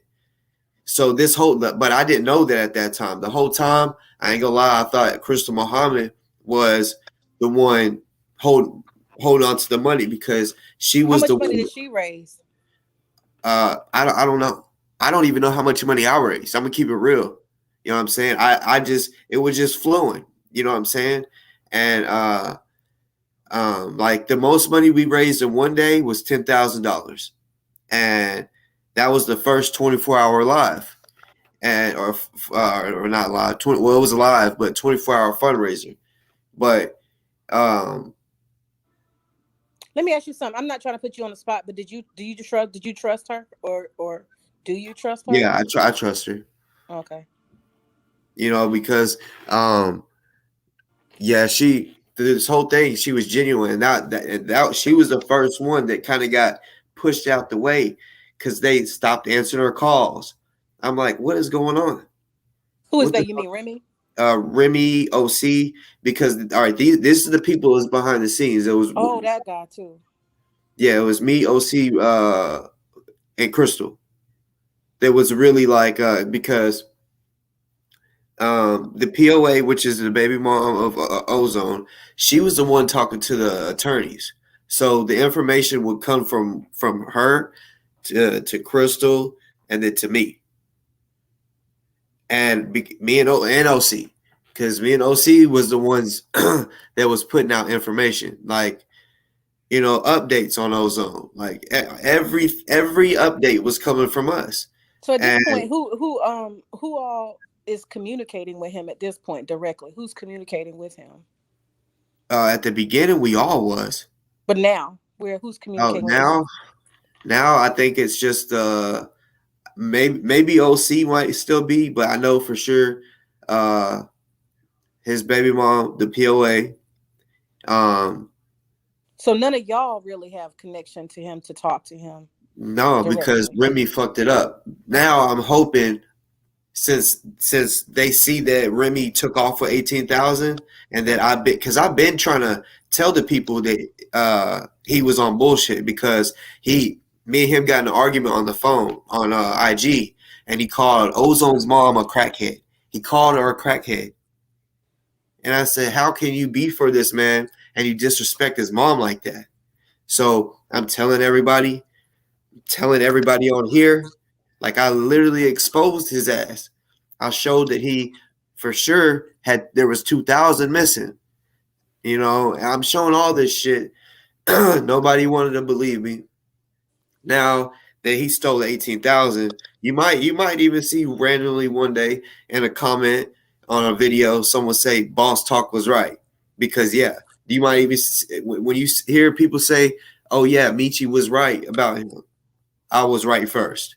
You know what I'm saying? Because I was trying to tell Michi all that, but I'm glad now she knows because she has a bigger platform than me and she could tell more people. But yeah, that's what I'm saying. That's why, you know, this is a really bad situation because in my opinion, this is I think it's true that he's supposed to be up for the death penalty, correct? Yeah, that's the fucked up thing. That's what I'm saying, and so that every single person who's touched $1, who's touched 5 cents, if this man doesn't get legal representation, I'm just keeping it real. It's almost like those people, everybody who's involved that has been raising funds, even if they genuinely try, it's almost like they're going to have blood on their hands because if Don't he say doesn't give that. the best I mean, for real, because I was like you said, even if they were genuine, like you don't understand how genuine I am about this shit. Like, you know what I'm saying? Like, I don't even try to sell these t-shirts. You know what I'm saying? This is up just for a while. It was up at the beginning for sale. Now it's like I don't care if they sell or not. You know what I'm saying? I really want him to get help. And commissary is good while he's alive, but if he's going to die, you know what I'm saying? That's why I'm saying it's so important that whoever is touching money, collecting money on his behalf, understand that there will be blood on their hands if the man doesn't get representation. I'm not saying representation is going to win. I blame I'm just Remy. saying a fair chance of life. He's the one that I would say has blood on their hands because, like I said, Remy played a big part in this. I'm telling you, I was helping. Even if I wasn't bringing in the most money, it was still, I'm telling you, I had people that was really donating from off of my show, you know, and every dollar counts. So when he told Ozone that lie, and then everyone was like, well, not everyone, basically Ozone, the POA was like, I don't want Boss Talk raising any money. So I'm like, what the fuck? This is crazy. Then once that happened, wait a minute, who told you that they didn't want you to raise the money? Who said that? I mean, the POA came out on. His baby mama said it. Yeah, she came. I mean, that I had already knew that before she came out, but yeah, she straight up said we told Boss Talk we didn't want him selling T-shirts. He doesn't have our permission. But it's like, it would be different if I was just selling it to make money. No, I was trying to give it to him, but they were lied to, you know. And I'm hoping here soon they'll look at everything and see that I was I'm still keeping it real, you know, because. Did she give you an alternative way for people to support him? Did she give you that? I mean, at one time they was using. I mean, OC did another 24 No, I'm not talking about y'all. I'm talking about baby mama. She said she don't want other people raising the money. I'm asking, does she have a specific way that she wants the money sent to her as his POA? Yeah, that's what I'm saying. Like, she let OC use his Cashapp, and they did a 24-hour live. That's not smart. Fundraiser. It ain't because, I mean, He was. I mean, OC was riding for him like a motherfucker. Even when I was showing him proof that Remy was on bullshit. And now, when he raised that money, did he give it to her? Yeah. Okay. Yeah. I mean, I don't know if he pocketed anything, but yeah, he did give her some money. I think it was about $5,000 or whatever that day. Now let me ask you something. Are y'all showing receipts when y'all do this stuff? Like, did he show receipts to you? Y'all in the circle of the Cashapp, how much he raised and how much he actually gave to her? Because see, that's the thing. Transparency is really, really like important, because when you got all these different people with their hands in a cookie jar, and then there's not receipts, you can't track stuff. I was the biggest I was the biggest one as far as keeping it transparent, because like I said, some people would send me money, right? And my Cash App and say, this is for Ozone. I would send them screenshots whenever I would send it to Remy. Remy came on my show. He even admitted, yes, Boss Talk doing all these 12-hour fundraisers, him bringing in money, he really has helped. You know what I'm saying? Like, you won't. This is dead ass serious. From here on out, you won't ever see anybody say what I just said is a lie. Anybody, people up in here that's in here right now, they know I've kept it real, and you know that's what's fucked up. And literally after when I was like kicked out the situation, I'm telling you, money stopped coming in. It really did, because a lot of people trusted me because I was transparent, and then when the shit happened with Remy, because when Remy lied on me, I exposed some shit about him. I'm like, nah, he's lying on me. He disrespected Mama O, and there's at least $2,000 missing, and I showed them, what I mean by that. But at this point, if y'all can't raise what, 400,000, is that it? Yeah, we need 450,000. Yeah, I mean, to me, that's an astronomical amount of money, and I know that you guys don't want to give up maybe on the guy, but if it's like it's a mountain. That's a huge amount of money, and now that it's already gone sour, the chances of fundraising to that extent are probably pretty low, I'm guessing. Sorry, say that again. My connection fucked up. I said that $450,000 is a whole lot of money, especially when it's all or nothing. And I said, I don't know that, now that it's all screwed up and all these different people have proven themselves to be frauds and stealing or not transparent, I don't know that anybody's going to want to give any money. That's exactly that where we're at right now, and it's so fucked up. Like, I don't know how. Man, at one point it was so good. You know what I'm saying? Yeah, everybody I couldn't give $1. Each other. I wouldn't give $1, because I don't. Like that. Like that's how people are. That's how people are right now. And he has court the 29th, pretrial, and he is facing death. He is facing lethal injection, and we don't even have 100,000. Right. It's so it's fucked one of them things y'all gotta just let God, because when man tries to handle it, shit goes left.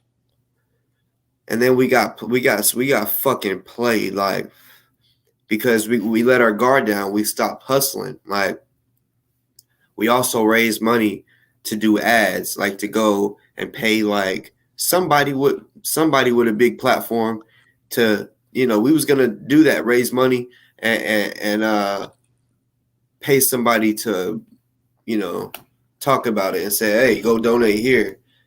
But Sisters of the Underground said they was gonna pay for it, and then they didn't. And when they didn't, or when they said they were, I was like, oh, we don't need to do ads. I was the one raising the money for the ads, right? People went, and that was because the people on my show entrusted me. They trusted me. They picked me to do that. They said, we want Boss to be the one to hold on to the money, because and I did. And then once we were told it was going to be paid for, I gave that money back. You know what I'm saying? Back to who? To the people that donated for the ads. I said, do y'all want y'all's money back? Do y'all want it sent to commissary? How do y'all want it? Because I kept it in my Cash App. I didn't even cash it out. So, I have a question for Chief Eagle Eye, because I asked the question in the app I asked this question in the chat multiple times, and it wasn't answered. So that was my real motive for wanting to come on here. Brother Chief Eagle Eye, if you don't mind, I was wondering, how did you get involved with Ozone? How did you meet him? How do you know him? And what made you become, it looks to me like you're an advocate of some sort, or a personal public relations. I don't know. So that's what I was wondering with you. That's the question I had in the chat that didn't get answered. Did you hear my question? Well, I'm just a supporter of Ozone like everybody else. I see what's going on with the young brother, and he needs that support. You know, he's out here trying to get a liberation. So I would support everybody that's like that. It's not like I'm picking and choosing. Like me and Boss, we friends. I'm not picking and choosing over him and Kendrick at all. This is the revolution, and we all in war. So I don't pick any specific situation. I try to see what's wrong in the situation to try to help people get liberated. And right. I haven't been following, so I didn't understand how I don't know that part. How did you get involved with Ozone directly? Like, you guys, are y'all family related, or? No, there's nothing direct. I'm just a supporter. Oh, so you weren't in AKC or nothing out of like all that? of us, I was the only one that was just supporters. Like everybody, we're just supporting him because we know what his situation is. Okay. Like how you supporting Chahaka, we supporting him. That's all. Okay. Yeah. Nothing direct. Like Breonna Taylor, I'm supporting that. I'm hoping the police go to jail for that.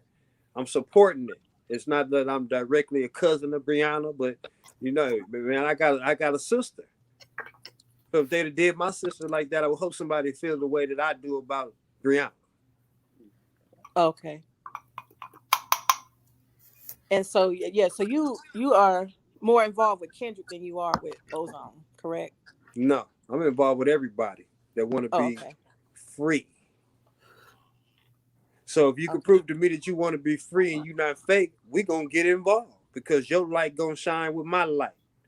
And then let me ask this. Is there any way that, because I'm sure the people would like to understand where Ozone is coming from, is there any way that he can communicate or talk or share a message with anybody, like on YouTube? Or I see Kendrick is just wild and free. He do whatever he want to do. Does Ozone have any freedom that he can do that? That would be nice. I'm asking, does he? I don't think so. He can't talk on the phone or get calls, or not through me. Maybe through OC, since OC act like he talk to him all the time. Maybe OC can bring him on so he could tell somebody what's coming out of his mouth and not what's coming out of OC mouth. That's what I was saying, because it's like important that, especially with his life on the line, he needs to be able to communicate directly to people, especially, you know, if he has a desire for fundraising. I mean, who knows? The brother might just be depressed and don't give a fuck anymore. I don't know, but because he don't have to come on and talk about his case at all. What he needs to do is just come on and talk about as much the help that he needs, and we ought to really leave it at that. We shouldn't even question him. Yeah, you shouldn't talk about the case, no doubt. And all that right now. We worry about what happened after he get out of his situation, but right now we need to just worry about, bro, what you need when he call or he show up on there, bro. What you need. Yeah, but see, like right now, I know it's because of everything that's been going on. At first, really anybody could email him, right? You just had to, understand that they're reading his mail, so they asked that you was respectful. I mean, certain people was calling him, like I said, I was emailing him, and then August 1st was the last one. But see, well, Boss Talk, could you email him and ask him to do a public response? Tell him that people are concerned and people want to know where does he stand. No, he can't. He can't, because like, see, the emails, for example, like one day he asked me, please reread the email, right? Yeah. That got him in trouble. They got his rights took. Mm. He got his rights took twice. They're literally telling him he can't have a message to anybody publicly. He can't I do that. mean, no. They just don't want you. I mean, because they're looking at him as a guy that is a militiaman. You feel me? So they're thinking if like a political prisoner is what he is for real. So they're looking at him as he's gonna sway the people. He's gonna have all these people show up to the courthouse. You know what I'm saying? So he can email people, but I didn't know, he didn't know it was a problem. That it was. I didn't even know my show was being watched by them. You know what I'm saying? Oh shit! Let me get off here. I mean, it's. I mean, it is what it is. They're watching Taharka, shit. Yeah. But no, you guys think so? You know it. Because put it this way, they want to know the dirt. They want to know the dirt on all the people that they're looking at. So they go to Taharka's to hear the dirt, to hear all the news. You know that. Yeah. Well, let me do my disclaimer now. I'm an armchair revolutionary. I don't do anything. I'm just joking. I'm joking. Yeah, but like there was another woman. Tell us. It's too late for me to even claim that, but I don't cover no guns. I'm not a threat, so I'm not worried. Since they know everybody's DNA. Well, so there's no way that you can avoid it. If you went to the doctor before, they already know what type of person you're gonna be. Yeah. Well, I'm not gonna stay on here too much longer. I appreciate you guys letting me talk. I'm glad y'all got rid of that. Well, y'all didn't get rid of, but I'm glad he dropped off because I wasn't feeling that conversation. But I appreciate you guys having a conversation with me, and I think I really feel bad for Ozone, and I feel bad for anybody else. And one thing I can say on a positive note is that what happened to Ozone, as bad as it is, it has saved so many other people from going down that road. And when I say down that road, I'm saying get that terrorist attack, get targeted as a threat. We don't want anybody to have to be the sacrificial lamb. But I think that because that did happen to him, a lot of people backed up off of GMJ, and it kind of blew his spot up. I think so. The only people that still following are stupid as hell. Yeah, but see, you got to understand, this man, not to just speak on his case, but this man was just sitting in his car. He wasn't doing a damn thing. I think he was a target. I mean, yeah, target or not, though, he wasn't committing no crimes. It ain't a crime to be in a militia. Oh, no. I'm not debating that. I'm just saying that idea of becoming a target. When you are public and I'm not saying that we can't carry guns. Don't get me wrong. I'm not saying that we shouldn't have gun rights and all of that stuff. I'm just saying getting on social media and following behind GMJ, who I believe he wasn't following GMJ, some kind of agent. He was already like done with him. You feel me? And but the target was already on his back, is all I'm thinking. Yeah, but see, like when we bow down to that, right? That's like, you know what? Well, I'm not gonna do it because they're targeting us because we want to. I mean, we can have a militia legally. So what you do is how you do it, though. That's what I'm saying. Is how you do it and who you do it with. All these people, look at what they did. They follow behind a man they ain't never heard of, ain't never seen. Some fool who changes costumes and changes persona every of the year. You have to be smart if you're revolutionary. You can't be stupid. You can't just follow behind anybody, especially somebody who organizes on Instagram. I mean, this man has so many red flags all over him, and you can't follow behind people like that. You create your own movement, or you work with people who you know locally. So that's what I'm saying. Ozone, he seen, like, when he joined, he seen that he was going down a certain path, and then GMJ switched that path, and Ozone said deuces. So he was part of something else. I ain't even gonna mention what he's part of. They try to say it on the news, said that they found him with a certain patch. You feel what I'm saying? But so like they're just, I mean, first they said NFAC, you know what I'm saying? But then GMJ denounced him. Yeah. But I'm just saying, people have to be careful. I think that if nothing else, that's what Ozone. I think he's taught a lot of people who are watching. You have to be discerning. You can't, and he's teaching people a lot of stuff. He's teaching people even how once you are, you the revolutionary, and then you're standing alone at the end of the day. And then you have people who are capitalizing off of your demise. He's teaching people a lot of things without even trying. And it's sad and it's unfortunate, but the lesson is being watched and the lesson is being learned by a lot of people. It really is. Yep. But look, y'all, I appreciate you guys having a conversation with me. And thank you for answering the questions. Sir. We appreciate you too. All right, now y'all have a good night. Later. Peace, sis. Yeah, I'm a head on out of here too, bro. Man, it's been a great talk tonight, bro. I think a lot of the people, they learned a whole lot from us. It was a little different, and I'm glad that sis came on, man. That was right on time. Because I'm sure a gang of people that was on his page, the questions that she was asking, they wanted to know. Yeah. Because he was lying on you and he was lying on me. So you just cleared up a gang of stuff with the questions that she was asking you, bro. Believe that. Yeah. So that was a good thing. So you probably have a couple more thousand subscribers tomorrow. Y'all make sure y'all hit up Boss Talks, man. Y'all Cashapp, man. Hit him up. Y'all hit up the thumbs up, because he doing the right thing. Like them other people be saying, thumbs up, thumbs up, thumbs up. Give it to him, because brother deserves it. You know what I'm saying? He spent 4 hours tonight to give his time, take away from his family, to keep calm people so that you could get some information. He didn't cut nobody off. See, that's what a journalist does. What you just did, bro.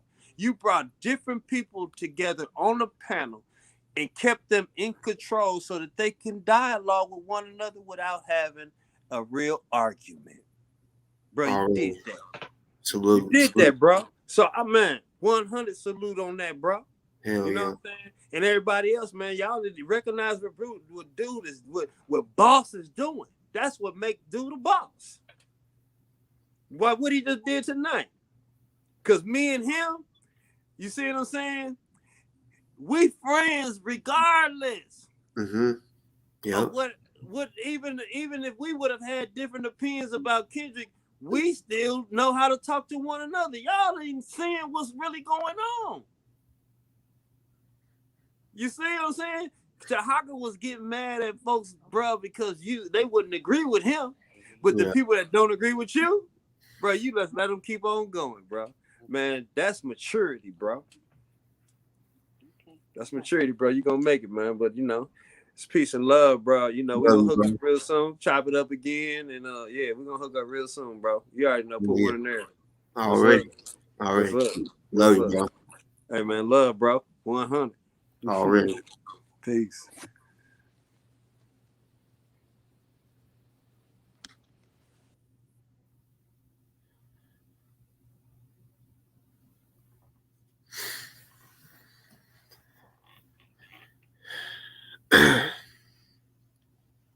That was a good one.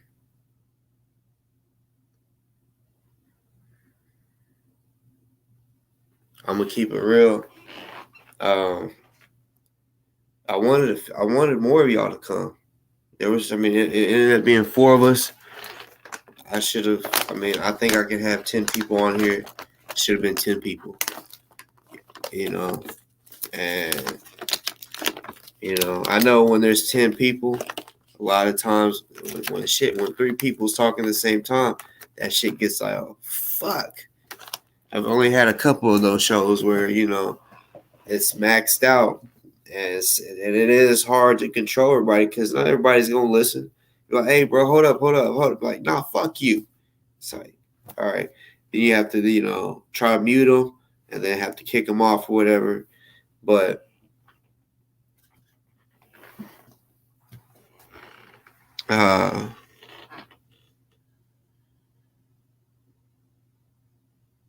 see, Sonny's that's why there's a lot of problems right now, because not everybody knows the whole story of shit. You know what I'm saying? Like, and they just believe what they hear first. They don't even go and check themselves. You know what I'm saying? They don't go check themselves, or not check themselves, but go and check for the information themselves. Because, like when she said, because I asked, and honestly, I was really meaning further back, but when I asked, well, why do people have a problem with me on Taharka show? Because I see in the comments, I mean, this has been months ago, not just because of what happened with Ozone. Nah, this was before, which, yeah, I know it might have something to do with me and him having words, but if a person would just go look instead of like doing this right here, because I noticed this is a big thing in the YouTube world. If the person you watch has a problem with the other person, they're gonna be like, I don't even want to fuck with that person. I don't even want to watch what they got. I don't even want to hear what they got to say. And that's why you really don't know because that's why I say, like, with Taharka and the problems that I might have, you know what I'm saying? Like, I don't know. People say, like she said, like Maymuna said, he calls out the frauds. That's what he tells y'all. I'm doing this to call out the frauds. Y'all aren't realizing almost every person that he fucking called out, he was once cool with. Like Inky, recently, they was on there and they started arguing about fucking kombucha. They were cool, like, and Inky was giving him and Polite, they was giving him fucking views. When he started talking about the Polite, he got fucking, seemed like about like 8,000 subscribers off that shit. And him and Inky arguing about kombucha and shit. Then it got personal, but my point is, like, I don't think a lot of y'all, the ones that really support Taharka's show, y'all's not realizing that I'll use an example. Whenever Crystal Muhammad, he was like, he was asking if Dr. Ali Muhammad was a real doctor. He could have asked him. Like, that would be like, y'all, me asking you, someone that you're cool with, you asking you to make them look bad on the show. Come on now. So, and since you don't do that, it's like, fuck you. And that's what he wanted. He's making y'all do that. Y'all can't go and talk to the people that he ain't cool with. Y'all can't go talk to them for real, right? Which I ain't gonna lie, I do the same thing, but he's a little different. He does a little different. You know what I'm saying? Like, he wants you to choose, like he did with King T. He's like, hey, the only reason he had a problem he did not have a problem with Crystal until Crystal did not answer the questions that he wanted to answer. Then that's whenever he was like, okay, now we about to do a show on her. So he could do that with anybody. Find out something that is bad about. We can all do it. Find something out about that. Like, for me, for example, y'all can look and find something y'all don't like about me. For example, y'all thought I was out here pocketing money, so y'all fucking judge me for it and talk shit about it, right? That's what I'm saying. Like, I even called it out before King T and I went on the smoke, left his show. I was like, bruh, I'm just watching the show, and the way like I peep the smallest shit. In the chat, it would always be like, he salute, King T, salute, smoke.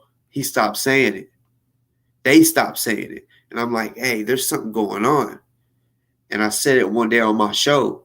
didn't even think Tarkin would watch it. This was when I had like 300 subscribers. Then I watched the show and he's like, yeah, there's this podcast guy. He would never say my name. He would just say, this podcast guy.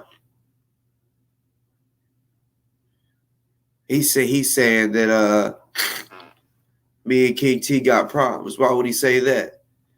But it's like, bro, I can just peep. Who was a fraud and stole your money? But I'm just saying, like, it's not about that he's trying to expose. In my opinion, it's not just that he's trying to expose frauds. I just feel like every show he's just wanting to talk about somebody. You feel what I'm saying? Like, I understand when something like, for example, I had to expose the shit that was going on with Remy. But every fucking show, you do a show where, I mean, you're really just, I mean, and like I said, look, I don't know. I mean, he's trying to have, I think him and Ozone had words before because Taharka talked down on K-Foss and they were homies, so he checked him. He said, hey, he was going to do a show and he cussed him out and he said, how are you going to like talk down on K-Foss like that or whatever? But regardless of the situation, like me and Kendick be arguing and shit, right? I say all the time, I don't want to see nobody in jail. I've been to jail. I know how they fucking treat you or how they can. And even if they don't treat you wrong, jail itself is wrong, in my opinion.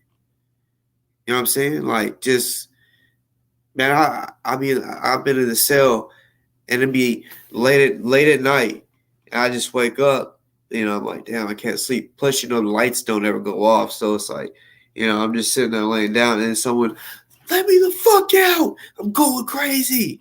You know, jail is fucked up. I don't want to see nobody in jail. But I find it crazy that he couldn't use his platform to try to help raise money for him, and he knows he's facing the death penalty.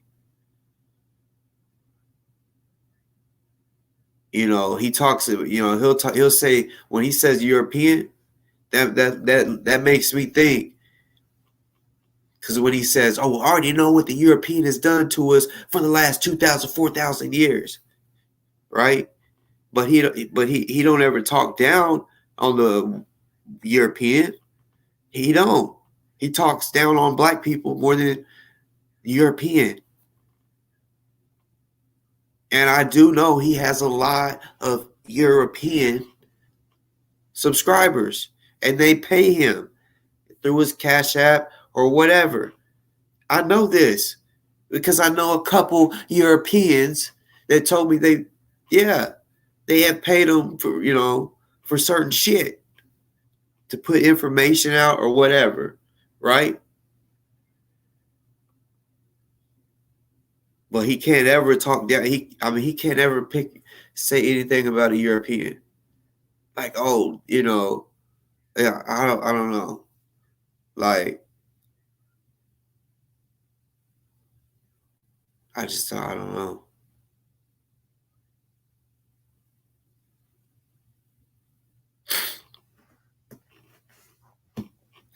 But Sonny, I used to watch. I ain't gonna lie. Because of respect that I have for Crystal Muhammad and Delta and Crystal Muhammad, y'all know was going on to Harkins, you know, a few times here and there, right? It was they all. I mean, so I'm watching the whole show type shit, the whole show. So I used to be somewhat of a fan. You feel what I'm saying? And then when I started realizing, like, bro, he's like talking about people that I thought he was cool with. I don't know. I don't know. Everybody's gonna. I guess just everybody's gonna like who they want to like. You know what I'm saying? But I feel like Tarka could do better. Like he came on my show and said I could be a good podcaster, but I should do this. I feel like he would probably have a lot more than he has if he actually I mean you say that I mean I besides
yeah, I had to switch to some shit real quick because the motherfucking shit.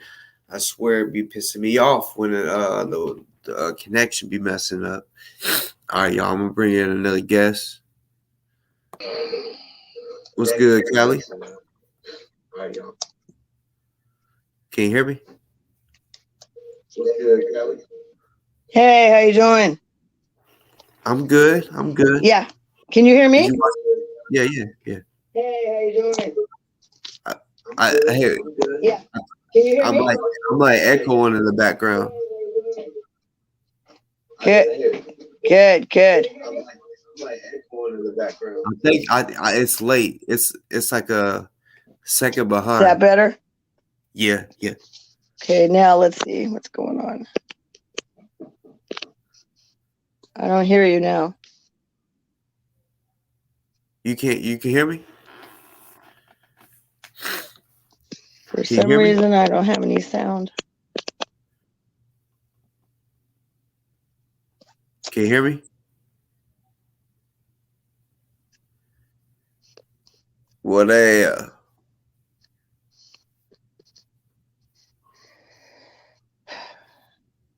Where's the sound at? Is it on your side or mine? I think I'm gonna go out and come back. Bet.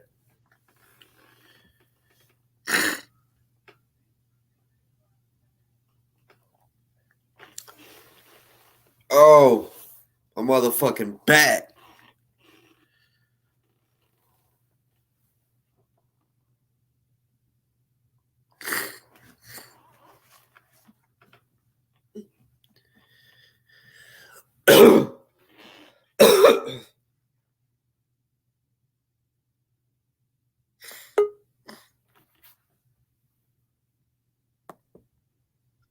Did it work? Yeah. Can you hear me? Am I in? Yeah. Can you hear me? I still have no sound. Damn. I'm gonna keep trying. Okay. Yeah, Delta didn't do shit.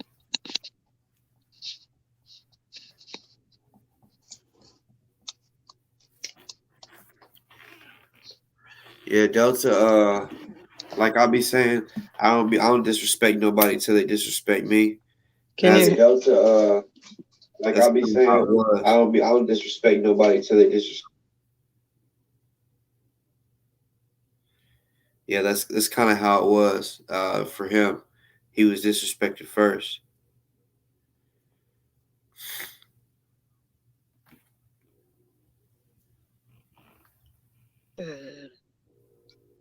You there? Yeah, I'm here. Can you hear me? Still not hearing anything from this side. Damn.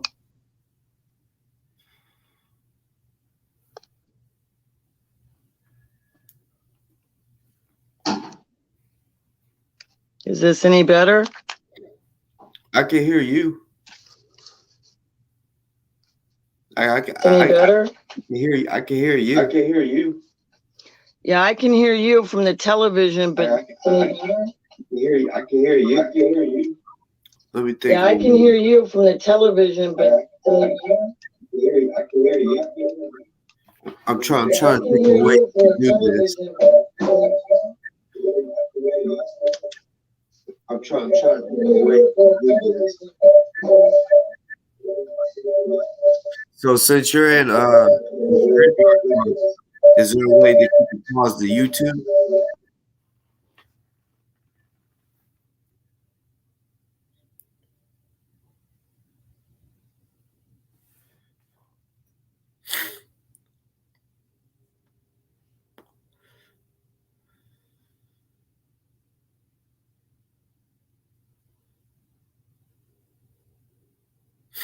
Gary, who's racist?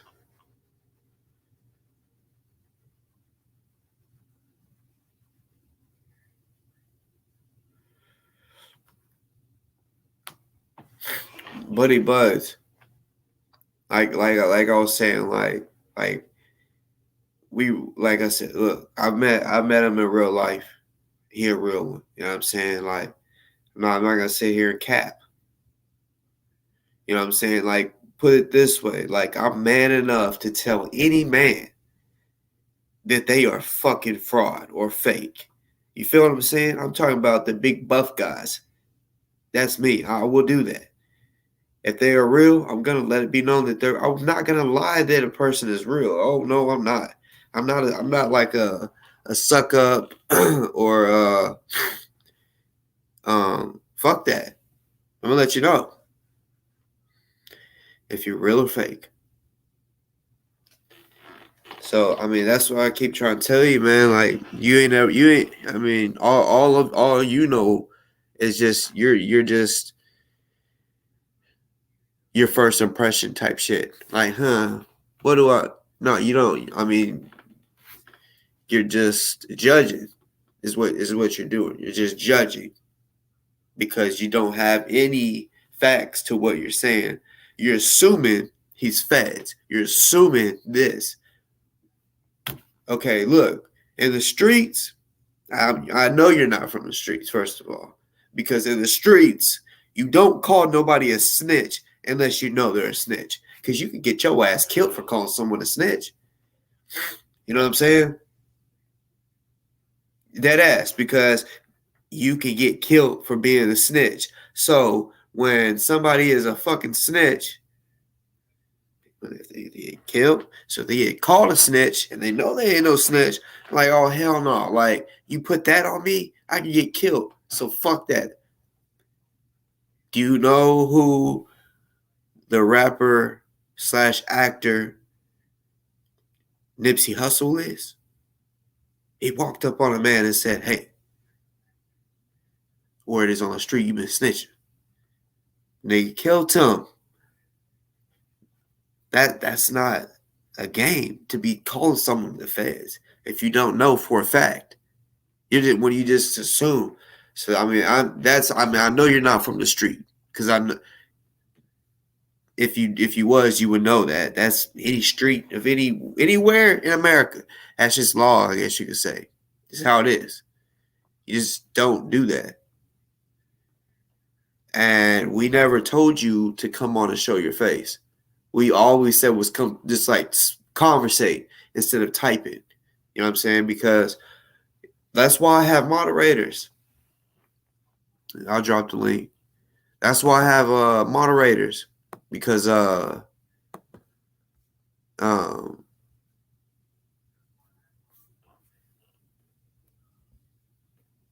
if I'm talking, I can't really be paying attention to the chat. You feel me? So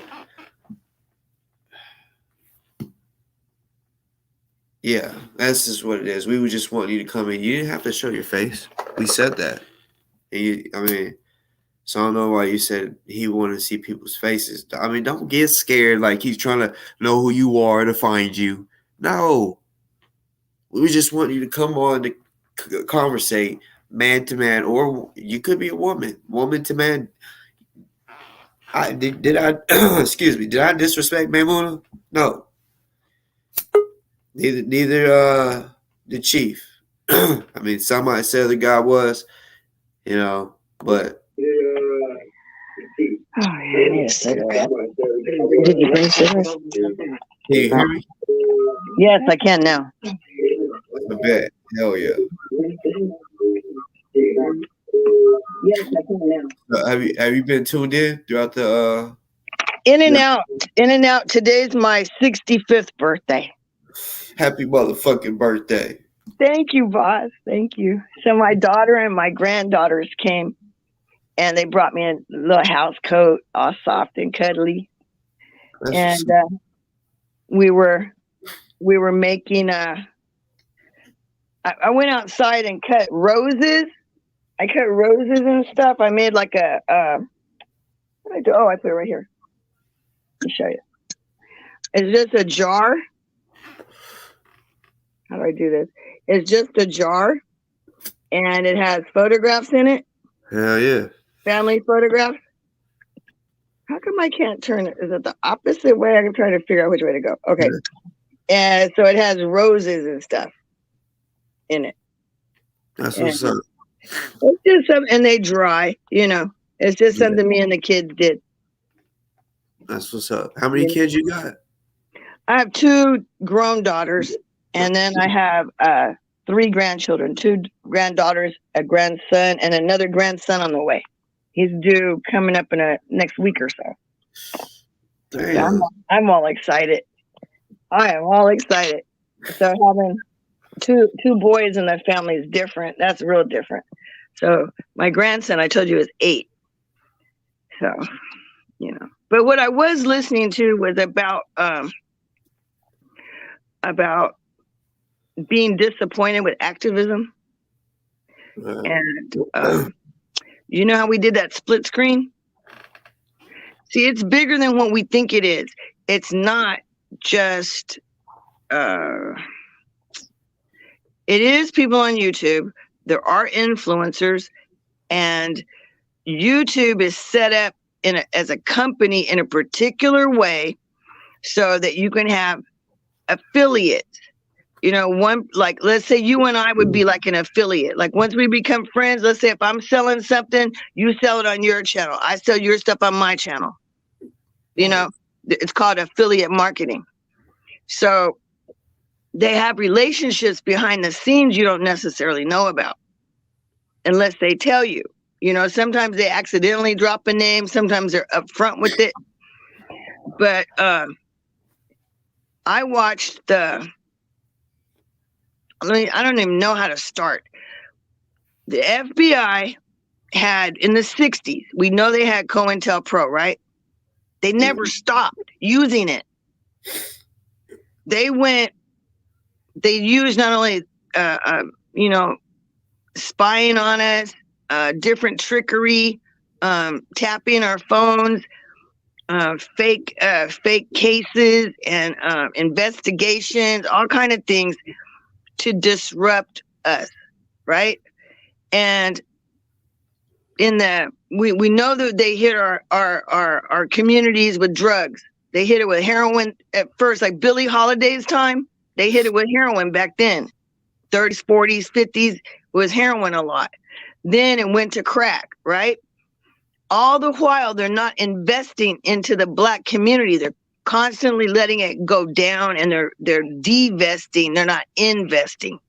And eventually it goes down so low, it's like, the ghetto. The ghettos are created. If you go back and look at Nazi Germany, I found out that the Jews were put in ghettos after their property was taken by the red shirts or brown shirts, whoever those people were. So literally they'd go knock in your door at your house, make you leave, and then they'd squat in it.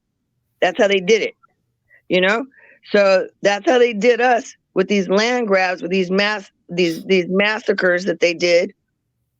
Even my dad, up till like the 1980s, my dad got burned out. My My dad's house was burned down. Burglary, arson, they said, but no, it was a political target from where our property was. So Steve Bannon, Ted Mercer has been collecting data since the 60s. And Steve Bannon has a studio, just like you're in a studio. They have studios where they make movies and advertisements and things like that. And they made this movie about Trump being like Cyrus in the Bible. Like he was like almost like their savior.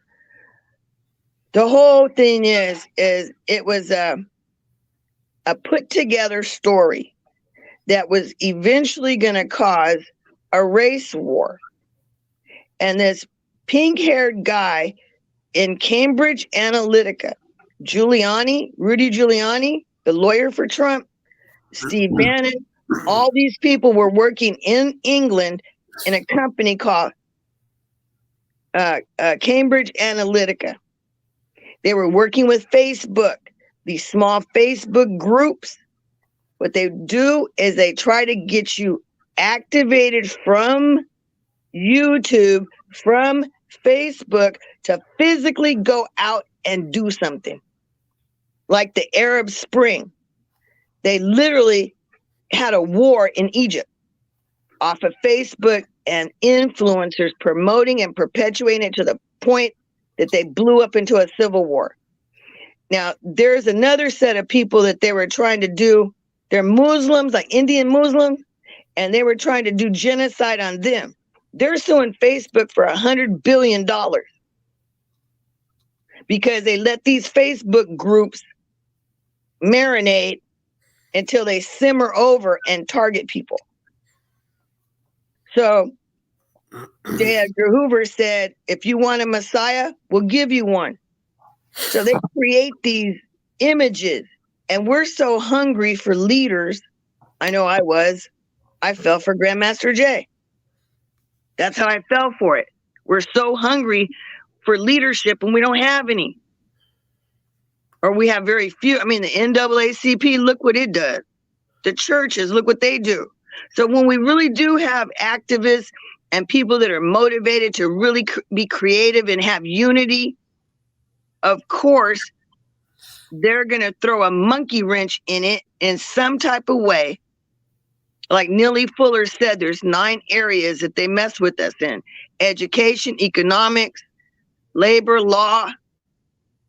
Oh, God, help me. Labor, law, religion, sex, war. I can't remember the other ones. And then your medical. So literally, they want influencers to talk it up enough to create violence right from the screen onto the streets. That's a whole plan. And if you look up Cambridge Analytica and then look up the Senate, this Christopher, I can't remember his last name, Christopher something, pink-haired guy. He's a computer programmer, and he got to the point when he knew Steve Bannon was trying to make black people stop voting. It was a whole move to do influencing to stop us from going to the polls. I didn't go vote. I guess it worked. I was listening to Jason Black. I was listening to Professor what's his name? Black Truth, Professor Black Truth, before I was listening to Grandmaster Jay. You Tariq, out there with your feelers out looking for somebody that does have some real foundation, a real honest attempt at getting us free. There's nobody really trying to attempt to get us free. I mean, when you think about it, 3,500 people with rifles. They paraded, they took pictures. They got a whole lot of white people pissed off. All right. But what happened? Okay, what happened? Black Lives Matter. What happened? They made money, but everybody else is the same, right? It was a distraction to keep us from really organizing.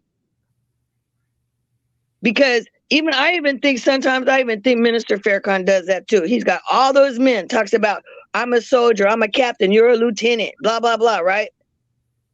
But they never attack anything. You're right.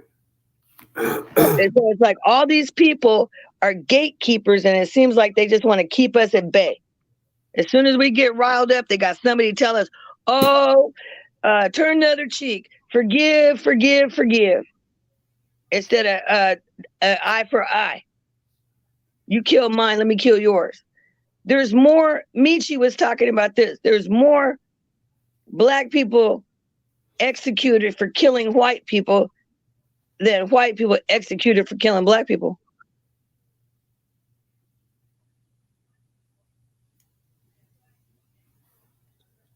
Have you heard her song? Have you ever heard Unleash the Beast? Yeah. I like that song. But, it's like we got the ancestors waiting and no leadership.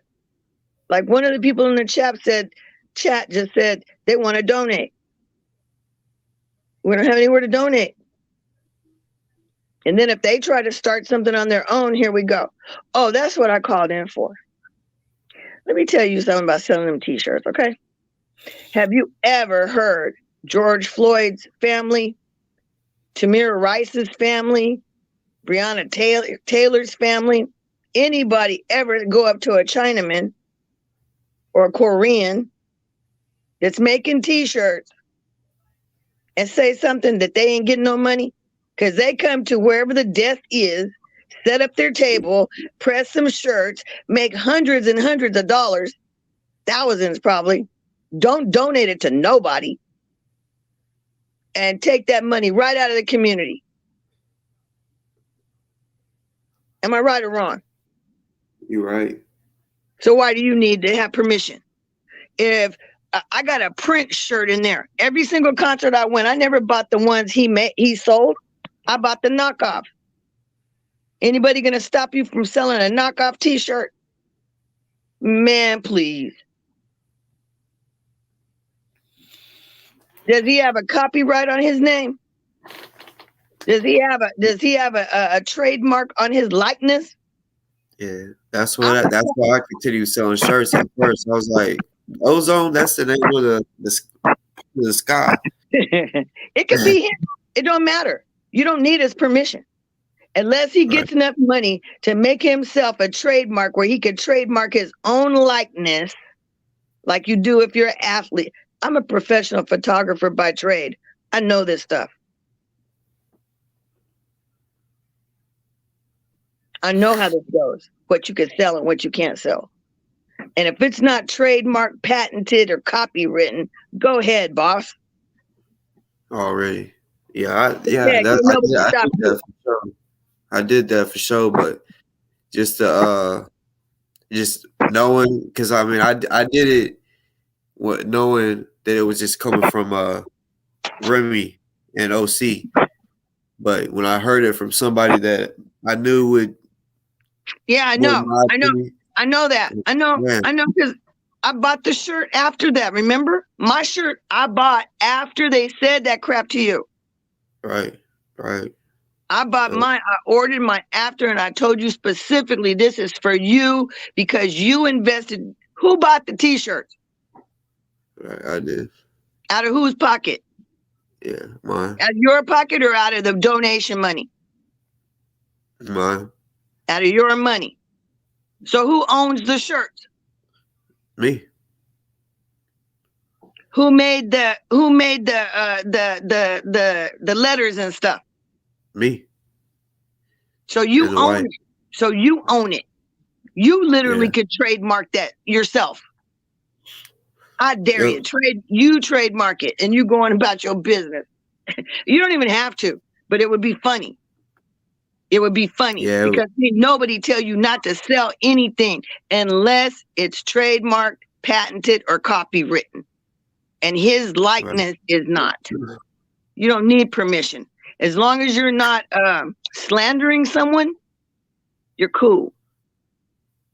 As long as you're not. Look at it, if people, because I know we still gotta raise money. If people trusted in me like they've been, if they I mean, I told them straight up, like we could have it could have been me and Crystal Muhammad, and we could have just donated to her Justice for Ozone.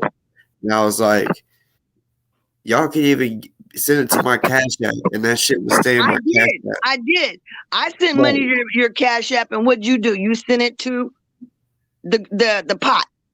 Right.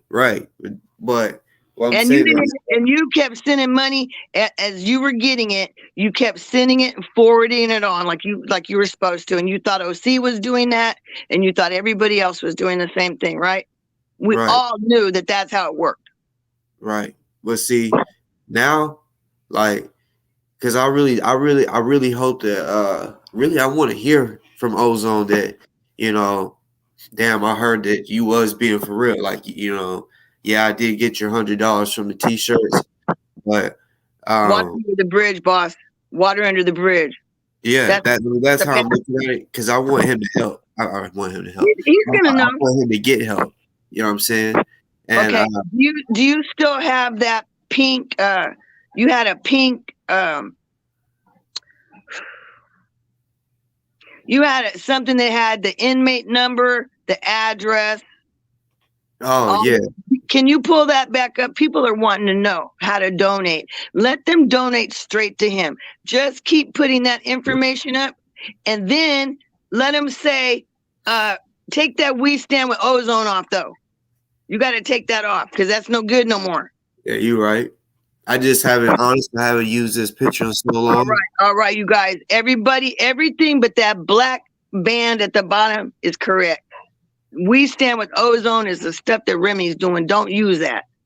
But the stuff above, you can send letters, you can send money. So let him figure out what to do with the money. Let him have so much money there he can't figure out what to do with it. Then he know. Flood that place with money and put on there. You should have a code like hashtag Boss Family, and everybody from that's getting it off of your channel put hashtag Love Boss Family. And then also, if you want to give to his commissary, you go to touchpaydirect.com, right? Put it up. You got the receipt. Use that receipt. Show the people. Well, on the receipt, I don't know if it actually shows the website, because see, when you go to touchpaydirect.com, it's going to send you to another portal. Go to it. Show everybody how to do it. Show everybody how to do it. Walk them through it. All right, bet that. Old people don't know how. There might be old people on here that don't even know how to do it. One of the brothers that used to have a channel, he used to show walking through the computer, because he would take us to Tor. He would take us on different sites as he was searching for things. We talked like that. It was fun. He'd always have this, up like that. So that's where you go. And then. So I'm hold on. So what are the choices down there? I can't see. Oh, wait. Correction, probation, right? Correction, probation, courts, and municipalities. So touchpaydirect.com. That's touchpayonline.com. Sorry, but if you put touchpaydirect.com, it'll send you to this. So hold on, let me see what it looks like on. Okay, just hit corrections. Just walk it through like you was really doing it. Just don't put no money in it. Show us how to do it. Touch all the buttons and stuff. Let people see. I swear we're old people. We don't know what we're doing. Just trying to help, okay? No, you'll wait. So he's in corrections, right? So all right. So the account number. So you'll have to make a you have to make one. A password. Don't have a touch pay. Oh. So then you'll fill all of this out right here, right? So once you fill all of that out, which I don't want to do all that. So basically, the next page after this, it'll be slow it down right there. Hold it right there. Hold it right there. Let's see what it says. First name, is that your name or their name? Your name. So this is you got to make an account. I mean, you got to give your social, your phone number, your email address, your address, city, state, zip code. Honestly, this is to the police in a sense. So, I'm not gonna sit here and say lie to the police, but at the same time, I'm pretty sure you could get away with putting a fake address. But right after that, hold on, y'all. Let me think. One of the hardest things it used to be for me was to figure those puzzles out. I had a heck of a time in them scrambled puzzles like that. Are you a human or are you a computer? Oh, I had trouble with that when I first started messing with this stuff. So Ozone, he has I'm trying to find his if I hope Mr. Black is in here. If you are, can you put in the chat his ID number or his inmate number? Because you'll have to have his. Well, actually, you might not even have to have his inmate number. Then again, I think you might have to. If you could just type in his name. It's real simple. So it's Othel Wallace. You had that pink piece of paper, that pink one. If you could put that back up, that's what we're supposed to copy, right? Wait. And something. I'm not for sure if it might have his inmate number on there.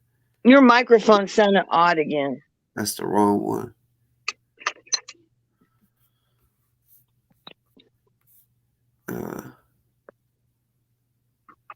So yeah, okay. So right there, the 1088214, that's his inmate number. So if it asks for his inmate number, you'll put that in there. So let me take it off. So after you do all this, and remember, don't use that "We Stand with Ozone" fan. Yeah, that website got took down, by the way. But yeah, you'll fill out your own profile, and then after that, it's gonna ask you where he's at. So you'll basically click Florida, and they'll have a list. You'll click Volusia County, and then you'll put his inmate number, which is this 1088214 or whatever it was. Y'all just go back to where I just showed y'all, and once you put in his inmate number and his name, well, actually, you'll put in his inmate number, and because I've only done it twice, but yeah, you'll put in his inmate number, and then his name will pop up, and it'll say, "Is it this inmate?" You'll click it, and when you click it, it'll have options for you to pay. You know what I'm saying? So of course, you have to have a card. But yeah, it's just straight up use your card, and it's a done data. It's very easy. So touchpayonline.com. I've always been told touchpaydirect.com, but it'll still lead you to this. And yeah, and then once you send him money, since you put your email address in here. So yeah, if you do it, for sure put your real email address, because that's where you're gonna receive your receipt. It's not like you can print something out your computer. So yeah, that's where you get your receipt, is in the email. And that's how I was able to show y'all this right here. I've actually. Thank you, Bob. You're welcome. So here, yeah, that's the first one. I sent them commissary July 30th. And you see at the top, it says Touch Pay Web Payment Receipt. And then this one right here, same thing. At the top, you see touch pay web payment receipt. And yeah, I sent him $100 July 30th and September 27th. So you've been faithful, man. I appreciate it. I really do. I really appreciate everybody that sees that, because that's what I'm saying. I really wanted people to trust me. You know, it really fucked with me when they was lying, saying I was basically pocketing money. You know, that's why in a way I was like, man, fuck this. I'm gonna get my money back. So I'm still gonna sell these. You know, and I was really throwing that in Remy and OC and everybody else's face, not really Ozone, because I know Ozone. I understood he can't see what's going on YouTube. You said that from the very beginning. You said you know what it's like because you getting messages and you can't verify anything. You explained that. You even thought that it might be a misunderstanding just because of the situation he's in, locked up. But when he stopped taking your email, that's when you knew it was actually him. Yeah. That funny style. Yeah, that was one sign, because the woman. All right, so the woman that I was having speak to him, I was talking to her, and you know, she was so curious. You know, honestly, I haven't talked to her in a while, but she was one of those that was really trying to help him, and I'm telling her, I'm like, yeah, we was emailing, you know, back and forth, sent like 4 different emails, and it just stopped. I said, I don't know if he got his privileges took. That's the word on the street, but they were lying to me. They told me he got his privileges took, but really, no, they was telling him to stop. I guess stop emailing me or whatever. I don't know, because did you figure it out yet? You haven't figured this out yet, huh? I'll tell you what I think it is. The reason that they started accusing you, okay, that deflection, where you deflect it off of yourself and put it on someone else, right? And it's also projection. So basically, they knew your character. They know you. Yeah. Whenever the money started coming and missing, they already knew you were talking to Ozone's mom. They already knew they had disrespected her. Yeah. And all she was doing was trying to find out about how her son's going to keep out of the off death row. Yeah. Where's the money for my son to stay off of death row? It wasn't for no crack or no alcohol. She was trying to find out about the lawyer. And we heard how he responded to Michi. So he was rude to her, and we can imagine he was just as bad or worse on the phone with Ozone's mother. So after that, when they knew you would expose them, they know you. And once you figured it out, you were going to tell us. Yep. So they started throwing salt on you so that nobody would believe you and everything would be going haywire back and forth and all this chaos in your name.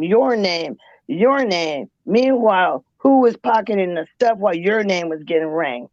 Yeah, that's exactly what happened. This is exactly what happened. That's why I was saying, I hope, but I don't know, even know if he'll get to there, just because, you know, I've heard the POA say how she felt about the t-shirts. OC said, even after finding out Remy, I was right about Remy, he commented and said, yeah, boss still can't be trusted, which I don't know. Yeah, you can't be trusted to keep a lie. You won't keep a secret to bullshit. You can't be trusted to keep the bullshit from in the background. Yeah, that you cannot be trusted to keep the bullshit in the background. Neither can Michi. You're not going to do that. That's not, you have integrity and you're not going to do that.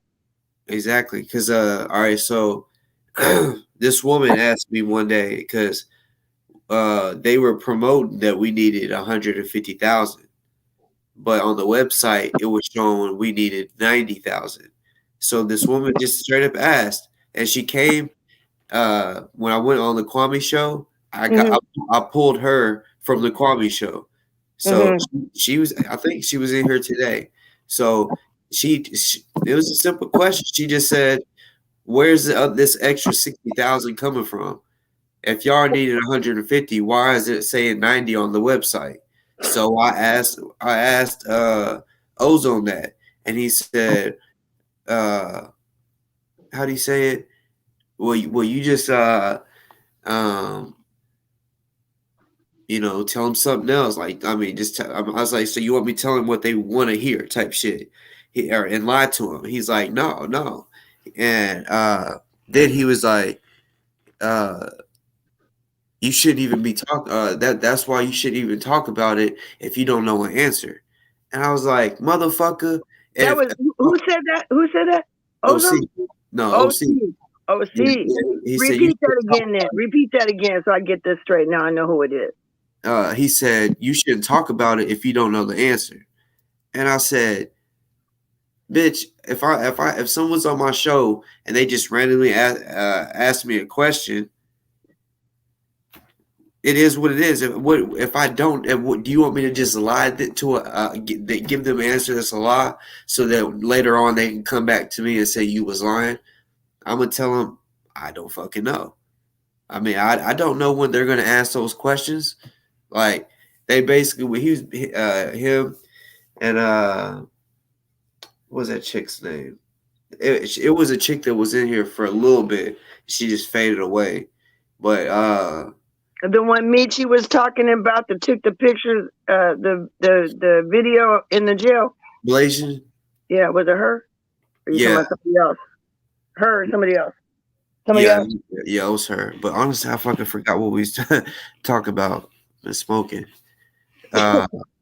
Shit.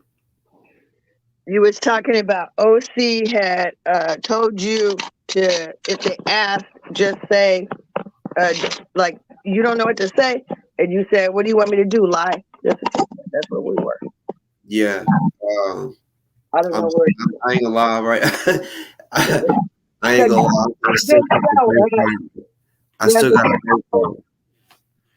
You have some good flowers. Yeah. Yeah, that's great. That's good. Did you get it? Did you get a decent amount of money to be able to get the kids something? Yeah. I mean, I still got it. I mean, every dollar counts. You know what I'm saying? I mean, I haven't spent it yet. You know what I'm saying? Is it a decent amount? Can people in the chat, if you don't know, we were trying to get money up just to bless Boss and his kids and his wife. And I don't know if you guys know, but if you were watching some of the shows, he was at the hospital doing the fundraiser for Ozone while his wife was having brain surgery. Yep. I don't know if everybody realizes that. So he's got 2 kids, and when you go under, if nobody's ever been under, you don't know if you're waking up. It's like when you go under, you tell the people that you love kind of your goodbyes because you don't know. Yeah, that's how deep it is when you go under anesthesia and brain surgery. Yeah, and he's faithful. And I never really showed or talked about my feelings.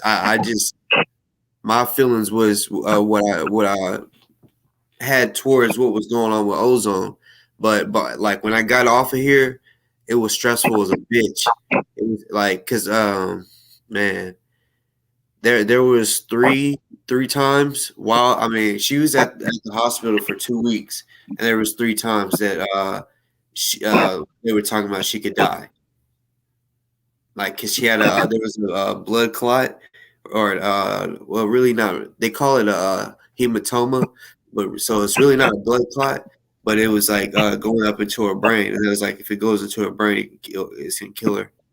So that happened, and then she had a hematoma in her leg, and it knotted up real big, and then while she was under, some complications happened, and basically where you're sitting out there waiting for the surgery to end, and then you're thinking, okay, once the surgery's in, you could go see her. Then you see a whole bunch of fucking nurses and doctors run into the room, and you're like, what the fuck? What the fuck is going on? Hearing all the noise because all the buzzers be going off. All the electrical buzzers and stuff from the machine. You can hear that too usually. Yeah. I thought you was talking about something else, but yeah. I was it was just like a beep, the beep noise, and they're all running into a room and shit. So I couldn't see her for like another 10 hours because they had to go back into another emergency surgery. That was three emergency surgeries that she had in 2 weeks. She was only supposed to have 2, and she ended up having 5. Five altogether. Yeah, she's only supposed to have 2, and now how's she feeling now? Huh? How's she feeling now? Better, and honestly, that wasn't that was 5 at that time. She had surgery 2 years ago. We've been dealing with this for 2 years. You know what I'm saying? Like, we found the day my son was born was the day we found her brain tumor, and that night, like, we was gonna, like, my daughter, she was breastfed. I wanted my son to be breastfed. She got sick. Like, this was before we wasn't even living in Memphis yet. That's why we moved to Memphis, because we were going to the doctor so fucking much a week, and we lived pretty far. And I ain't lying, there'd be times we would drive like 5 hours, right? And you were in Arkansas then, right? Yeah, I was living in Arkansas. So you moved to Memphis because that's right. Yeah, because she still has appointments and all that for all this. So and because there was times we would drive 5 hours, and she would go into the appointment for 15 minutes, and then we had to go back. So I was like, fuck this shit.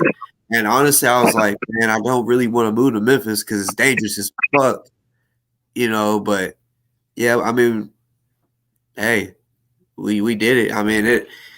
Of course it is dangerous as fuck, but you get used to that shit. Like, some people be like, oh, I'm not gonna move there. Like Chicago, people think of murders, but yet that's still a fucking beautiful city. And just like Memphis, it's still a beautiful city.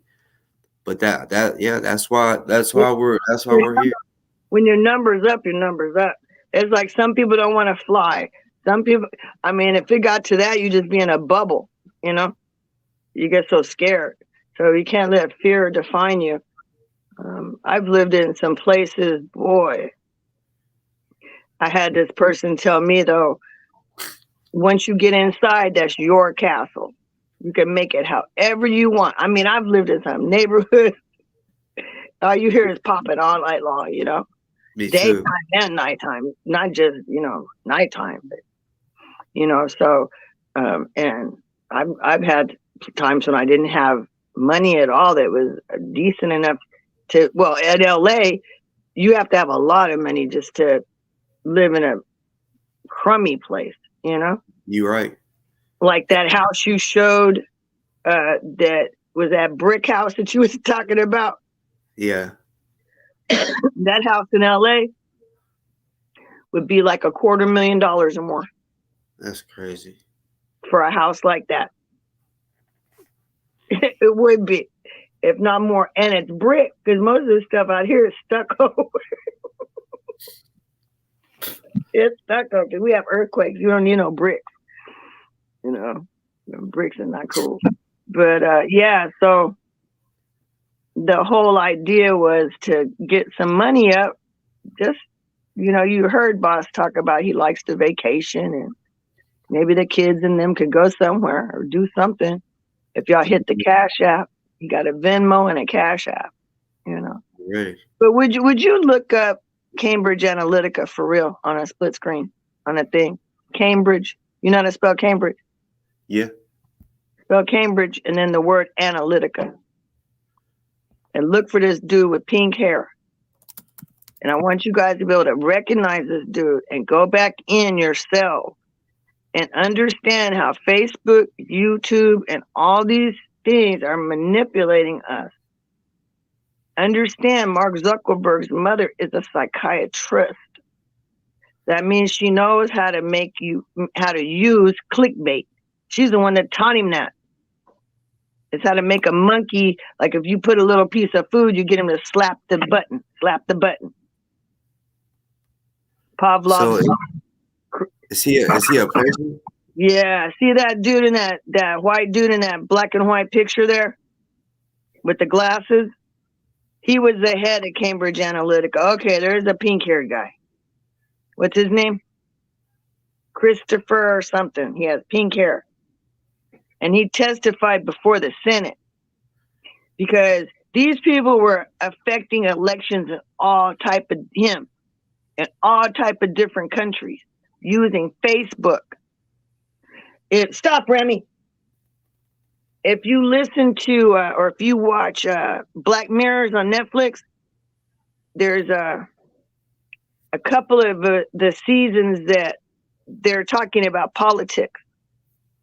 And they just used a cartoon character, and they said the same thing over and over and over in different countries, in different languages, and they got it just so people were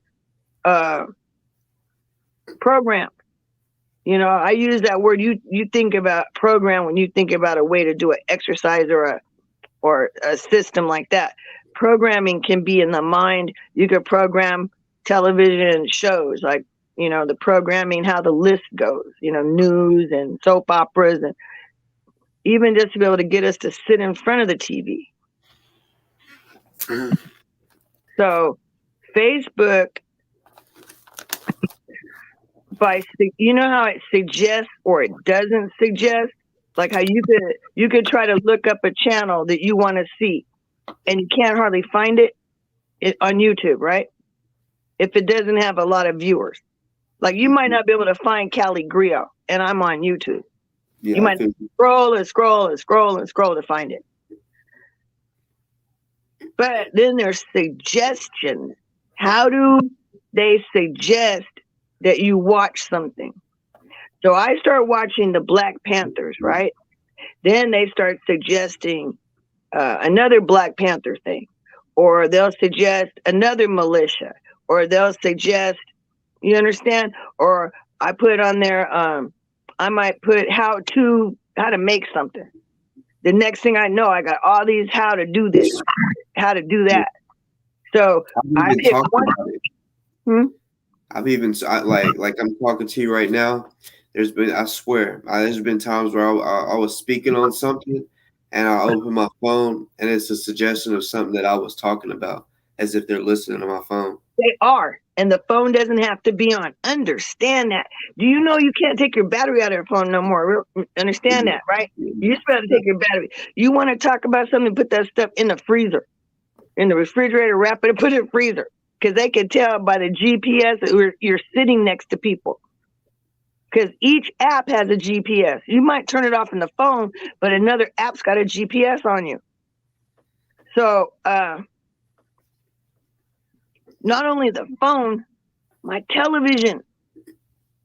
I told my brother, hey, brother, I want you to get me some frankincense and some myrrh. I said, it looks kind of like little rock. And it's resin, So it's really a sap off a tree. Don't you know, the same day on YouTube, it came up a frankincense one? I was telling my friend about digestion, how she needs to drink more water and stuff. The next one came up, a medical diagram of the digestive system. The TV's listening and the phone. Mm-hmm. Yeah, I was walking with my friend and I said, oh, my hands are really hurting. Advertisement for hand pain. Yeah, test it out. You could be real specific about something and the phone will pick it up. Yeah, it's fucked up. It's eavesdropping all the time. Oh, like a Barbie doll? The Barbie doll and a teddy bear has a push button. It can interact, talk. Those can be hacked. And like Siri and all those are always on. This dude was getting charged with murder. He said he went to bed at 1 o'clock. Stop. He said he went to bed at 1 o'clock. And there was 3 people there and a pool. So the owner of the house said, I went to bed. They stayed up drinking. Don't you know they listened to that Siri and they heard him walking around. They could hear the murder. Also, little kids see the Google and them, whoever owns that toy, they will literally call the CPS, the police. If they hear some oddball abuse going on, the Barbie doll and the teddy bears will sure enough call. And the computer can understand the kid's voice from the time that they're little. They walk into a room and it could identify who's talking to who. That's deep. Yeah, see, your phone, like a lot of people don't realize this, but see, your phone is smart enough to learn exactly who you are. Like, what I mean by that is like when you talk to somebody, like your first impression. I know a person will keep it real, but they're not gonna give their deepest, darkest secret to them right away. You know what I'm saying? They're not going to give their true feelings, like especially their insecurities. They're not going to just tell people their insecurities. But when you be typing on your phone, the way you type, the way you speak, that phone literally learns your personality and it becomes you, pretty much. You feel me? Like the stuff you look up, it's like. Literally whatever you look up, it anticipates your next want, need, or desire. Just like that's what's so creepy about those new human dolls. Have you seen those? That's something you might want to see. It's on YouTube. In Japan, the AI dolls, they're sex dolls, they're human. Oh my goodness. Hey. The whole little community of Japanese older people like me, and they don't pay attention too much to nothing. They got a factory there. It's a factory, and it's on YouTube. And also, they're making 1,000. I don't know if it's here in California. Service, like your basic nurse that could take your temperature and ask you how you're doing and things like that, and raise your arm and this, that, and the other. They made 1,000 of them. They're supposed to be done in a year, and they're going to put them. So they keep talking. You know how they keep pressing when they keep pressing a subject.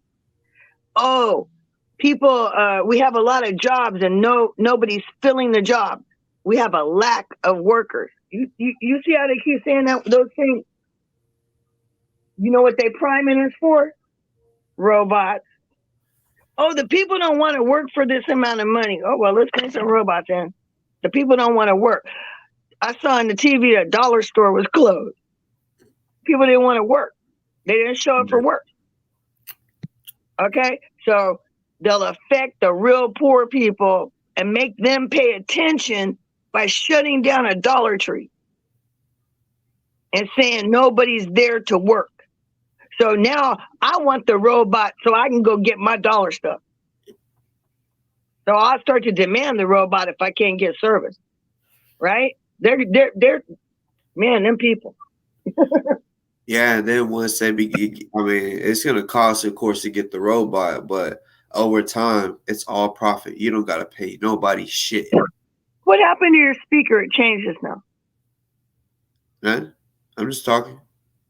My voice sound different. Yeah. I mean, it was we're talking some crazy deep shit, you know. So. Oh, there you go. Never mind. Shadow ban. Yeah, they do that.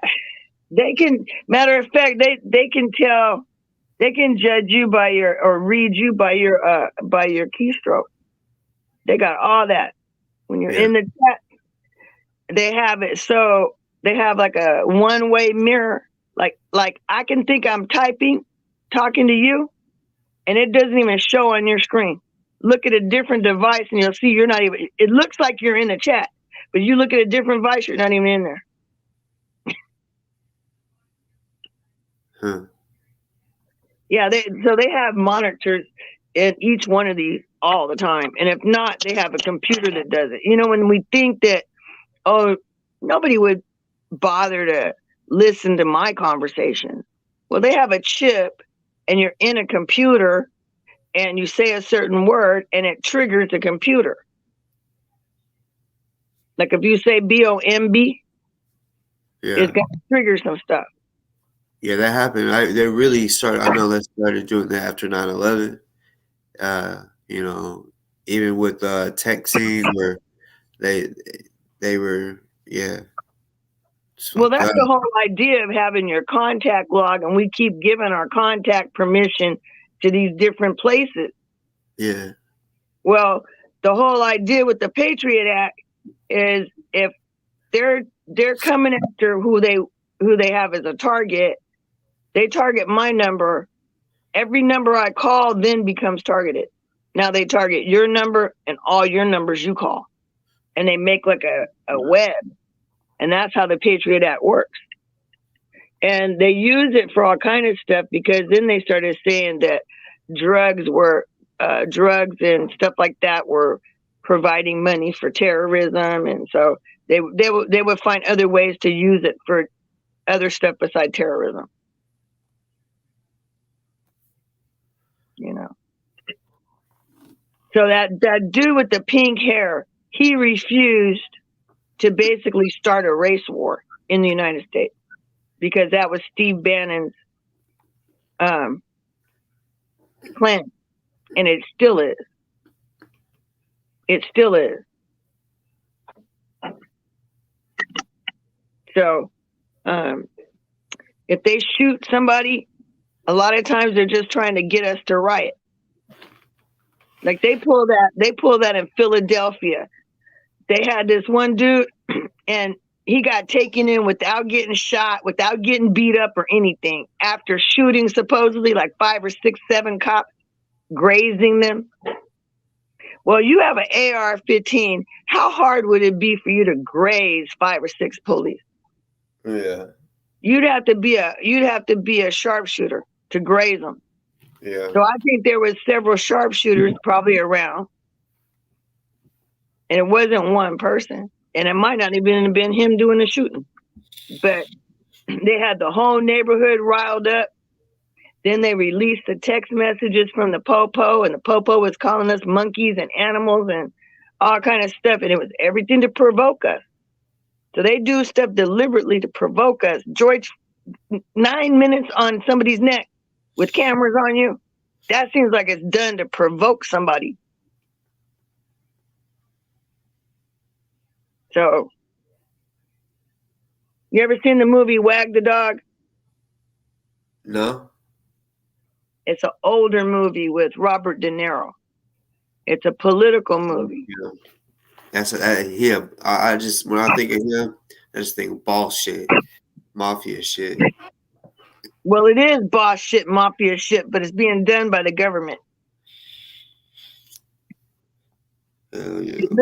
They literally use a studio, like a Hollywood studio, to pretend there's a war in a country that we didn't even know the name of, in some faraway place, and the American people thought there was a war, but there really wasn't one. But they portrayed it on film, on TV, on the news, and we were buying it. That's what they did with World War II. What? Tell me. So America they was wanting to get Germany. They was wanting to invade Germany and shit. So they made it look like they were in their own war. And see, it's crazy. The footage they had blow up like a blow up mattress. They had blow up tanks, and it wasn't even real tanks. They were using fake. I mean, big ass pictures that look like whenever the camera's on it, it looked like they were looking into a war zone, but it was just a big ass painting. And once they got done recording, they just knocked down the painting. So they wanted Germany to think we was in our own war, but yeah, we was actually on about to invade the fuck out of them. That shit really happened. We faked a war. Well, they've done more than that. Yeah. You know, okay. One thing that always bugged me, okay, was I was a little kid and I'm watching the moon landing and everything. But when I got grown and I understood gravity, and I could remember the guy had a bag and he was putting moon rocks in the bag, right? And the moon rocks dropped to the bottom of the bag like it had gravity. Yeah. Oh yeah. You know, if it's a moon rock and there's no gravity, why isn't it floating in the bag? And why isn't the bag floating? Yeah. The whole bag should be floating. Yeah, that was just a race to beat Russia, because Russia will always be one. I mean,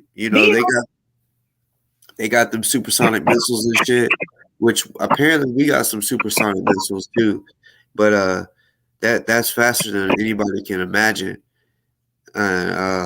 Like used to missiles, we'd have like 3 hours, lead time. Yeah, now it's like 5 minutes.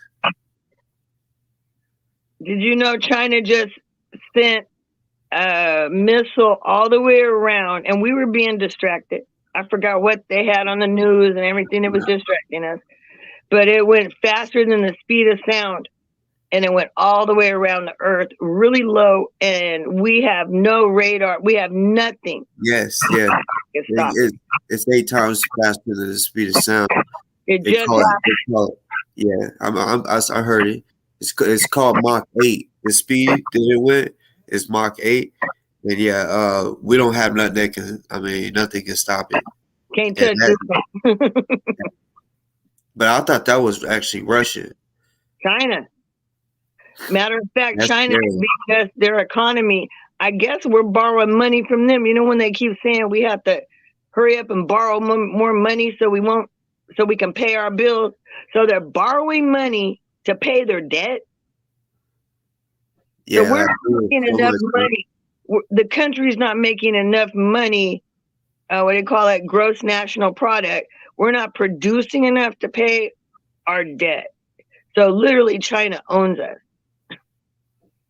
So if we don't pay our debt, they start foreclosing on farmland, banks. I don't know what else they own. Yeah, and when you owe somebody, like my dad used to always tell me, like, what was it saying? Damn, I forgot what he used to saying. It was something about owing you. When somebody owes you, you basically a slave to them. Pretty much, yeah. I think that's what it was. Sorry about that. But he said it in a different way. No, this is what he said. You'll never go broke as long as someone owes you. You'll never go broke. And I didn't still kind of don't understand what that means, but in a way I do, because like, I mean, when someone owes you, you can use, I mean, like blackmail them or use anything. Be like, hey, well, you owe me this, and I bet since we owe so much fucking money, like politically, they're like, oh yeah, you're gonna let us spy on you, motherfucker. You owe us money, or because Russia or put in the president. We tell you to. Yeah, that too. Russia is some bullies. Yeah, I believe we're gonna go to war soon. Russia and China just got to pretty much telling Biden to back up. Yeah, the Ukraine. Yeah. Did you see the satellite pictures of the tanks on the border of Ukraine? Have you seen the aerial? There's aerial photography of it. Are you talking about all of them? That big ass line? There's a big old line on Ukraine. Yeah. I'm saying like a bunch of tanks. Yeah, an aerial shot. Okay, so they're saying they don't want that country. See, that country did used to be part of Russia, because when they had the nuclear meltdown in the 80s, when they had that nuclear meltdown, it was right by the Kiev River. What was it called? I can't think of the name of it. Can you remember that first big nuclear thing that happened in Russia? I can't remember the name of the city. Didn't they name a bomb after that? No. Anyway, it was in Ukraine where they had the nuclear meltdown and it killed all these people. Well, at that time, Ukraine was part of Russia. But in the 1990s, after Afghanistan, they were in Afghanistan and they were controlling the heroin and they had money. But once they got out, once they left Afghanistan, they went broke because they lost their heroin. So the USSR fell apart. That's when Melania Trump came over here. I was in Seattle. I hope I remember what I was talking about. But I was in Seattle with my kids, and I was on the waterfront, and we were visiting from California. And I looked out in the ocean, and I saw this big old huge ship with Russian sickle, a red thing, and a half moon with the star, and I knew that was a Russian ship, and it was pulling into port. And I literally almost lost everything. You know what I mean? I didn't understand why it was there, but I thought it was gonna blow us up. Yeah. They were what you call it when you leave? They just left. They took the whole ship and abandoned the ship and left it parked in Seattle. Hell yeah. All the sailors got off the ship. They started trading their like hats and belt buckles and things for Levi's. So they just I forget the word when you leave the battlefield. But like so yeah, they left. They left Russia. So it fell apart. So when they got back together, the head of it was Putin, who was the head of the KGB. So he's been running it ever since. And so he had all of his, besties get this. One would get the steel industry, somebody else would get the chrome, somebody else would get, whatever they produce. And they all split it up, and those are called oligarchs. And the rest of the people are poor. That's like the same situation with China and Taiwan that they're going through. That's why I feel like we're gonna go to war, because we're gonna protect Ukraine and we're gonna protect Taiwan, and that's against Russia and China. That's gonna be a fucked up war. The whole point of it is Putin is saying he doesn't want Ukraine joining NATO. So he basically pulled an ultimatum with Biden and said, look, if Ukraine messes around and joins NATO, it's a wrap. And China's got my back. Yeah. And so I think so does North Korea. Oh, yeah. Oh, don't forget Iran. Yeah, see, that's what I'm saying. That's a real world war right there. I mean, that's that, and it's gonna be so that the next world war is gonna be fucking ridiculous. It'll be a wrap. Everybody got nukes now. Russia, I mean not Russia, Iran. They don't want them to have nukes. They got motherfucking nukes. They might not say they do. They got motherfucking nukes. So it'll be Israel in the United States,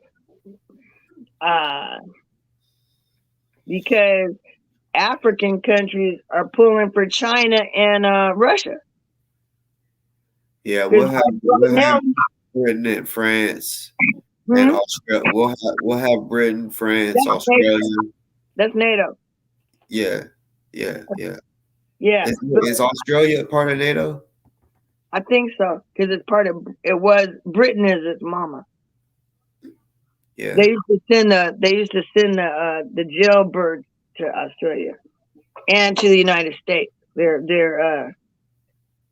the people that were criminals, they'd banish you to Australia or to the United States. So the United States, they need to stop the bullshit, and if we go to war, they just need to make a deal with the cartels. You feel me? I mean, they really do. We need Mexico and Canada. We got Canada, but because we got Canada. So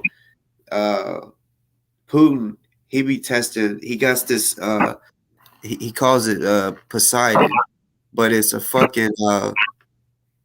It's basically this torpedo that causes a tsunami, and the tsunami wave will be full of radiation. And they was testing it in the Arctic. So the United States told Canada not to let them do it up there, in Arctic. That's where Putin's been testing it.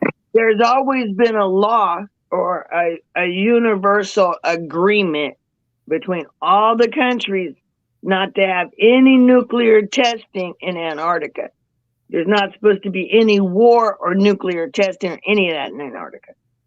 Yeah. So when they do that, they're going against the grain. Yeah, well, they weren't in Antarctic. It was the Arctic. Which one? The Arctic is the north, Antarctica is south. But the south, that's off limits. Like they made that agreement. Oh, you're talking about over there by Alaska? Yeah, Alaska and Canada. Okay, real close. Yeah. And they're even dumping their nuclear submarines right on the edge in the ocean. Right there on the borderline in the water. See, honestly, us having Alaska, it is a strategic spot because we're right there. We can bomb the fuck out of Russia when shit happens, but they can bomb the fuck out of Alaska too.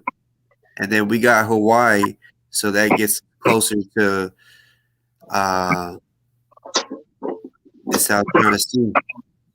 Well, the South China Sea is full of all those islands that they just made, man-made islands, so that they can launch stuff off of. Because they, at one point, if you looked on the bottom of any of your little knickknacks, it would say made in Hong Kong or made in Taiwan. And the whole deal is that it might have been after World War II, I can't remember, but they had, in order to do business, they had Taiwan that was non-communist, and then they had Hong Kong. So people would go to those two spots. Other than that, they didn't go to China. It was like blocked off a lot like North Korea is. It was really hard to get into China. So, they've, and then China and Russia has common border, and then North Korea has border with China.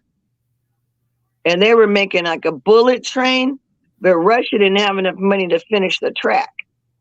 They were trying to get it to go from one end of China all the way to Europe, through Russia to Europe. But Russia didn't have enough money to finish it. I seen a video today, actually. I think it was Japan, of a Japanese bullet train, and it was ridiculous fast. It was ridiculous. Like, it seems fake. It's there and it's gone.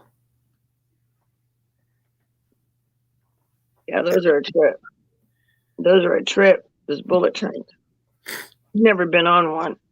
I got a question. Do you believe in UFOs and shit like that?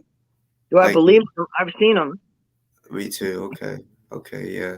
And see, like I got one tattooed on my chest because I seen one, and How old were you? multiple times. And I'm not gonna sit here and say I seen like a cylinder sphere, but I just seen it look like a star. And I'm looking in the sky, and it's moving. One was moving so fast, just like on the movies where it moves so fast it just goes out of eyesight. That's what happened. Then I seen another one. It was just like it was going. I was like, that just and a plane. This is how you can tell if it's a UFO because legally you're supposed to have that blinking light so that other airplanes can see it. But when it don't have that, something ain't right. That it's either a plane that ain't supposed to be up there, or it's and you can tell by the speed too. A plane is gonna go. A regular plane is gonna go pretty fucking fast, but when it's high in the sky, it don't look like it's going that fast. You know what I'm saying? But a fucking UFO, that shit's just like this. A plane is. I've seen them do both. I've seen them hover for so long you think it's a star, and you get tired of looking at it. Right. The first time I saw one, I was in my backyard. We're having a slumber party. And it made an N shape, like you said, real fast. It went this way, this way, this way. It made literally an N in the sky. And so then it just hovered. And then it took off again. So I told you I'm 65. So if I was 10, there wasn't no helicopter that could stay in the air in one spot. Yeah. There wasn't nothing like that existed.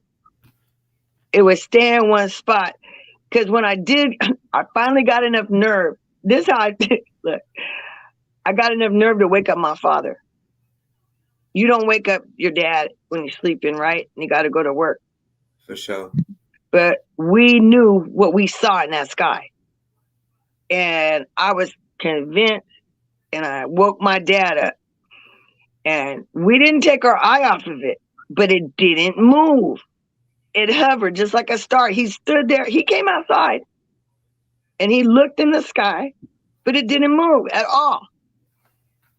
A little bit after, after he left, it moved again.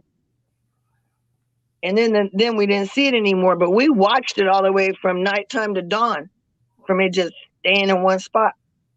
It hovers forever.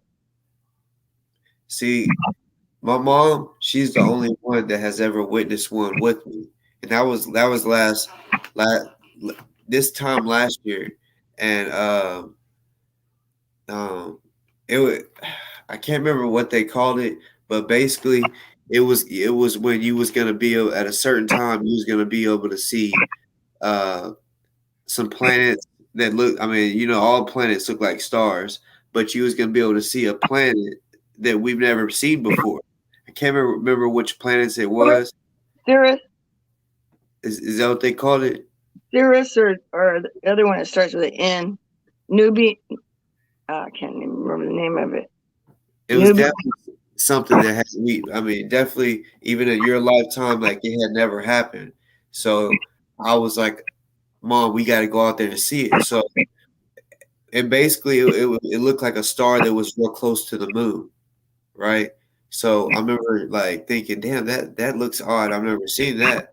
So I was like, oh, Mom, that's what that is. So we go out, and then I just happen to look up, and I see, and that's the first thing I see or think of whenever I see something moving is that blinking light. Is that blinking light there? So I was like, Mom, look. And we're looking at it. There's no clouds or nothing. And it's just going. And it just lit. And I was like, Mom, keep watching. I was like, I just feel like that's what it is. And it's like the light just dimmed out. It just literally just disappeared. It wasn't like it just sped off. It was like the light went out, faded out. Not just like you turned off a light, the light faded out, as if you was going into some clouds, but there was no clouds. So yeah, it's so far that you can't see it anymore. It got so far out of distance. I mean, there's so far you can get that the eye can't see anymore. No, it wasn't. It wasn't that. Huh? It wasn't that either. It was just like, I mean, you could see it, but it's just, I mean, it just faded out. So I was like, holy shit, did you fucking see that? Because I mean, you like faded out, like disappeared. Yeah, like think of smoke. Like when smoke just fades, it was like a star was moving, and it just the light just dimmed out. It was wow. They be talking. Different people be talking about they know this stuff is cloaking. It cloaks. It'll put something over it, and then you can't see it. We have real visibility. Do you know that? Have you seen that? What's that mean? Okay, I want to show you a video. It probably freak you out, but we now have invisible. Like they showed it on Harry Potter, and I remember the first time I seen it. I mean, it's fucking crazy. I'm about to trip you out. I saw one in the daytime. I saw a UFO in the daytime even.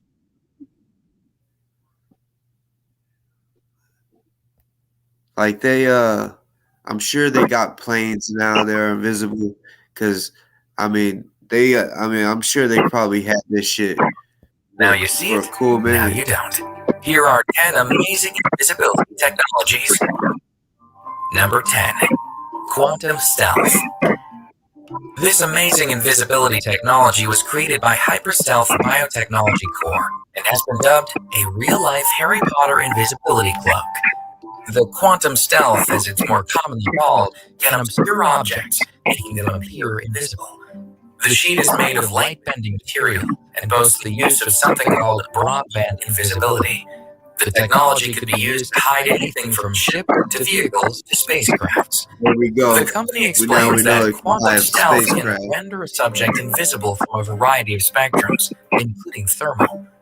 The technology is currently patent pending, but its creators are confident that it will find a variety of future uses. Number 9. Electromagnetic cloaking. Researchers from Spain have been working hard on a groundbreaking invisibility technology called electromagnetic cloaking. This technology utilizes the principles behind plasmonic cloaking and leans on previous studies from Stanford University scientists. Electromagnetic cloaking is essentially the interaction of light and nanostructures. When light and nanostructures interact, they create electrical currents that make objects appear invisible. This technology, although amazing, is limited though, as scientists point out that it can only be used to hide small objects. Number 8. Octopus-inspired synthetic skin. Scientists often turn to nature for inspiration when developing new technologies, and this invisibility technology is no exception. Professors and researchers at MIT are currently crafting a very unusual type of invisibility technology. They are creating a dynamic and flexible material that basically mimics the responsive behavior of cephalopod skin. Cephalopods, like octopus, cuttlefish, and squid, are able to blend in with their surroundings at a moment's notice. They can change the patterns of their skin, or even the texture if need be. This allows them to become virtually invisible to predators. Scientists, through extensive research and advanced technology, are hoping to duplicate a cephalopod's camouflaging abilities. If they can do this, then soldiers could become invisible on the battlefield. Before we move on, be sure to subscribe to Daily Top 10 with notifications on so you don't miss any of our videos. Number 7. Spectral cloaking. Spectral cloaking is an amazing, innovative invisibility technology that is being fine-tuned by a team of researchers at the Institut National de la Recherche Scientifique in Montreal. Spectral cloaking involves a cable, a laser light, and a target object. In spectral cloaking, the light's frequency is changed. This change allows light to pass through the object. Normally, light interacts with an object, so by allowing light to pass through it, the object appears invisible. When an object is cloaked this way, the viewer can actually see through the object to whatever is behind it. Researchers at Montreal have recently done a number of successful experiments using spectral cloaking. In a press release, the researchers have stated that they have made a target object fully invisible to the observation under realistic broadband illumination. This is a huge step forward in spectral cloaking, and the scientists are excited at the prospects of future advancements in this amazing invisibility technology. Number 6. The carpet cloak. Researchers at the University of California, Berkeley are beginning to control how light reflects on objects. They have developed something called a carpet cloak. Carpet cloaks are made from Teflon and ceramic particles. In carpet cloaking, an object is put underneath a layer, which is called the carpet. Using a variable refractive index, objects underneath the carpet become undetectable to light. So, all you see is the carpet, the layer on top, and not the object underneath. The project is being led by Professor Shang Zhang and is still in its early stages. But he and his team are optimistic that carpet cloaking will change the way we think about invisibility and eventually allow invisibility to become somewhat mainstream. Number 5. Shen Shiku's Invisibility Cloak. Shen Shiku is the deputy head of Criminal Investigation Department at the Ministry of Public Security in China. He claims that he has successfully made an invisibility cloak. He posted his creation on YouTube, where it quickly racked up views. He is calling his technology Quantum Technology Cloth made of transparent material. He explains that his technology works by reflecting the light waves around it. So when a person stands behind it, it looks like they have disappeared. Crazy. He further explains that his technology could be used by soldiers at night. Under the protection of his cloak, they would avoid night vision spyware. However, some people have pointed out that he may be using advanced editing software, and that his cloak is not really an invisibility cloak at all. This has not been proven as of yet, but either has his cloak. Number 4. The Rochester Cloak. The Rochester Cloak is not a new technology, but it is still one of the most amazing invisibility technologies around. The Rochester Cloak was developed by John Howell. Howell was a professor of physics at the University of Rochester when he developed the cloak. He also had a partner, graduate student Joseph Choi. Together, they developed one of the world's most widely used invisibility technologies. The Rochester Cloak is a cloaking device that features 4 standard lenses. When the viewer moves several feet away from the object, these lenses make the object seem invisible. For the Rochester Cloak to work, the object has to be in the cloaked region, which is a cylindrical region between the first and last lens. The Rochester Cloak is actually pretty easy to build, and since it uses fairly expensive materials, it is sometimes used in science classes to demonstrate the physics of invisibility cloaking. Number 3. Invisible Active Camouflage.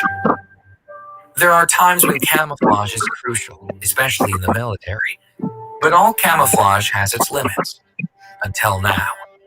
Researchers from TU Wien, Vienna, and colleagues from both Greece and the US have teamed up to develop a completely new invisibility technology. This new technology uses an opaque material. The material is irradiated from above with a specific wave pattern. When the wave pattern hits the material, the waves can essentially pass right through the material without anything to obstruct them. Researchers have been quick to point out how fundamental this technology could be for military camouflage. It would allow its user to actively camouflage, changing how they camouflage depending on their surroundings. But the uses don't stop there. Researchers have also pointed out that this technology could be applied to all sorts of waves, including sound waves. The technology is still in the experimental stages, but computer simulations have shown that this technology could work, so invisible active camouflage is a very real future possibility. Number 2. Toyota's cloaking device. It might seem strange that a car manufacturer is dabbling in invisibility technology, but that's exactly what Japanese car manufacturer Toyota is doing. Toyota has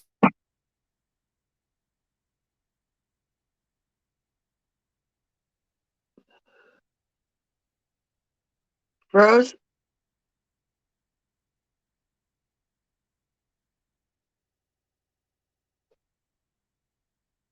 Boss, you froze. Toyota claims that due to upgrade, but the uses don't stop there. Researchers have also pointed out that this technology could be applied to all sorts of waves, including sound waves. The technology is still in the experimental stages, but computer simulations have shown that this technology could work, so invisible camouflage is a very real future possibility. Number 2, Toyota's cloaking device. It might seem strange that a car manufacturer is dabbling in invisibility technology, but that's exactly what Japanese car manufacturer Toyota is doing. Toyota has found a way to make parts of vehicles invisible. In fact, they have even received a U.S. patent for their amazing invisibility technology. They received the patent for apparatuses and methods for making an object appear transparent. The technology is essentially a cloaking device that makes the car's A-pillars to the left and right of the vehicle's dashboard invisible. Toyota claims that, due to upgrades in crash safety standards, A-pillars have become larger. But larger A-pillars actually pose a problem to motorists, as they... If the A-pillar is too big, you won't be able to see it. It's really bad for visibility. If it's too big, the B pillar is the side pillar right by his head, but the A pillar is the one that goes from the dashboard up. Improve the visibility for all motorists. Motorists will be able to see through the A-pillars, which will give motorists a wider view of the road. This will make for safer driving conditions. And although the concept has not yet made its way into mainstream manufacturing, Toyota claims that it's only a matter of time before this amazing invisibility technology becomes available to all of their vehicles. Number 1, invisible glass. Most invisibility technologies involve cloaking or hiding an object, so they don't really achieve true invisibility as far as invisibility definitions are concerned. However, Charles Blanc and Andreas Liebes have developed an invisibility technology that makes the object truly invisible. They have developed the world's first invisible glass. The glass, which was developed at the Brookhaven National Library, was actually inspired by the biology of a moth's eye. Their groundbreaking technology essentially eliminates all glare from glass, making the glass appear virtually invisible. The technology uses a very specific process. When the glass is assembled, the assembly process creates tiny cones. These tiny cones are painfully small. In fact, they are 1,000 times smaller than a grain of sand. But these nanometer cones are able to transmit light in a way that has never been seen before. To put this technology in perspective, an ordinary piece of glass can transmit 92% of light, but invisible glass can transmit 99.7% of light. Blanc and Liebes foresee their invisible glass being used for car windshields, eyeglasses, solar panels, and even smartphones. And although glass is only see-through in and of itself, it's not invisible. Invisible glass is the most amazing invisibility technology developed to date, which is why it has earned the top spot on this list of amazing visibility technologies. Check out our previous videos on the top 10 of real estate developments that failed, and the top 10 most. Wow, nice. Hell yeah.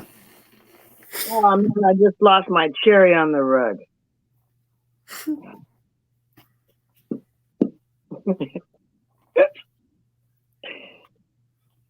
That hurt.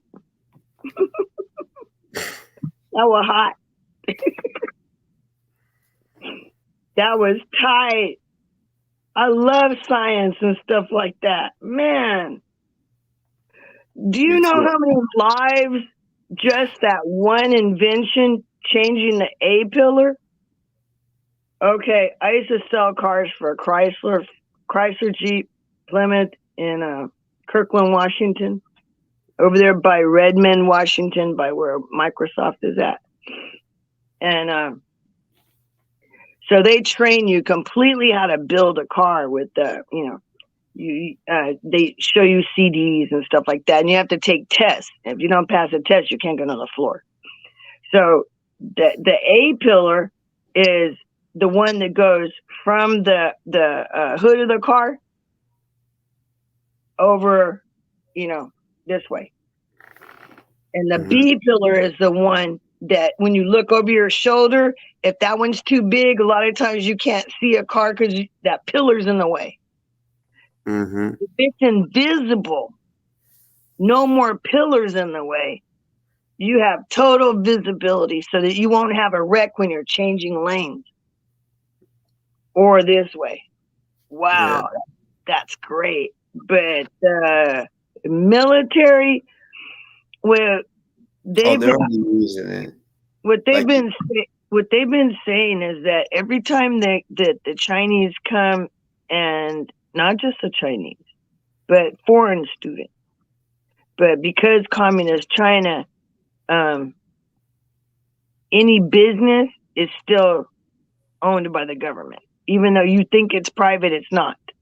It's still they're one. That's the whole thing. So a lot of times that's what happened with this virus thing. Shared information with foreign students. They were studying like at North Carolina University. And then sometimes, they'll pay off the professors. These kind of inventions, and then what country holds a patent? Yeah, that little blanket thing he had, I seen that 3 years ago. 3? Yeah. That's tight. That was really tight. Actually, it was crazy. I was pumping gas. You know how some gas pumps has a little video that you can watch?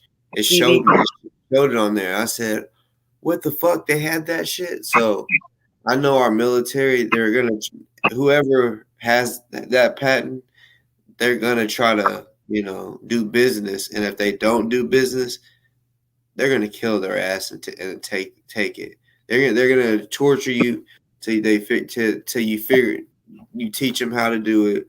Because America wants to be the best. All militaries want to be the best. And the guy that created that, he was Chinese.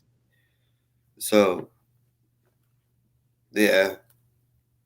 When I see that, all they have to do is get in. If you're working in a if you're going to school and they have you working in small groups, you have to work with foreign students. Because when I went to Cal State LA, that was one of the most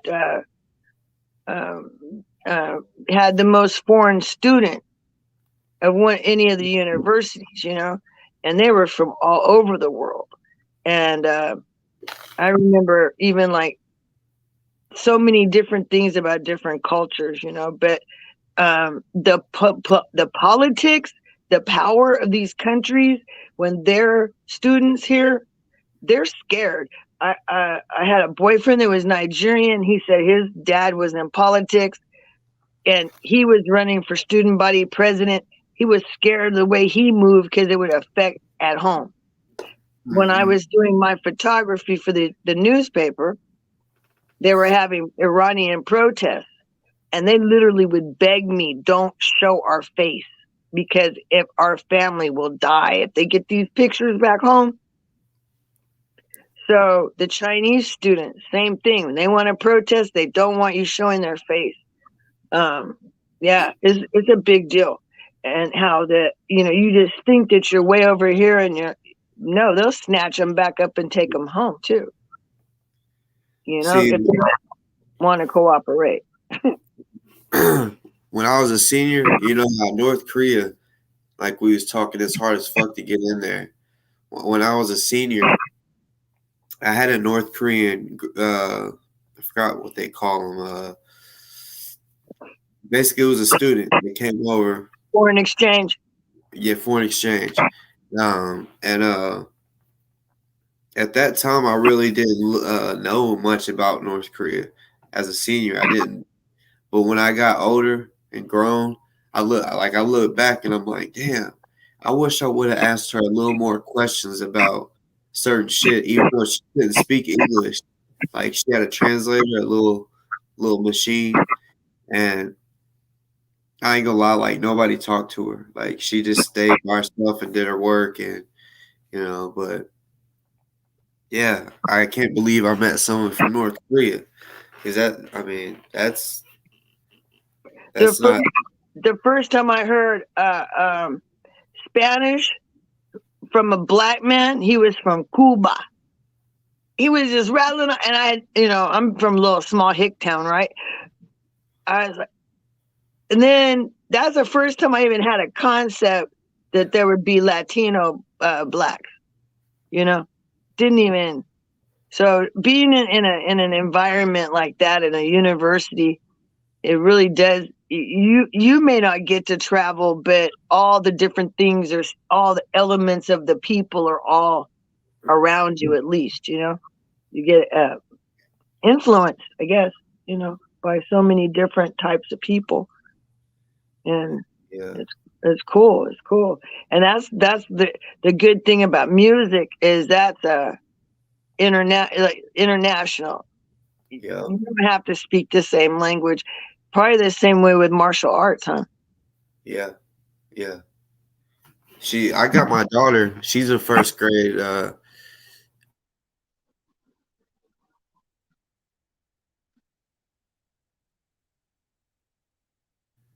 Like when I first found out she was able to learn Spanish, I was like, fuck yeah. And I'm not gonna lie, I went like 2 weeks without really like, I guess because I'm busy and stuff, so I don't really ask like specifically what she did. I'll just ask, "How was your day, baby?" She'd be like, "Good." I'm like, "Good." And then I was like, "Have you what you been learning in Spanish?" Just randomly said it. And she's like, "Oh, like we learned some songs." So I was like, and she knows all the colors now in Spanish. So I was like, "Sing the song." And when she sung it, like I was literally like shocked. It blew me away that like it for real. It was crazy. I'm like, oh my god, my daughter just fucking sung a song in Spanish. Like, it just was. Yeah, that was trippy. That was trippy. Yeah, actually, children. Oh, wow, I'm glad she did that. Children are able to start understanding multiple languages at 2 years old. From 2 years old until like maybe I think 4, I can't remember exactly, or it's a real small window. But they can learn, like I think it's up to 5 languages, something like that. At least if you get them started with them,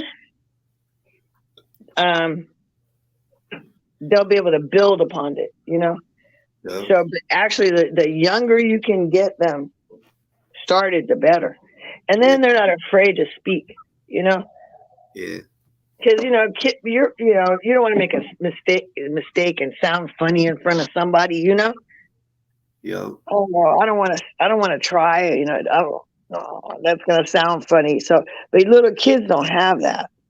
Yeah. They don't have that type of inhibition. They don't have that. That's what I love about kids. They're so cool. Kids are really cool. Yeah, kids are really cool. You had said something, and it made me think of something that happened. Oh, the other day, it bothered me after we got off the line that we could, as a community or as a people or anything, actually be normalized to having a kid that would be like, how did you say, 8th grade, 14, 15, trying to make her living? Yeah. you know, and we don't go, oh my God, that child's being abused. We don't think of it that way. We think of, oh, she's fast, or she's you know, we have a lot of ways to think about it. But I wanted to challenge you, now that you have kids, if you saw that same activity now, you know, how do you perceive it now versus the way you perceived it then?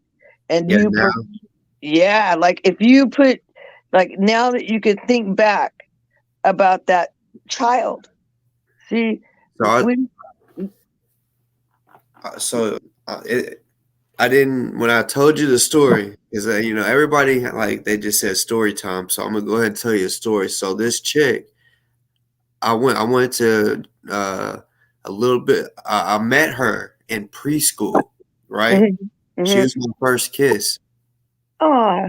So you know, we moved to different cities. She came back, or she moved to a different city and came back, and we kind of did a little third grade dating.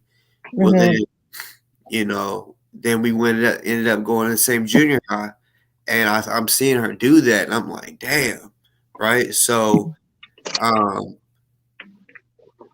year after I graduated, I was in college, and I remember she sent me an ad on Facebook because she didn't go to the same high school after that. We went to junior high, and then I don't know if I can't even remember if she dropped out or what to get money. You know what I'm saying? Because she was in the strip club at like 16, 17, you know what I'm saying, in Houston. And like I remember she'd be in designer clothes, nice ass hotels. So I had her on Facebook, and I'm looking at all these pictures. I'm like, you know, damn, hey, what's up? Like, what do you do? Like, you living good. So she was like, I'm a professional escort, and I ain't gonna lie, I was a little like square in a sense. I wasn't a square, but I was square to that term. You didn't know what it meant. Yeah, so I didn't really know what it meant. Like escort. It doesn't have to be prostitute, because some of them, they'll, like a rich man might pay a pretty woman. That's what they tell you, baby. That's what they tell you to get you to. That's the same thing they tell you to get you to do it. And then you find out, oh yeah, you do got to.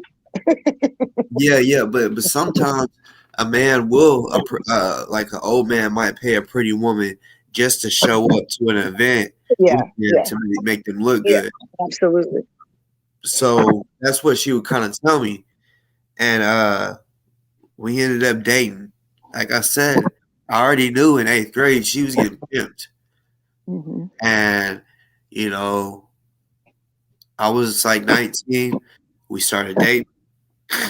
Right, we started dating, and you know, of course, now I've matured. When I look back, I'm like, damn, like, ain't, like, to answer your question, hell no, I couldn't. I wouldn't allow it. You know, I'd fuck someone up for that. But you know, we was the same age, and I knew that part. I knew that part, that you guys are the same age.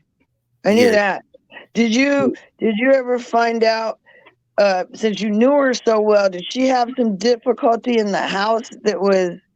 She didn't have her dad around. She was like bad. She was a bad kid. Like you would say, fast. Like, early. She was having sex early. Like, so that means she was molested more than likely. Maybe. You know, generally, just as a parent and as a person in the community, recognize that if someone's that young having any type of puberty is 12, okay?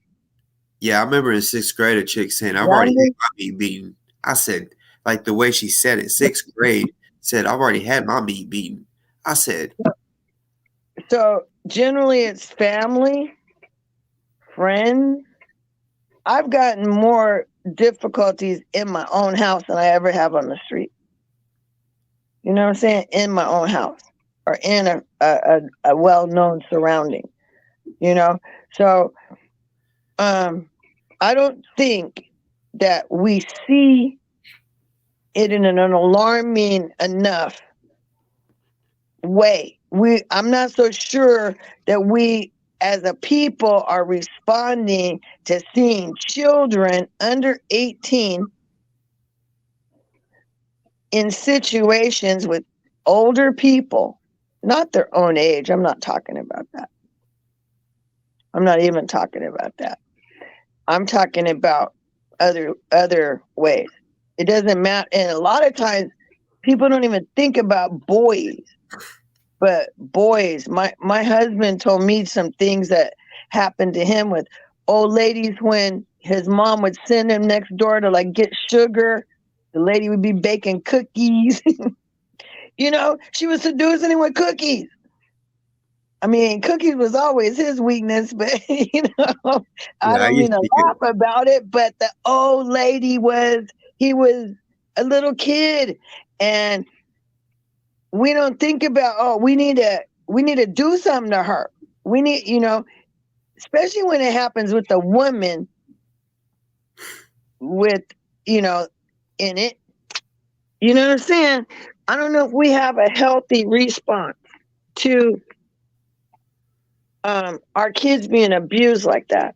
And I think we need to do better at recognizing it and, you know, understanding, like you said, maybe a dad's not there. Well, maybe it was finance, but usually it's not okay. That's not normal. And how does it get normalized in somebody's house? You know what I mean? How do you normalize that at that age?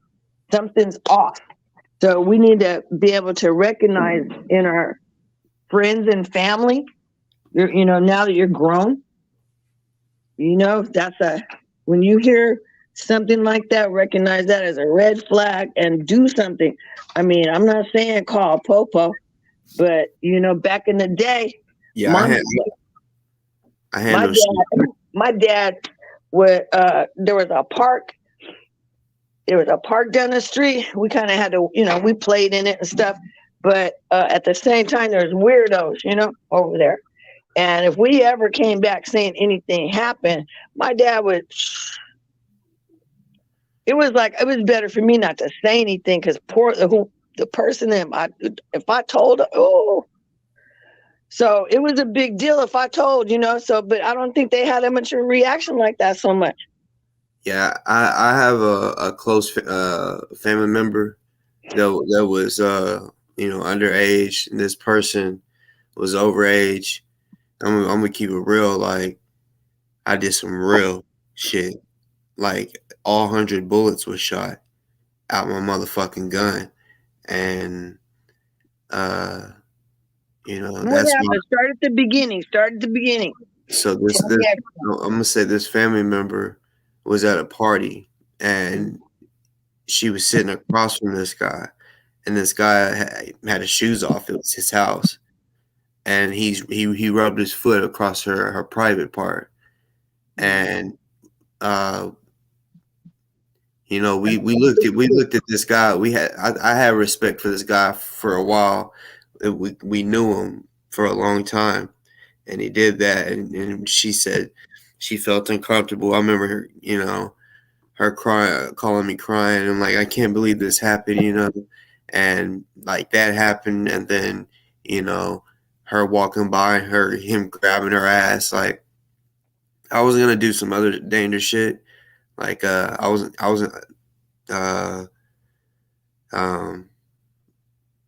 because of God, he's living. You know what I'm saying? Because when I say that, it's because I just could not get the door to break in. I'll say that I just couldn't get it to it just wouldn't kick. I was there with a couple people, and I was like, y'all could take what y'all want. He's mine. And I made his life a living hell after that when the door went open, because I was gonna, as soon as the door opened, it was just gonna be blam. And it just didn't happen. And so I was like, I'm gonna make his life a living hell. You know what I'm saying? So I did, man. I'm not. I mean, I could say this just because I know it's not ever going to come back to me because I'm not telling really the whole story in a sense. But you know, I shot his house up like 10 times. You know what I'm saying? He had a party. You know what I'm saying? I walked up. I did a walk up. And they see me, I pull it out, and I started letting it go. I was going through something crazy around that time. A lot of different shit. It just piled up. So I was going at anybody like that. Not just that person. I was going at all kinds of people like that. And it got to where instead of just going after him, he had a party with women. I don't know if there's kids or not. I didn't see any kids. I know I just heard a lot of women screaming. You know what I'm saying? And I'm just letting it rip. Just letting it rip. Just this shit happened, you know. And you know, like I was gonna say earlier, like, you know, some guys, they might joke around and be like, "Oh, I wish that happened to me when I was little," but you know, I guess you could say I was molested too, like by a woman. You know, I was at an age where I was already washing, like I'll take showers by myself, but being babysitted, Move, Evelyn. they're thinking, "Oh, I need to wash your body. You're not old enough. You're too young to wash your own body." And I was already washing my own body at the time, taking my own showers. So, of course, when they got to the private area as a 3rd grade and 4th grade, like I remember in preschool asking my mom, "Why is it when I see pretty girls, my pee gets hard?" And she was like, "Oh my God," like, you know, because my dad was locked up, so she had somebody, her best friend's husband, had that talk with me. Break it down. And so basically, yeah, when they would be washing me down there, when that would happen, whatever, yeah, you know, they would just keep washing down there. Yeah. They'd be like, "Oh," they step away like, "Oh, you know." Was this a babysitter? Yeah. Yeah. Babysitters, you know, if you can get move dog. Move. If you can get those cameras, any kind of camera, if you gotta leave your kids, get a camera and put them cameras somewhere, and don't be shy with them cameras. Get plenty of cameras so you can see, because people do. Oh man. Yeah. See, when my daughter was born, like I did have I worked at Gerber when my daughter was first born, but doing what? It was just cleaning. Oh, you know, I was gonna say. Like I mean, I was around that whole thing. Like you know, I would be in the laboratories feeling like I'm because you have to put the lab coat on, and I mean, you had to be real clean because I was around this. I worked in the cereal department, like pretty much like the you know, like the powder, the baby shit that looks almost like the rice cereal and stuff. Yeah. I worked in that department. It was real dusty, so yeah, I just worked in that area. It was so much powder and shit. It was never it never stayed clean. So I was always, you know, trying to clean up. But yeah, like I would just be like, fuck no, I don't want nothing ever. I don't want nobody babysitting my daughter because I already know what I'm gonna do if that happens. It's gonna be tragic for a whole family. Well, one of the things is you can't be present all the time. But what you tell children, this is how I told my kids, is if someone touches you and it makes you feel funny, you know, tell mommy. Because they will tell kids, "I'll kill your dog if you tell." They will tell them all these different things that make them afraid to tell. Okay? That's what they do. They're good at that. They're manipulators. They don't know how to talk to grown women, so they messing with kids. See, I try to teach my daughter like she already. I mean, not just her daughter. Yeah, I mean, my son too, but like my daughter knows how I am. Like she's seen me get active. You know what I'm saying? Like I learned this from Kevin Gates. I'm not lying. Kevin Gates, he once said, I take my kids everywhere I go. So this is why I try to have my own business to where I don't have to be at work. They're always with me. You know, I don't want babysitters. Fuck that. They can always be with me. Fuck it. You know, and um he said I take my kids with me so that when I'm in a certain whatever situation I'm in, they'll see how I react and how they need to handle every situation. You know what I'm saying? And that's stuck. That's still with me.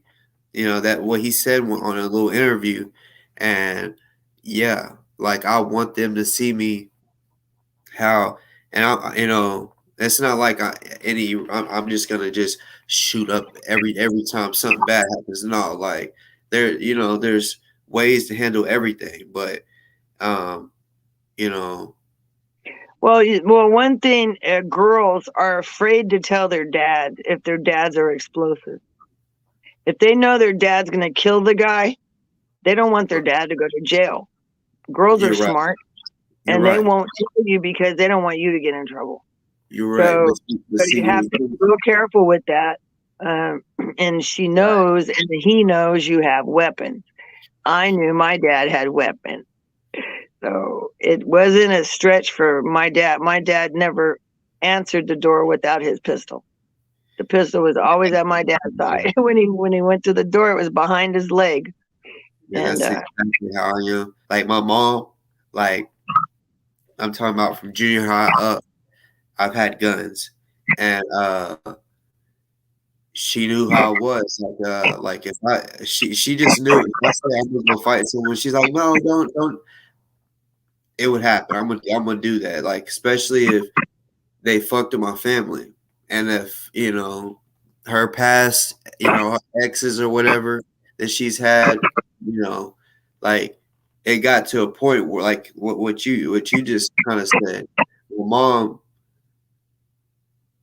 She would hide stuff from me because she's like, I know what he's gonna do. I know exactly what he'll do if I tell him this. And sometimes he would tell me, and I'm like, oh hell no, and and I get all buck and I get ready to go get active, and she's like, no. And I'm like, then why would you tell me this? You know how I'm gonna what I'm gonna do. There was a lot of that but.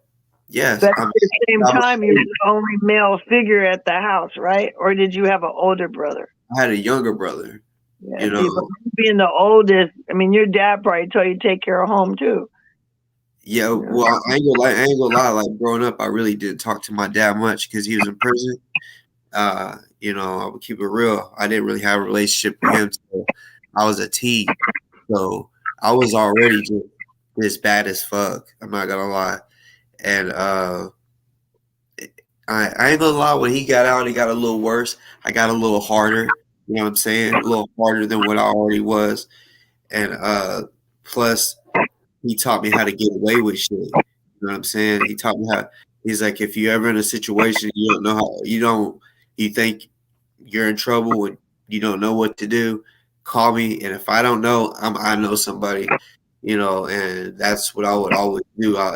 Anytime I got in trouble or felt like, oh shit, I think I'm in trouble, and he'd be like, tell me everything that you did, tell me everything you said, everything. I need to know it all. Do not leave nothing out. And over time, I just learned it from what he would, show me and tell me, and thank God, for real that I because you don't understand how much shit I've done. Like like the story I just told you, 100 of them. I once had a show like that, and Kendick, he went because that's what I was really trying to tell him. You're with a real one. When you fuck with me, you talk about shoot me. You got to understand how I get down, how I will get down. I'm gonna protect myself, but yeah, my mom. could vouch for that. She came on my show. I took that show down, but she vouched for it. You know what I'm saying? She knew it was motherfucking. So being that you're teaching, like working with kids and stuff, it would behoove you to be aware. Probably a lot of women and little kids are coming in maybe to even learn self-defense because they've already been assaulted.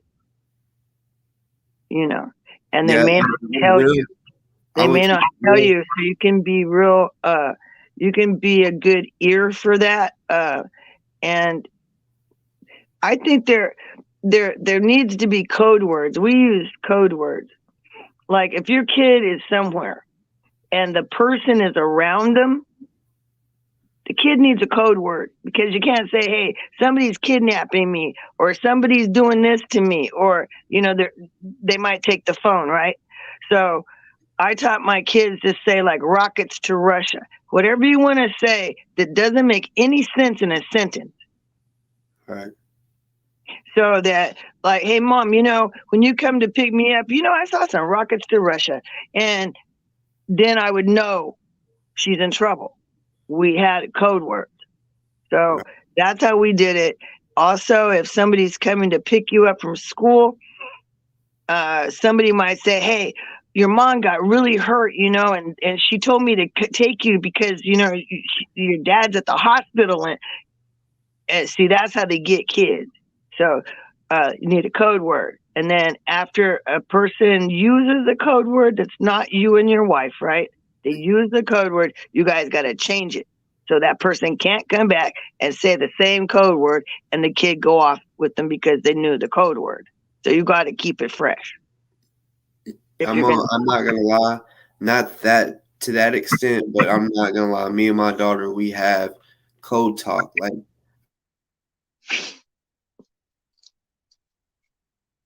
uh-oh, froze again. Come on. I know it's going to come back on. It doesn't stay frozen long. Yeah, but I would really like to see us do better protecting our kids, our girls, and realizing that they're kids. And the way society prosecutes boys at 12, telling them that they're adults or prosecuting them as adults. So it's really hard for a lot of people to view their own children in the correct light as children instead of they're grown. They're not grown, Little kids that are 2 and 3 and 4 years old, they cry, They're not man up. They got plenty of time to man up.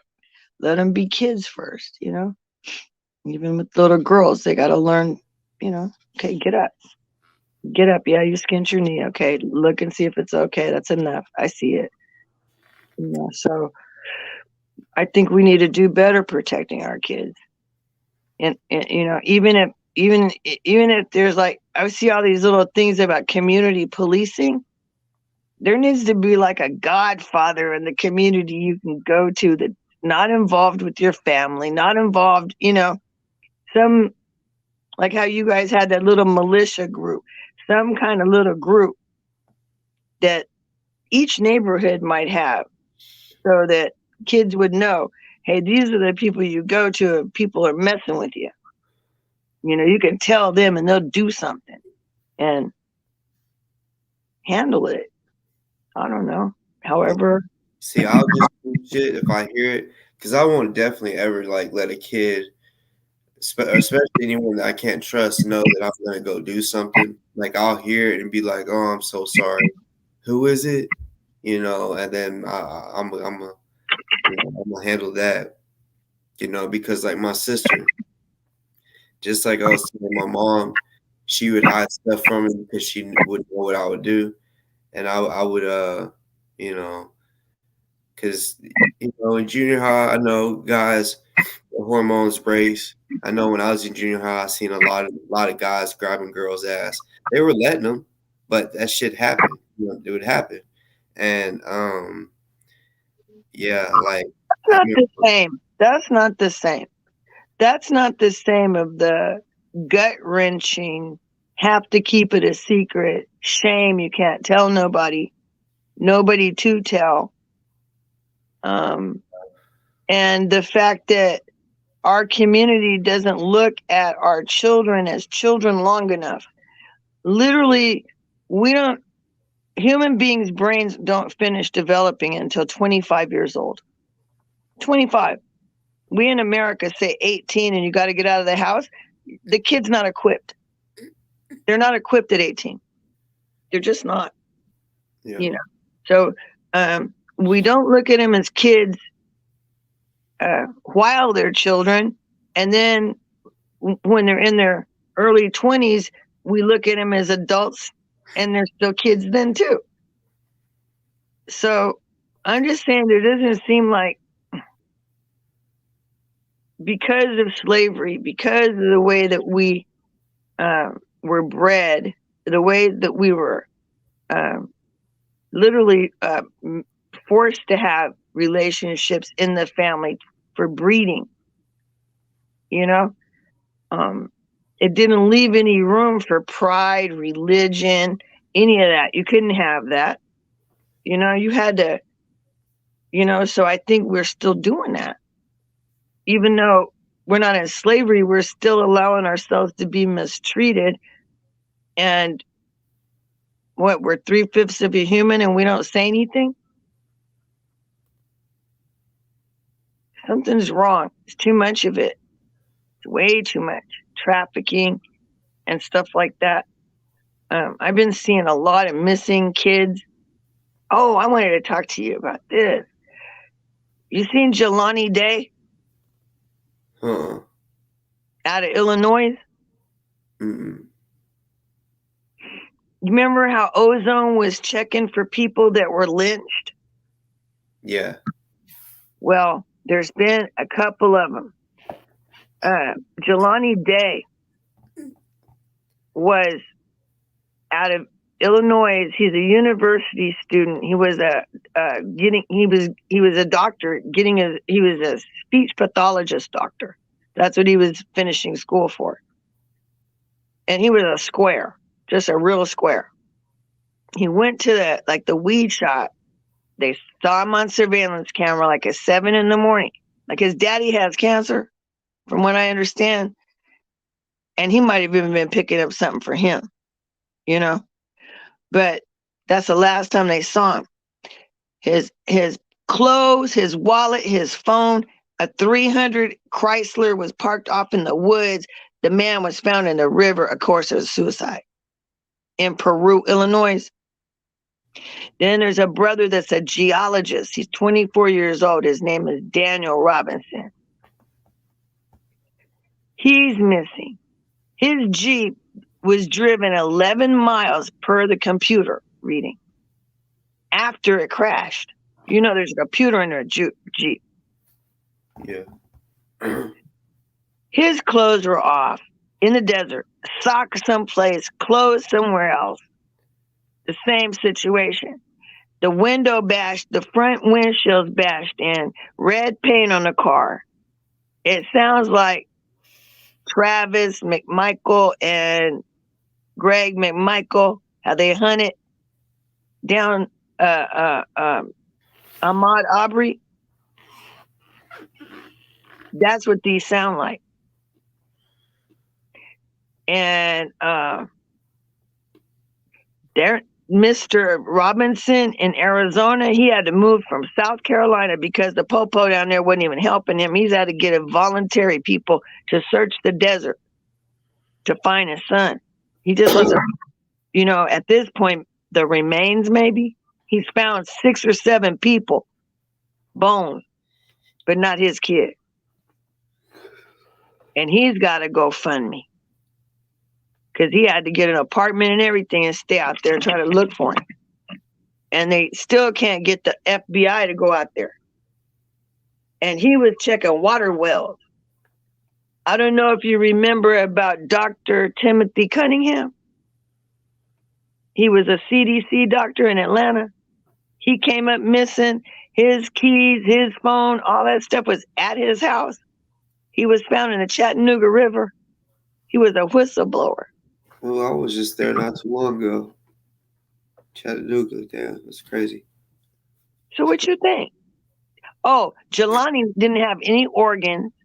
They had to identify him by his DNA and his what was left of his dental. They said some really messed up things about how his body was left. They're trying to say it was turtles and whatnot, so forth. But yeah, his mom is trying to get them to find the killer. And she's been getting help from Operation Push, and Jesse Jackson's so old and brittle. Poor thing. He didn't have so many heart attacks or something. It's even hard to understand him when he speaks. You know, he's really old. But he still has that organization. And then 4 little girls in Flora, Indiana were burnt up in their house. And then another family of 6 burnt up in their house. I forget That's what kind of like some cartel shit. Sounds like KKK shit. They used to start the fire in the back of the house. You'd run out the front and they shoot you. Yeah. Yeah. And the police were always with them. Because they are the same. At least some of them, let's say. No. So they still haven't put the hate crime, the hate hearing. They're going to have a federal hearing for Ahmaud Arbery, them 3 men. And then Derek Chauvin, he just pled guilty and is going to do consecutive.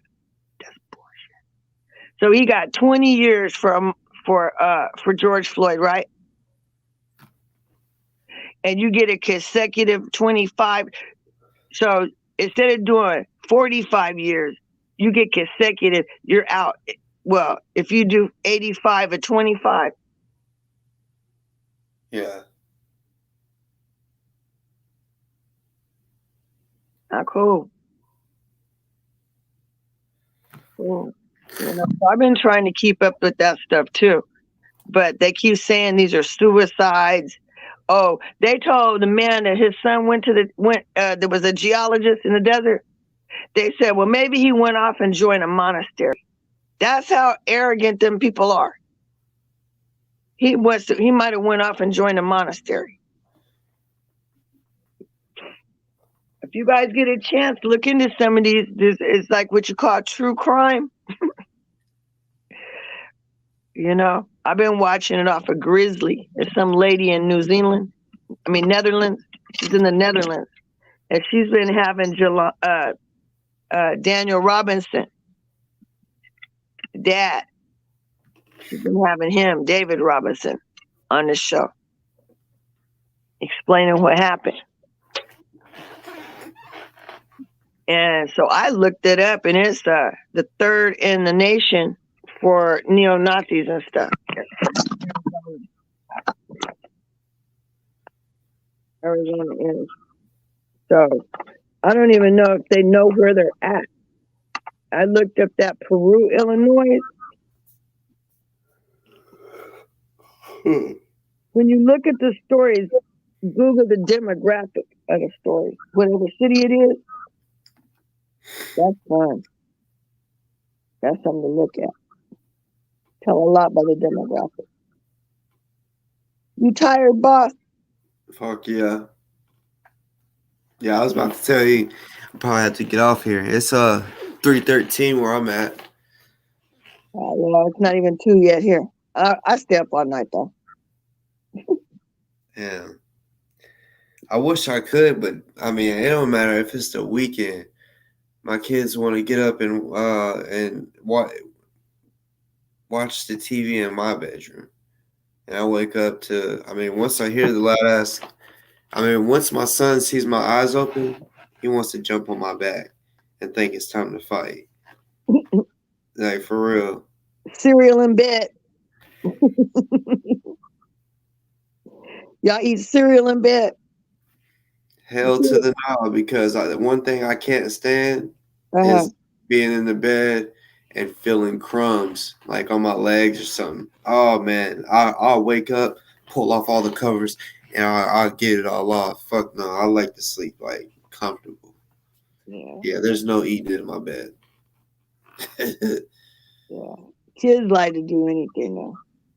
Yeah, I mean they do. I mean, trust me, I be having us, wipe. I mean, they'll just go in there, be watching TV in my bedroom, and I go in there and they'll be. I mean, my son, if he's eating Pringles, he'll take like 6 Pringles all at once, and then once he bites it, the crumbs go all over the bed and shit. That boy, oh fuck, talking about bad. How old is he now? About 3, 2? Yeah, he'll be 3 February 28th, the last day. Yeah, you'll be done with the terrible twos, huh? That's what they call that stage, the terrible twos. Yeah. Until they get to their teens, then it's a terrible teen. Yeah. Ah, fuck. I don't even remember that shit. This is the fun time. This is the fun time, trust me. Yeah. Okay, man. Well, it was nice talking to you. Hell yeah. Sell them shirts as you please. Ain't nobody got no patent copyright. And just remember, all these different people, every time there's a death in our community, they make t-shirts. And they have boxes of t-shirts. And we don't get any profit. The family don't get no profit. They get the money. They get the black money and then go home with it and don't spend nothing in the neighborhood. So at least you were donating. Right. Please, come on. Good night, sir. Later. Good night. Good night.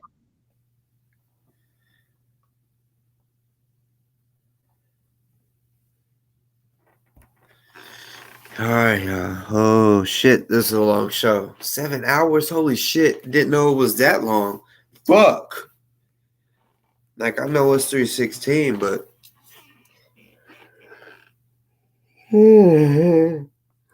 I can't stop motherfucking yawning. I hope I know y'all like story time, especially truth. I kind of told a couple stories. If you got them, you got them.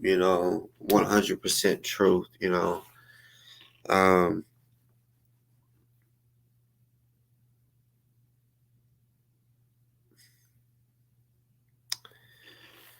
Yeah. See, I can't stop yawning. Let's take my motherfucking ass to bed. But yeah, that bullshit with the, that's why whenever I was saying when Kendick was saying that had something to do with Julia being sexually assaulted, I'm like, man, you don't understand. I don't play that shit. That's when I understood too. Me and him was nothing alike, because if my girl came to me and said, yeah, this person raped me, I hope she's telling me the truth. Because I'm about to go do something, and if you wait, he just, for no reason.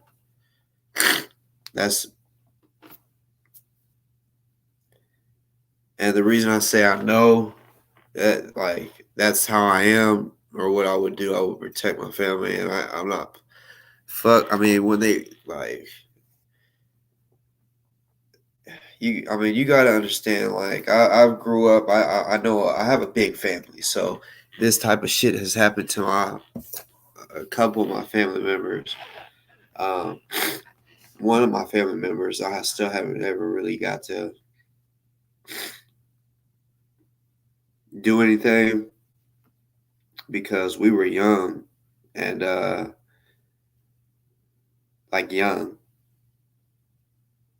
I'm gonna say it's like I'll just say it's like cousin, something like that. Just someone that is in my family. We was like maybe 3 or 4. Like I remember it like it was yesterday, but any other memories at that time, it's so vague. But that day, I remember, and this person, he was 12 and molested someone in my family that was a girl. Like penetration. She's a year younger than me, so I think, like I said, I was either 3 or 4, maybe 5. So she was either 4 or 3, and it happened. And back in my days where I was really wilding out, yeah, I've looked him up. Where he at? Because after that, he got arrested. He went to a mental facility. I don't even know how long he was in there for. But, I don't even like thinking about that type of shit. Like,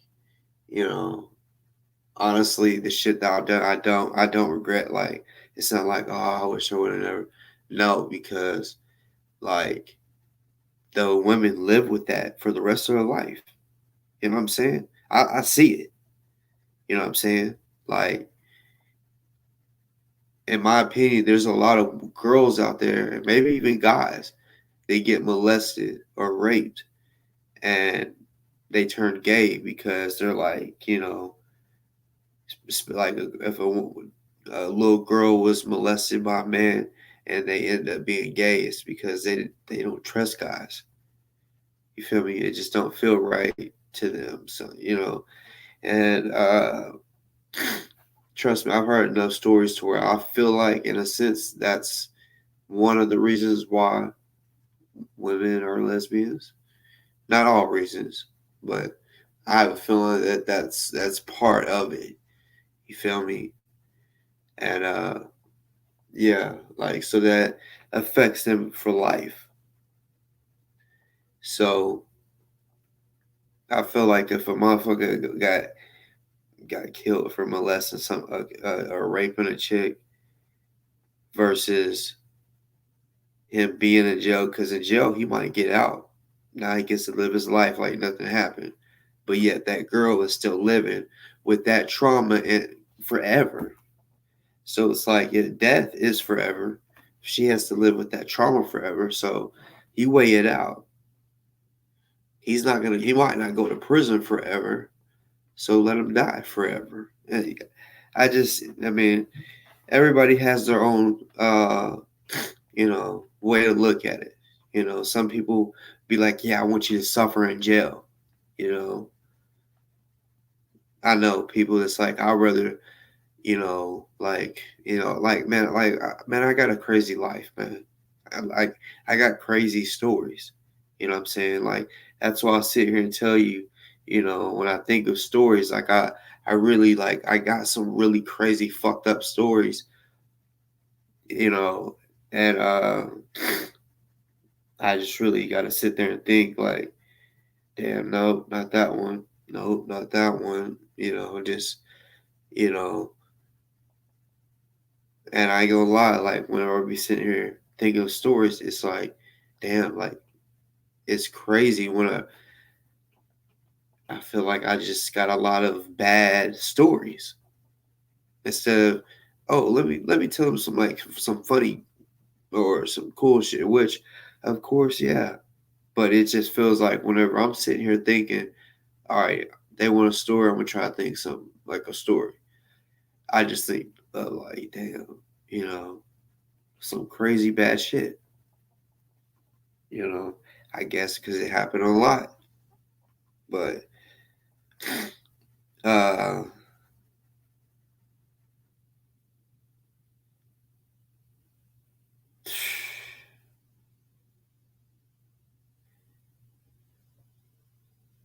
yeah.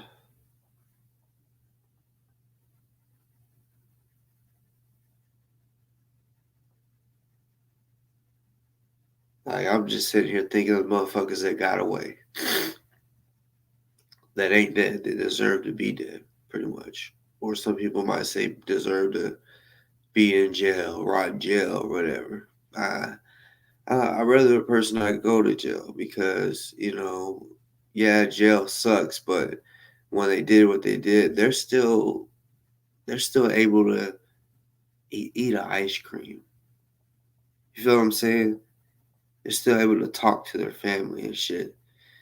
And I don't know. I just look at stuff a little differently. Um, like I said, I have bad dreams every night, right? And I know it's because of the shit that I've done in my life, but it is what it is. Like, um,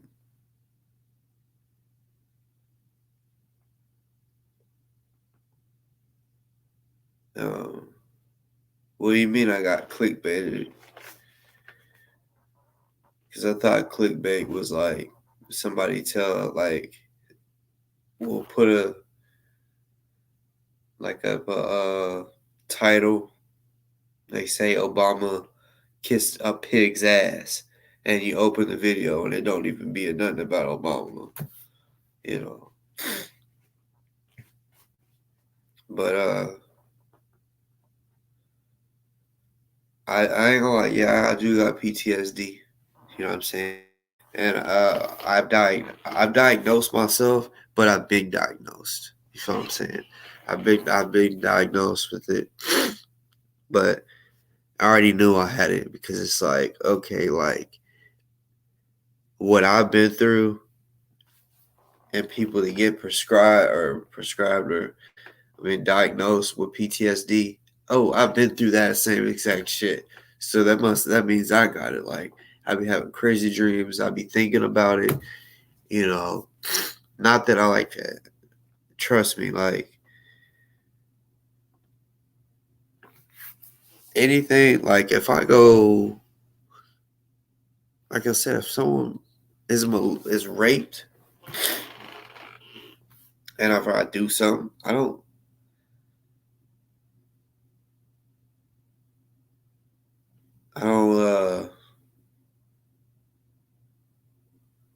I guess you could say feel sorry. Like I don't ever just sit there and be like, damn, like, yeah, I went a little overboard, because like sometimes like I still think about like this motherfucker could still get it, you know. And I ain't gonna lie, y'all.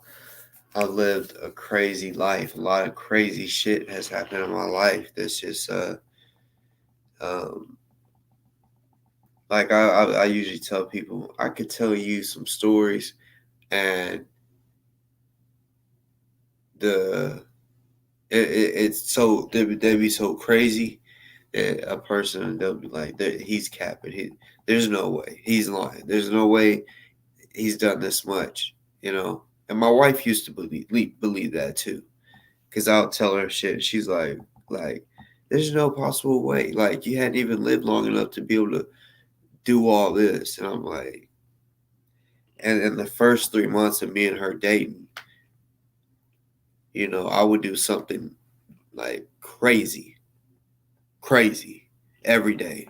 I'm talking about like just one of those days would be tragic and people would remember that for the rest of their life. Like not really tragic for me, but could be tragic for somebody else.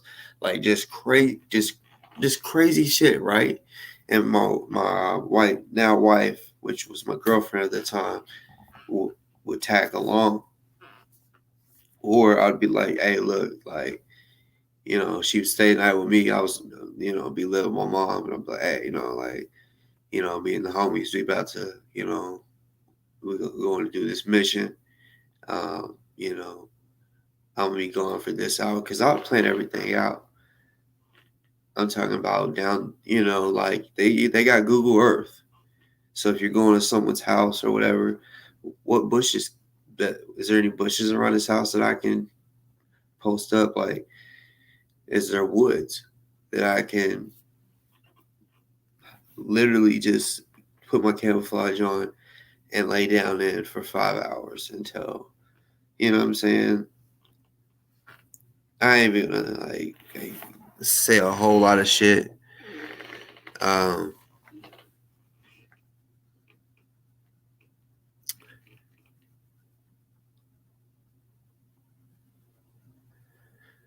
I mean, yeah, those bad dreams, honestly, it would be nice to get rid of, you know.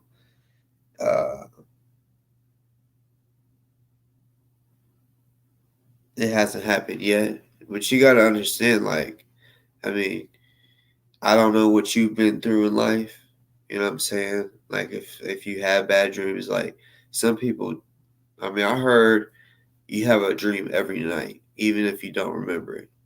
But I remember my shit vividly, type shit. Even though, of course, we get tired and we need sleep. A silver spoon under your pillow, I've never heard of that. But, you know, I guess everything, I mean, I used to use Indian or dream catchers. You know, I used to put that above my bed. You know, because I've had dreams, bad dreams, since I was little too. You know, like crazy dreams, like in a movie, like shit. This like would only happen in a movie, like.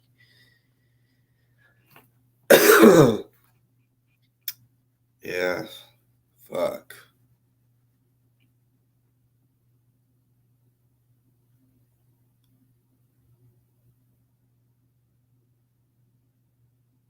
I am a fucked up individual. I'll say that. Like, some shit fucked me up. I'm definitely sane. You know, but that's why I don't like really beefing with nobody, because I know where I'll go. And, you know, it'll be sad for that person, you know, because I won't ever tell nobody. You just will be on an Amber Alert for the rest of your fucking life. But people don't understand that. You know, everybody just can't shut the fuck up and or realize some people really ain't out here fucking playing around with you. Like, bitch, you can be put on Amber Alert for the rest of your fucking life. Be on one of them fucking papers at Walmart where it shows missing person and that type of shit. Bitch, for sure ain't gonna be found. Like, it ain't no, oh, you gotta worry about them digging you up, or no. Like, there's some. Why am I talking about that, right? It's because, yeah, there's sick motherfuckers out there, right? You get your bitch ass out here talking shit like that. What the fuck wrong with you, motherfucker? Ask me a dumb question like that, you stupid fuck.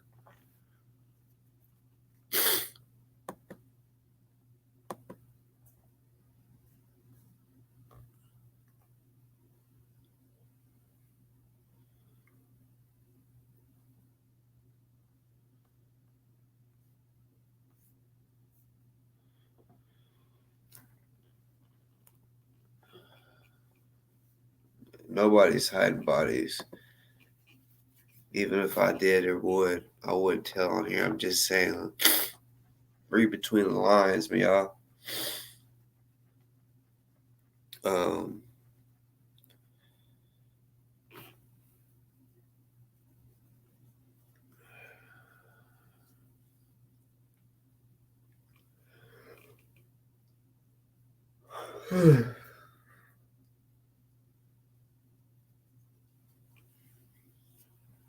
Remember the first time I stabbed a motherfucker?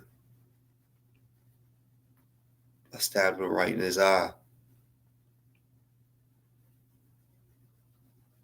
And I remember, like, the feeling of his eye being stabbed. It just felt gross. Like, I stabbed him in the eye with a key. You know what I'm saying? And I wanted to say it like that just to make y'all think it was an accident. It wasn't like, oh, I'm stabbed the fuck out this dude. But I wanted y'all to think a little bit when I said it, you know what I'm saying? But no, I did stab him in his fucking eyeball, you know, because it was a homie.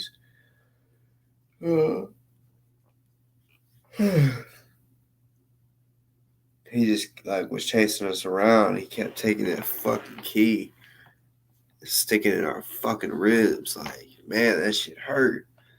So like, I ended up like snatching it out of his hand, and we're like, you know, doing like he's like we're like grappling. He's like trying to grab the key, and I'm like basically like, oh, like trying to put my hands up, like, you know, get him, but boom, put the key out, and the key just went right into his fucking eyeball. You know what I'm saying?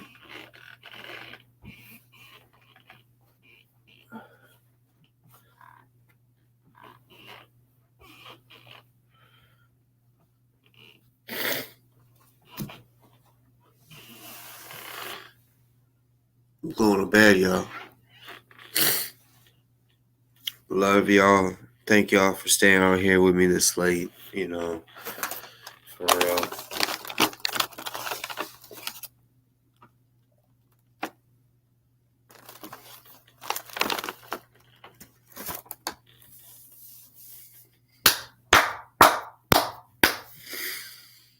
That was a good motherfucking show.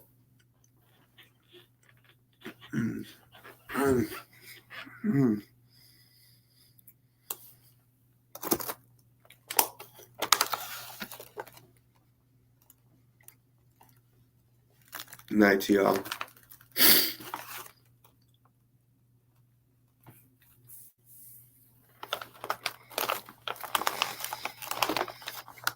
And fuck you, nigga. You know, all you motherfuckers. You got a problem with me? Right here. Bah, bah, bah, bah.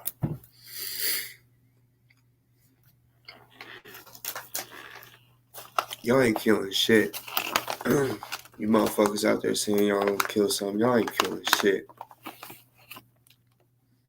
I said what I said tonight. Let you niggas know, like, it won't be the first time. It won't be nothing new to me, bitch. I will get away.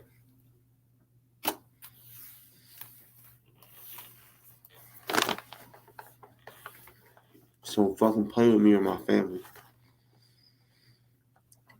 Definitely not my family.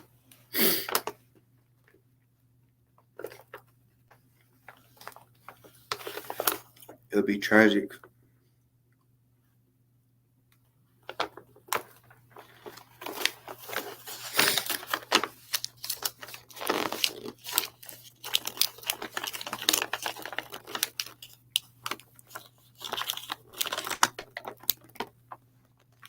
We'll see who lives to tell the story later.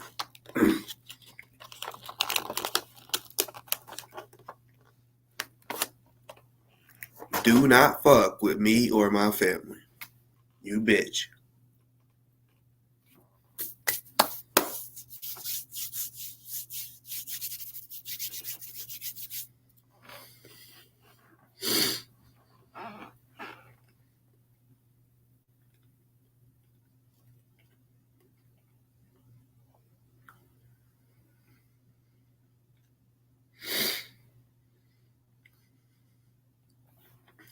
Boy, you see this shit right here?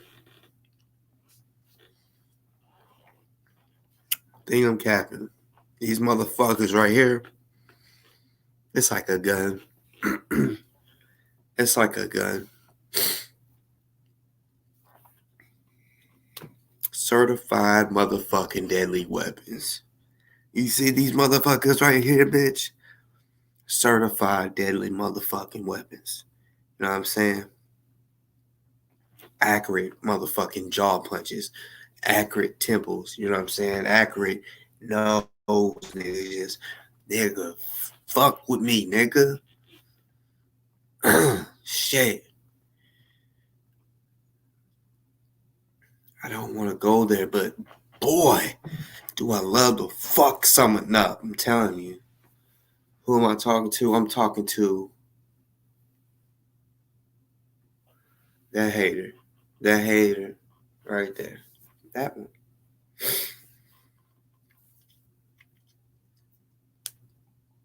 And if it well, if you ain't the hater when I did this, it was the fingers going past you like it was pointing at something else. Something up in there is a hater.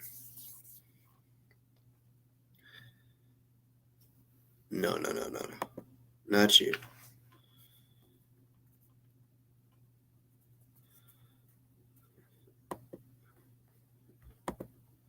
You bitch ass niggas. I'm telling you, like motherfuckers, like, you know, it said summer can go die. Like, that's what I'm saying. We got bitch ass niggas in this world. That's why I say, bitch, I'm telling you, these right here, I don't give a fuck if you think I'm capping. These motherfuckers is so motherfucking deadly, nigga. You know what I'm saying? Because not only do I got this, bitch, I got a fucking mean grip and I'll choke you the fuck out. You know what I'm saying? And look you in your fucking eyes and just, and when you try to, and you're just sitting there, nigga, keep going, y'all. Because motherfucker might act like, all right, I'm out of breath. And then you stop and then you, no, go about 20 seconds past when they're done. Yeah. This is for educational purposes only.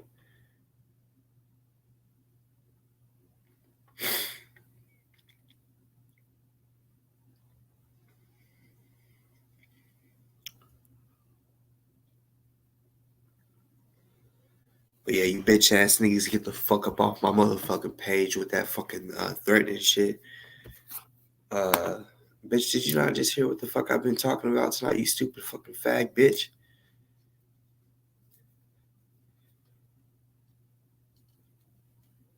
So I can only imagine who the fuck it could be. And if you want to fuck with me,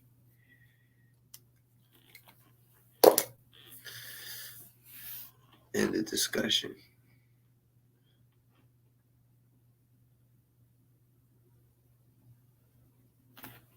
All right, y'all. It's time to go to motherfucking bed. What they say, neighborhood.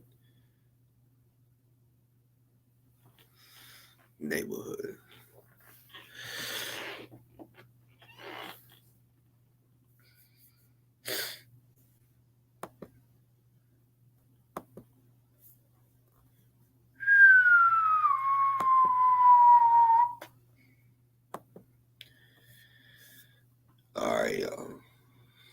Peace up. A-Town down.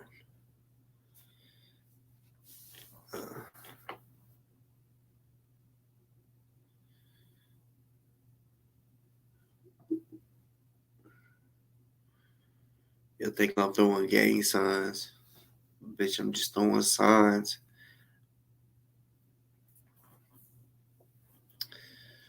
What y'all think that is? What the fuck do y'all think that is, nigga? Huh? The fuck you think this is? Nigga, what the fuck you think this is, nigga? You know what the fuck time it is, nigga? It's Memphis, nigga. Fuck time you think it is, nigga? Shit.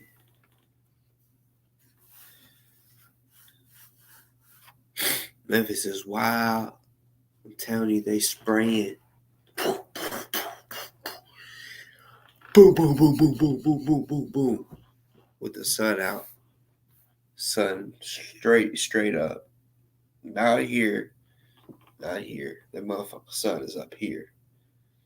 Niggas. Ready to go. I'm talking about not no more. Yeah. Man, I remember one day. I'm talking about it was when the sun just fucking came up. The birds still chirping and shit. going outside like, all right, I gotta hurry up and take the trash can out to the road, warm the car up to take my daughter to school. And like, damn, nigga, they killing a nigga already. Fuck. No, them niggas didn't go to sleep. They stayed on one. And so I'm getting them early, nigga. Soon as he come out and take his daughter to school. That's what it was, too. I was like, damn. Motherfucking ambulance came and shit. I said, ain't no motherfucking way that someone's already got caught slipping and got killed this fucking early. Like, I already knew, a nigga stayed up all night plotting, like, on one dumb. They went dumb and didn't have no, remorse. And, it was a drive-by. It wasn't a walk down,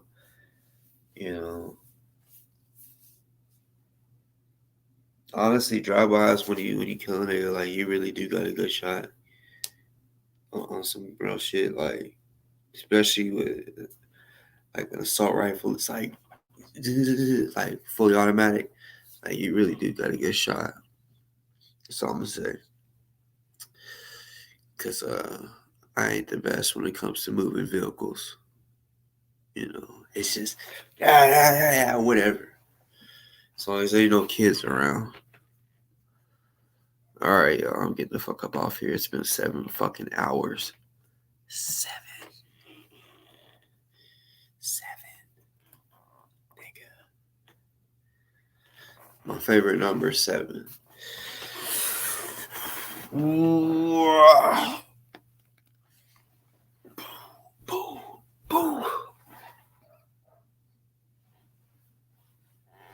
15 more minutes. I don't got 15 more minutes. Y'all want me to fall asleep in this chair?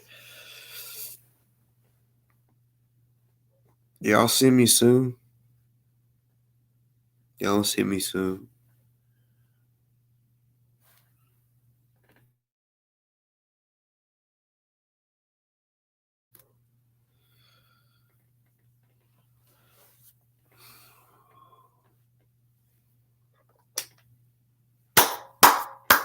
That was a good show, y'all. Hey, I love y'all. You know what I'm saying? Truth, I love you. You've been looking out for me tonight. I've been seeing you. You didn't even say nothing, but I've been seeing you in the motherfucking chat. Looking out for your boy. I love y'all. You know what I'm saying? Thank y'all for trying to make my kids have a good Christmas and shit like that. And really, it's just it's Christmas, but I'm definitely trying to take them somewhere. Like I told y'all, I love going on trips. The plan is to go somewhere next week. You know what I'm saying? That's the plan. We'll see, how it goes. See if I can hustle up, what I need to do. Because yes, I love motherfucking taking trips.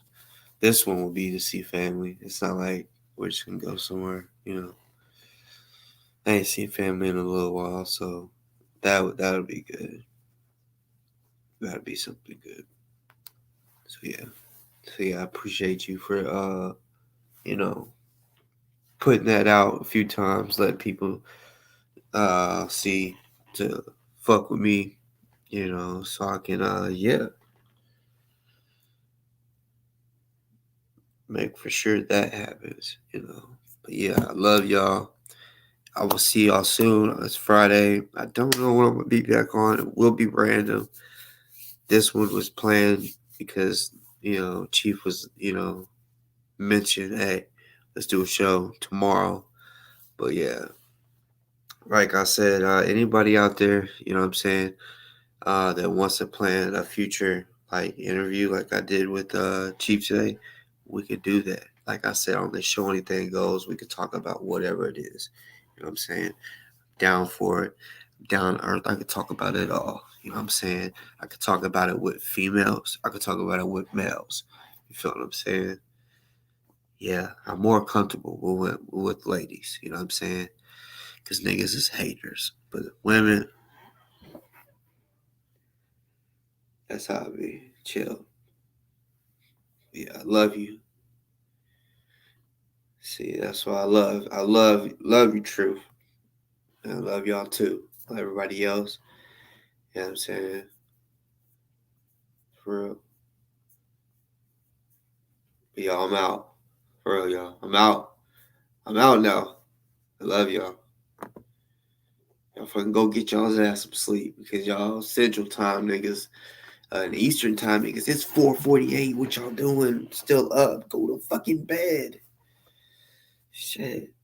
Yeah. Hey, salute. I love y'all. Real shit. Real shit. Don't think I'm just saying it to say it. I don't be capping. I'm for real. I fucking love y'all.